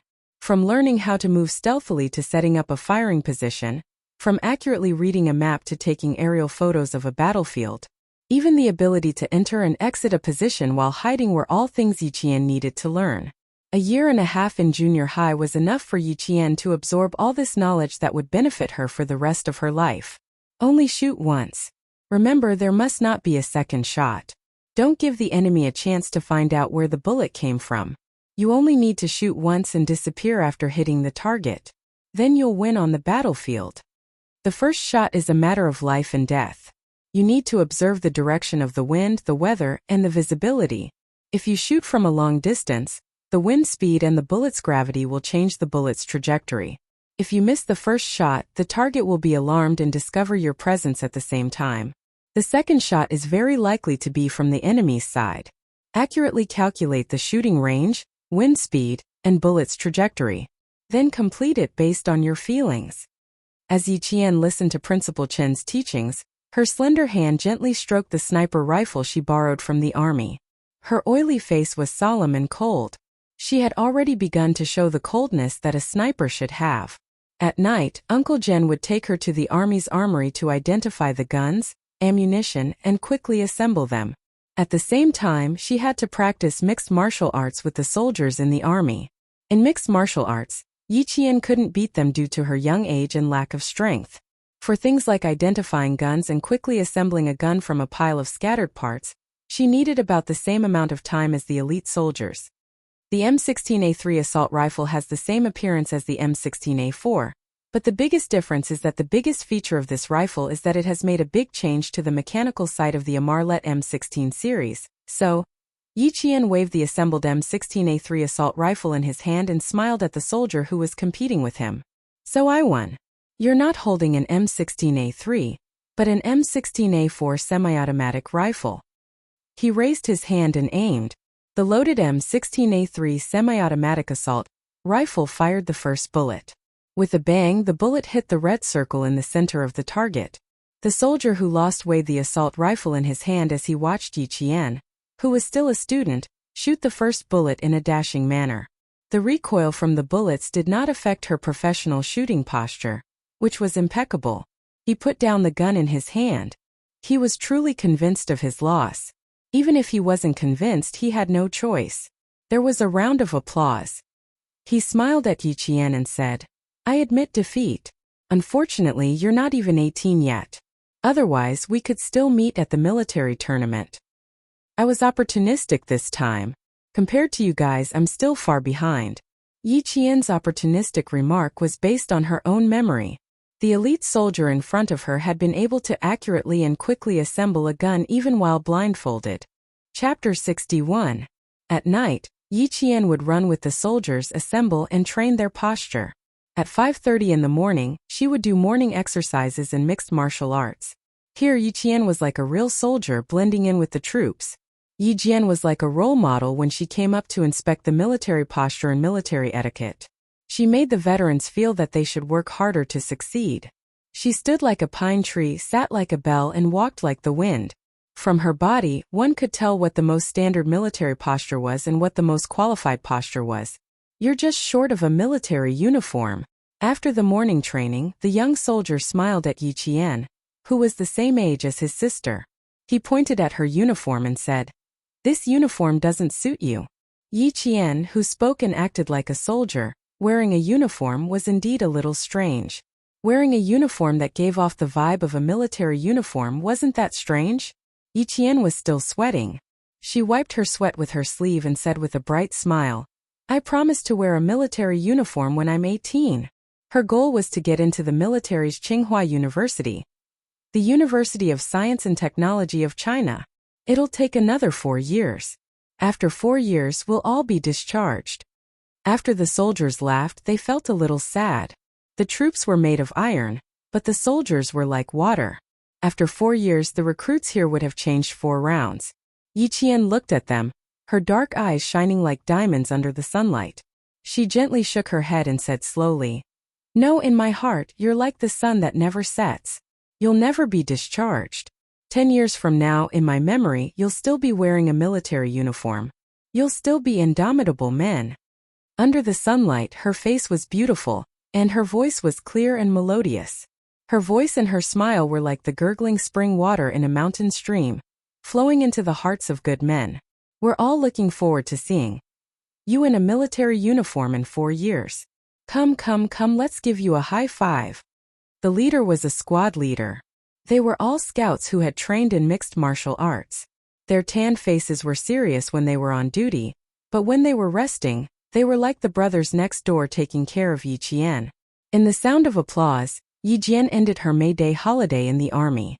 After the summer vacation, she would come back again and spend another unforgettable military life with this group of adorable and respectable soldiers. By the time they returned to town, it was already close to 5 in the afternoon. Principal Chan smiled as he took out a $50 bill and said to Yi Qian, Go girl, buy a caddy of pork belly and come back. Let's have a drink together tonight. His heart was filled with joy. He was even happier than if he had found a treasure. Yi Qian took the money and said happily, "Braised pork, braised grass carp. They are all your and Grandpa's favorite dishes. You have a good memory. Hurry up and go." Uncle Jin also laughed out loud. He rarely came to town, but he was really happy today, so he agreed to come to town. The market in town was not big. By 4 or 5 in the afternoon, there were only a few stalls. When Yi Qian was picking vegetables, she heard the stall owners talking about the mayor election. One of them said that Deputy Mayor Ye's family could even kick their own niece out of the house, so he was definitely not a good official. Yi Qian's lips curled up when she heard that. If this matter affected his career, Yi Ying and her mother would not have an easy time. Chapter 62. At the front of the town street was a newly opened Spring Sun restaurant. A few girls wearing tank tops and miniskirts were greeting a few customers who had jumped out of a truck. Yi Jian, who was passing by the roadside, walked quickly to Headmaster Chen's house with the groceries she had bought. A bowl of red braised pork, a braised grass carp, a bowl of stir-fried bacon, a bowl of tomato soup, and a bowl of vegetables. Principal Chen and Uncle Jen chatted happily as they sipped on rice wine. After the meal, the two of them were a little drunk. Yi Qian packed up his things, carried his backpack, and walked towards the recruit camp with a flashlight. The recruit assembly camp was about 10 miles away from Headmaster Chen's home. When they passed by the Spring Sun Hotel, several motorcycles came from the front. Yi Jian, who was holding a flashlight, turned off the light subconsciously and saw the motorcycles stop at the entrance of the hotel after turning a corner. The strong lights of the motorcycles did not go off immediately. They reflected a blinding light on the restaurant's glass door. The night wind carried with it the pungent smell of diesel fuel and a faint smell of blood. Yi Qian wrinkled his nose and walked away quickly. During the day, a few girls wearing tank tops came out to greet him. The people on the motorcycles all got off one by one. "Get out of my way!" A man shouted angrily and blocked one of the girls. He got off the motorcycle himself. "Send the food to my room and ask Liao Yu to come over." Yi Qian's footsteps paused for a moment. When he lifted his feet again, he walked faster and more steadily. The smell of blood in the air had not faded. Yi Qian did not continue walking forward. Instead, he took a shortcut to the recruit camp. When he passed by a village pond, he suddenly heard rapid breathing coming from under the embankment. Then there was the sound of splashing water, as if someone was climbing out of the pond. The muddy smell mixed with the strong smell of blood made Yi Qian stop in his tracks. His body slowly crawled on the wet ground. The sound of splashing water disappeared, and the breathing became more rapid. Yi Jian pursed her lips even tighter. This person was injured. Was he a villager from the town? No, that was unlikely. If it was a villager, he could have called for help. She, who was used to being cautious, did not move. It was as if she blended into the night. She even held her breath. In the darkness, someone staggered as he stood up. Step by step, he walked towards the camp on the small mountain. The stench of blood became even heavier. When Yi Qian saw the shadow, he jumped up from the ground without any hesitation. He stuffed his flashlight into his bag and ran towards the stumbling shadow. "I'll help you over there. Come, lean your body weight on me. I can support you." Yi Qian rushed over and grabbed the man's right arm and placed it on his shoulder. He used his other hand to support the man's strong waist. "I know Commander Yang. Don't talk. Let's go back and treat your wounds." After being in the army for so long, he was familiar with the aura emitted by the shadow. It was the aura of a soldier who was calm in the face of death. Chapter 63. When he heard that the young lady knew Commander Yang, the man quietly put away his gun. When he spoke, his voice was already so weak that it was almost inaudible. "Young lady, quickly run over and tell Commander Yang that the target has been alerted. We'll be there soon. Don't talk. Save some energy for when we see Commander Yang." Yi Jian's face was cold and gloomy. The 1.8-meter tall soldier was leaning on her with all his weight. Her footsteps were also steady. Commander Yang was on the phone.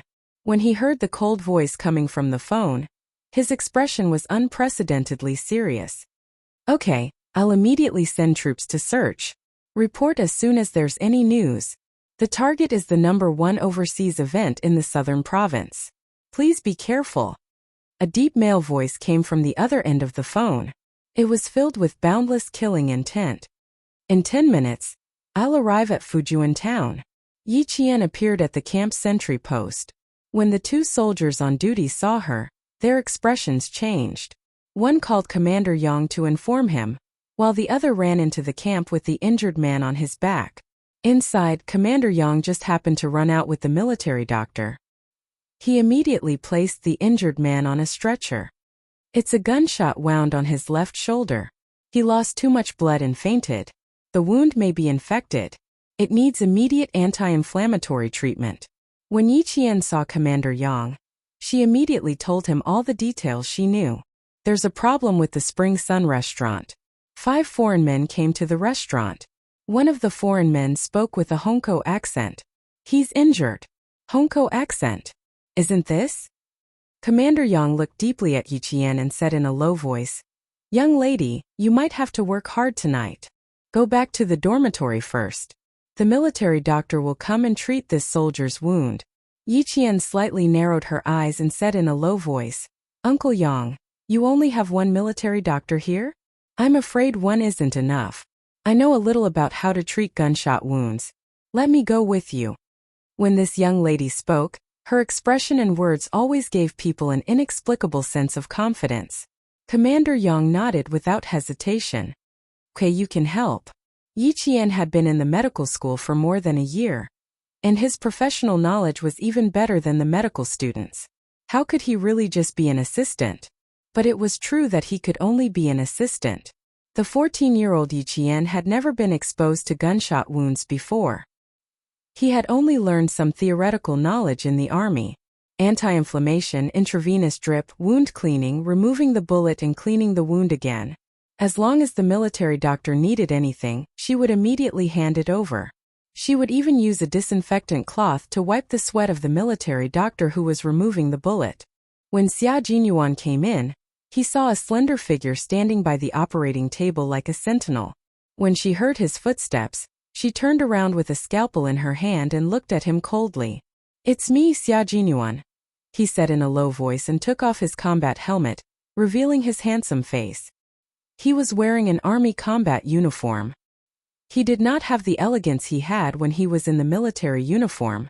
Instead, he walked in with the cold air of the dark night, filling the infirmary with the murderous aura of a powerful army. Yi Qian let out a sigh of relief. So it was him. The military doctor was doing a thorough debridement of the devitalized tissue in the contusion area of the wounded soldier's shoulder. Without looking up, he said to Yi Qian, "Left camera. Prepare the one-time pulse debridement and rinse device." Yi Qian, who only met his gaze, immediately passed the left camera to the military doctor. At the same time, he prepared the one-time pulse debridement and rinse device. After the bullet was removed, he would immediately rinse the wound to prevent anaerobic infection. Chapter 64. Xia Jinyuan took a look and immediately retreated. He said coldly to Battalion Commander Yang, "The situation is stable for now. Tell me about the situation here."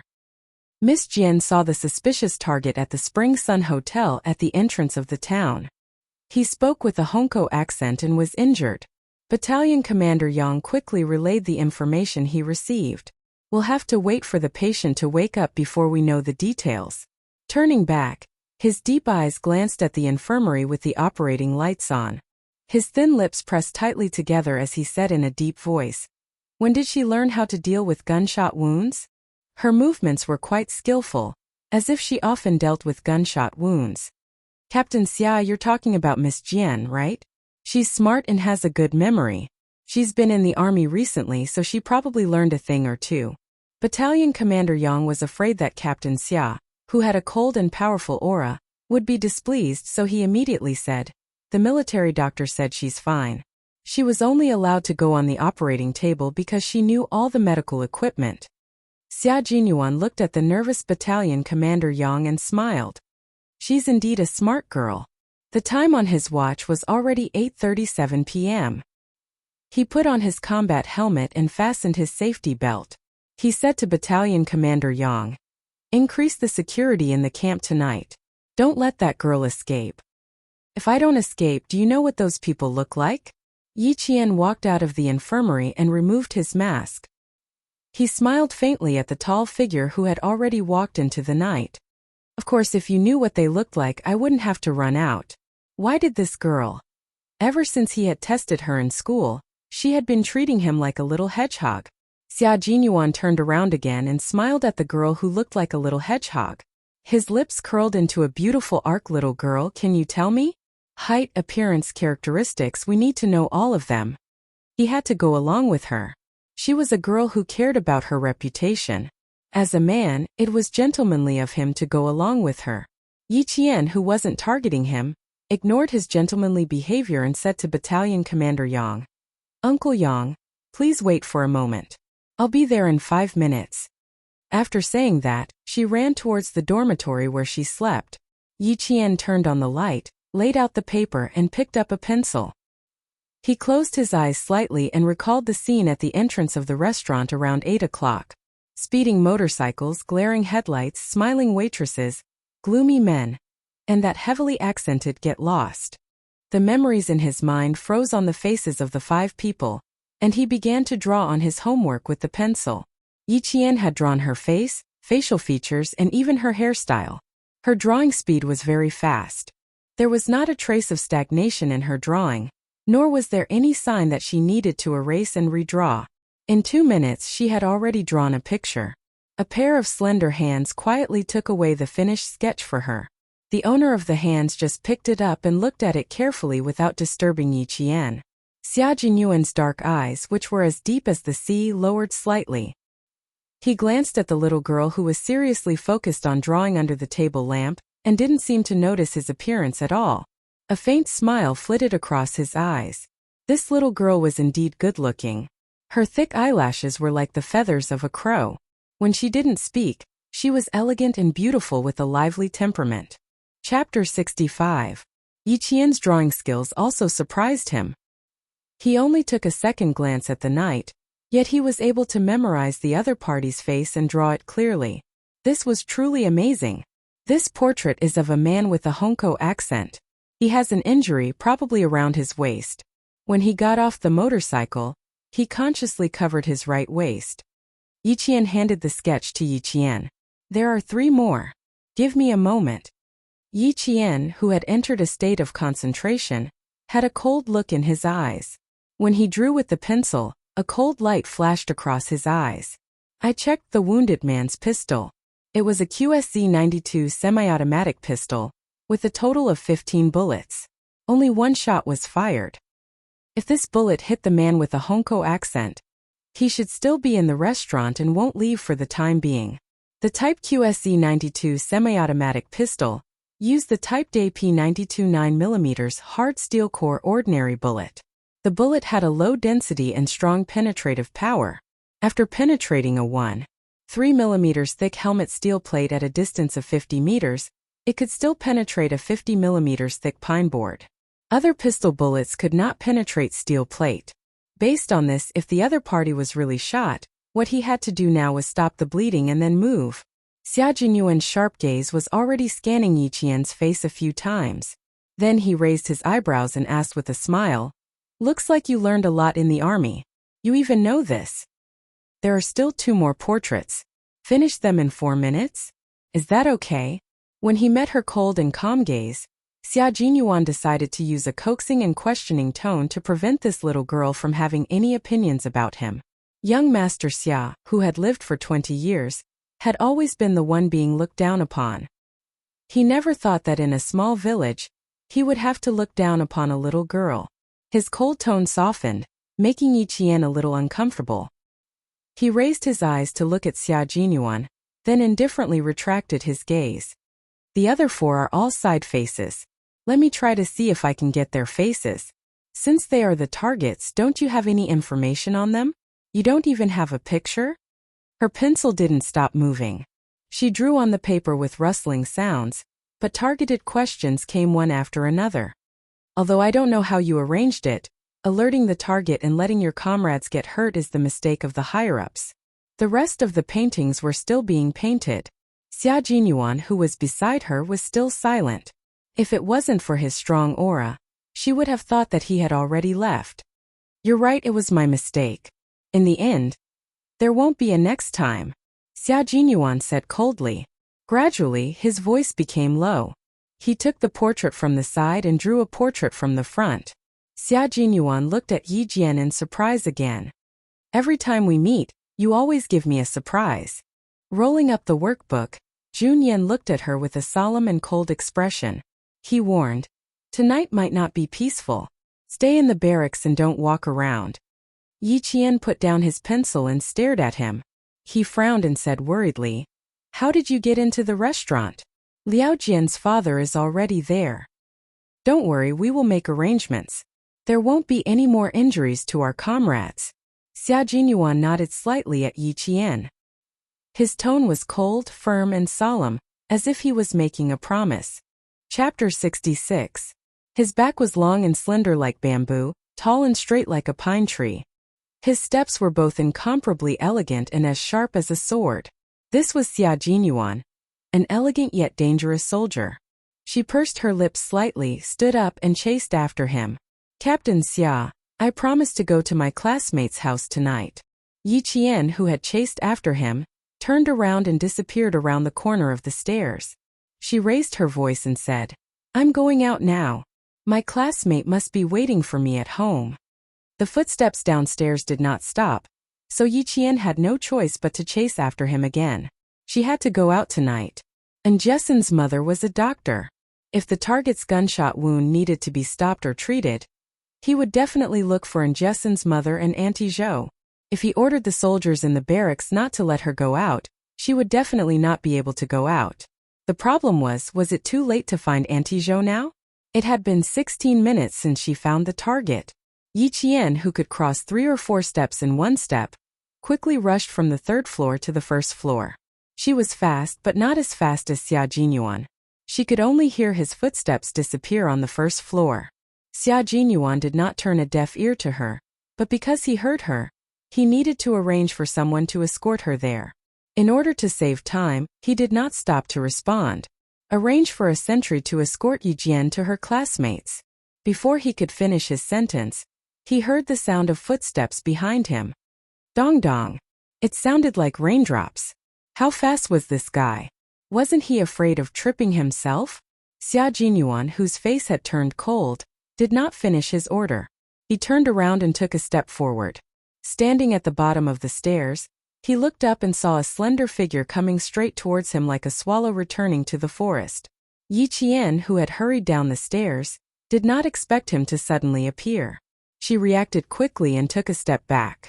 Her right hand was firmly holding onto the stairs. Based on her calculations, she could have stopped and not bumped into him.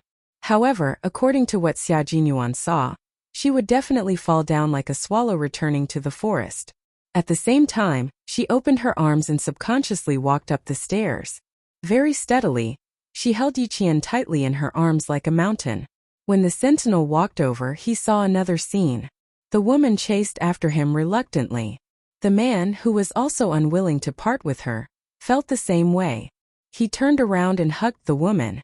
It was a completely romantic scene. Soon Xia Jinyuan realized how abrupt his actions were. He calmly retracted his hand and smiled at Yi Qian, who seemed to be frightened. Be careful next time. What you did just now could easily make people worry that you might get into an accident. The little girl was really thin. Her waist was so thin that he could wrap his arm around her waist. Yi Qian looked coldly at the man who calmly took a step back. He let out a long sigh and stopped himself from grinding his teeth. Looking at him, he said coldly, I've already steadied myself. You made a mistake. In front of this girl, Xia Jinyuan felt that he was not very good with words. His thin lips curved into a helpless smile. When he turned around and looked at the sentinel again, his handsome face was cold, as if he had never smiled before. The sentinel's expression was a little strange. Xia Jinyuan glanced at him coldly and said in a deep voice, What nonsense are you thinking? Escort her to her classmate's house. Be careful. Chapter 67. After instructing the sentinel, he turned his head to look at Yi Qian, who was still standing on the stairs with a cold expression on his face. He nodded apologetically, withdrew his deep gaze, and quickly left the dormitory. In the Spring Sun Hotel, Liao Yud, who was found on the card table, used a pair of scissors to cut open his bloody shirt. His expression immediately changed. Quick, quick, go to the hospital and find a doctor. If this continues, it'll be bad. The black gunshot wound revealed flesh and blood. Small streams of blood could be seen seeping out of the wound that was the size of a child's pinky finger. A man carrying a steaming stainless steel pot quickly walked into the room. With a click, he locked the door and said to the pale Liao Yud, "Brother Da, it's up to you now." Inside the stainless steel pot were scissors and tweezers that had been disinfected with boiling water. Someone also took out gauze, bandages, anti-inflammatory drugs, and anesthetic needles from his bag. When Liao Yud heard this, his face turned even paler. He panicked and said, No, Brother Fei, I'm afraid you're injured somewhere. I can't use this bit of fur at all. It'll kill Brother Fei." Turning his head, he said to the man whose face was as pale as a sheet of paper due to excessive bleeding, "Brother Fei, I can't touch this man of yours. I'm going to find Dr. Zhou in the hospital now. She's treated gunshot wounds before." Even though the man called Brother Fei had a pale face, his expression was still fierce. When he heard this, his gaze darkened. He gave a look to the person beside him and nodded lightly in agreement. The small town, which did not have many nighttime activities, was already as dark as ink. Those who slept early had already turned off their lights and went to bed. Only a few scattered lights were still on. Yi Qian, who had already arrived at the town hospital, watched as the sentinel escorted him left. He then walked towards the doctor's office. When he reached the corridor, he heard Liao Jian's father, Liao Yud, say anxiously, "Dr. Zhou, hurry up. He drank too much and climbed a tree. Who would have thought that he would fall and be stabbed in the waist by a branch? Sai, why did I get involved in this kind of thing?" Yi Qian observed his surroundings. When he saw that no one was around, he quietly retreated. When she saw Liao Yud leading Dr. Zhou into the dark streets, she chased after them and imitated in Jessen's voice. "Mom, where are you going so late at night? I'll go with you." At first glance, it really made people think that it was Jessen who had spoken. Yi Qian, who had caught up with them, accidentally bumped into Liao Yud, who was walking behind them. She seemed to have dropped something in her hands. She ran over and held Dr. Zhou's arm. "Didn't I tell you to rest at home?" Dr. Zhou, who was in a hurry to leave, did not notice it. Besides, Jessen was indeed at home, so he did not think too much about it. Liao Yud rolled his eyes and laughed. "Jessen is still up so late, and Liao Jianqing is still doing math. I know you're good at math, so why don't we go and teach Liao Jianqing together?" "Sure, no problem." The reason why he chased after her was because he was worried about Auntie Zhou. Naturally, Yi Qian agreed readily. Dr. Zhou still wanted to reprimand him, but his daughter tugged at his arm. It was only for a moment that he felt that there was something wrong with the daughter beside him. "Auntie, I'm Jessen's classmate, Yi Qian." Yi Qian's sharp senses felt her body stiffen. He held her arm and walked a few steps faster. He whispered, "Something happened. Just treat me as Jessen."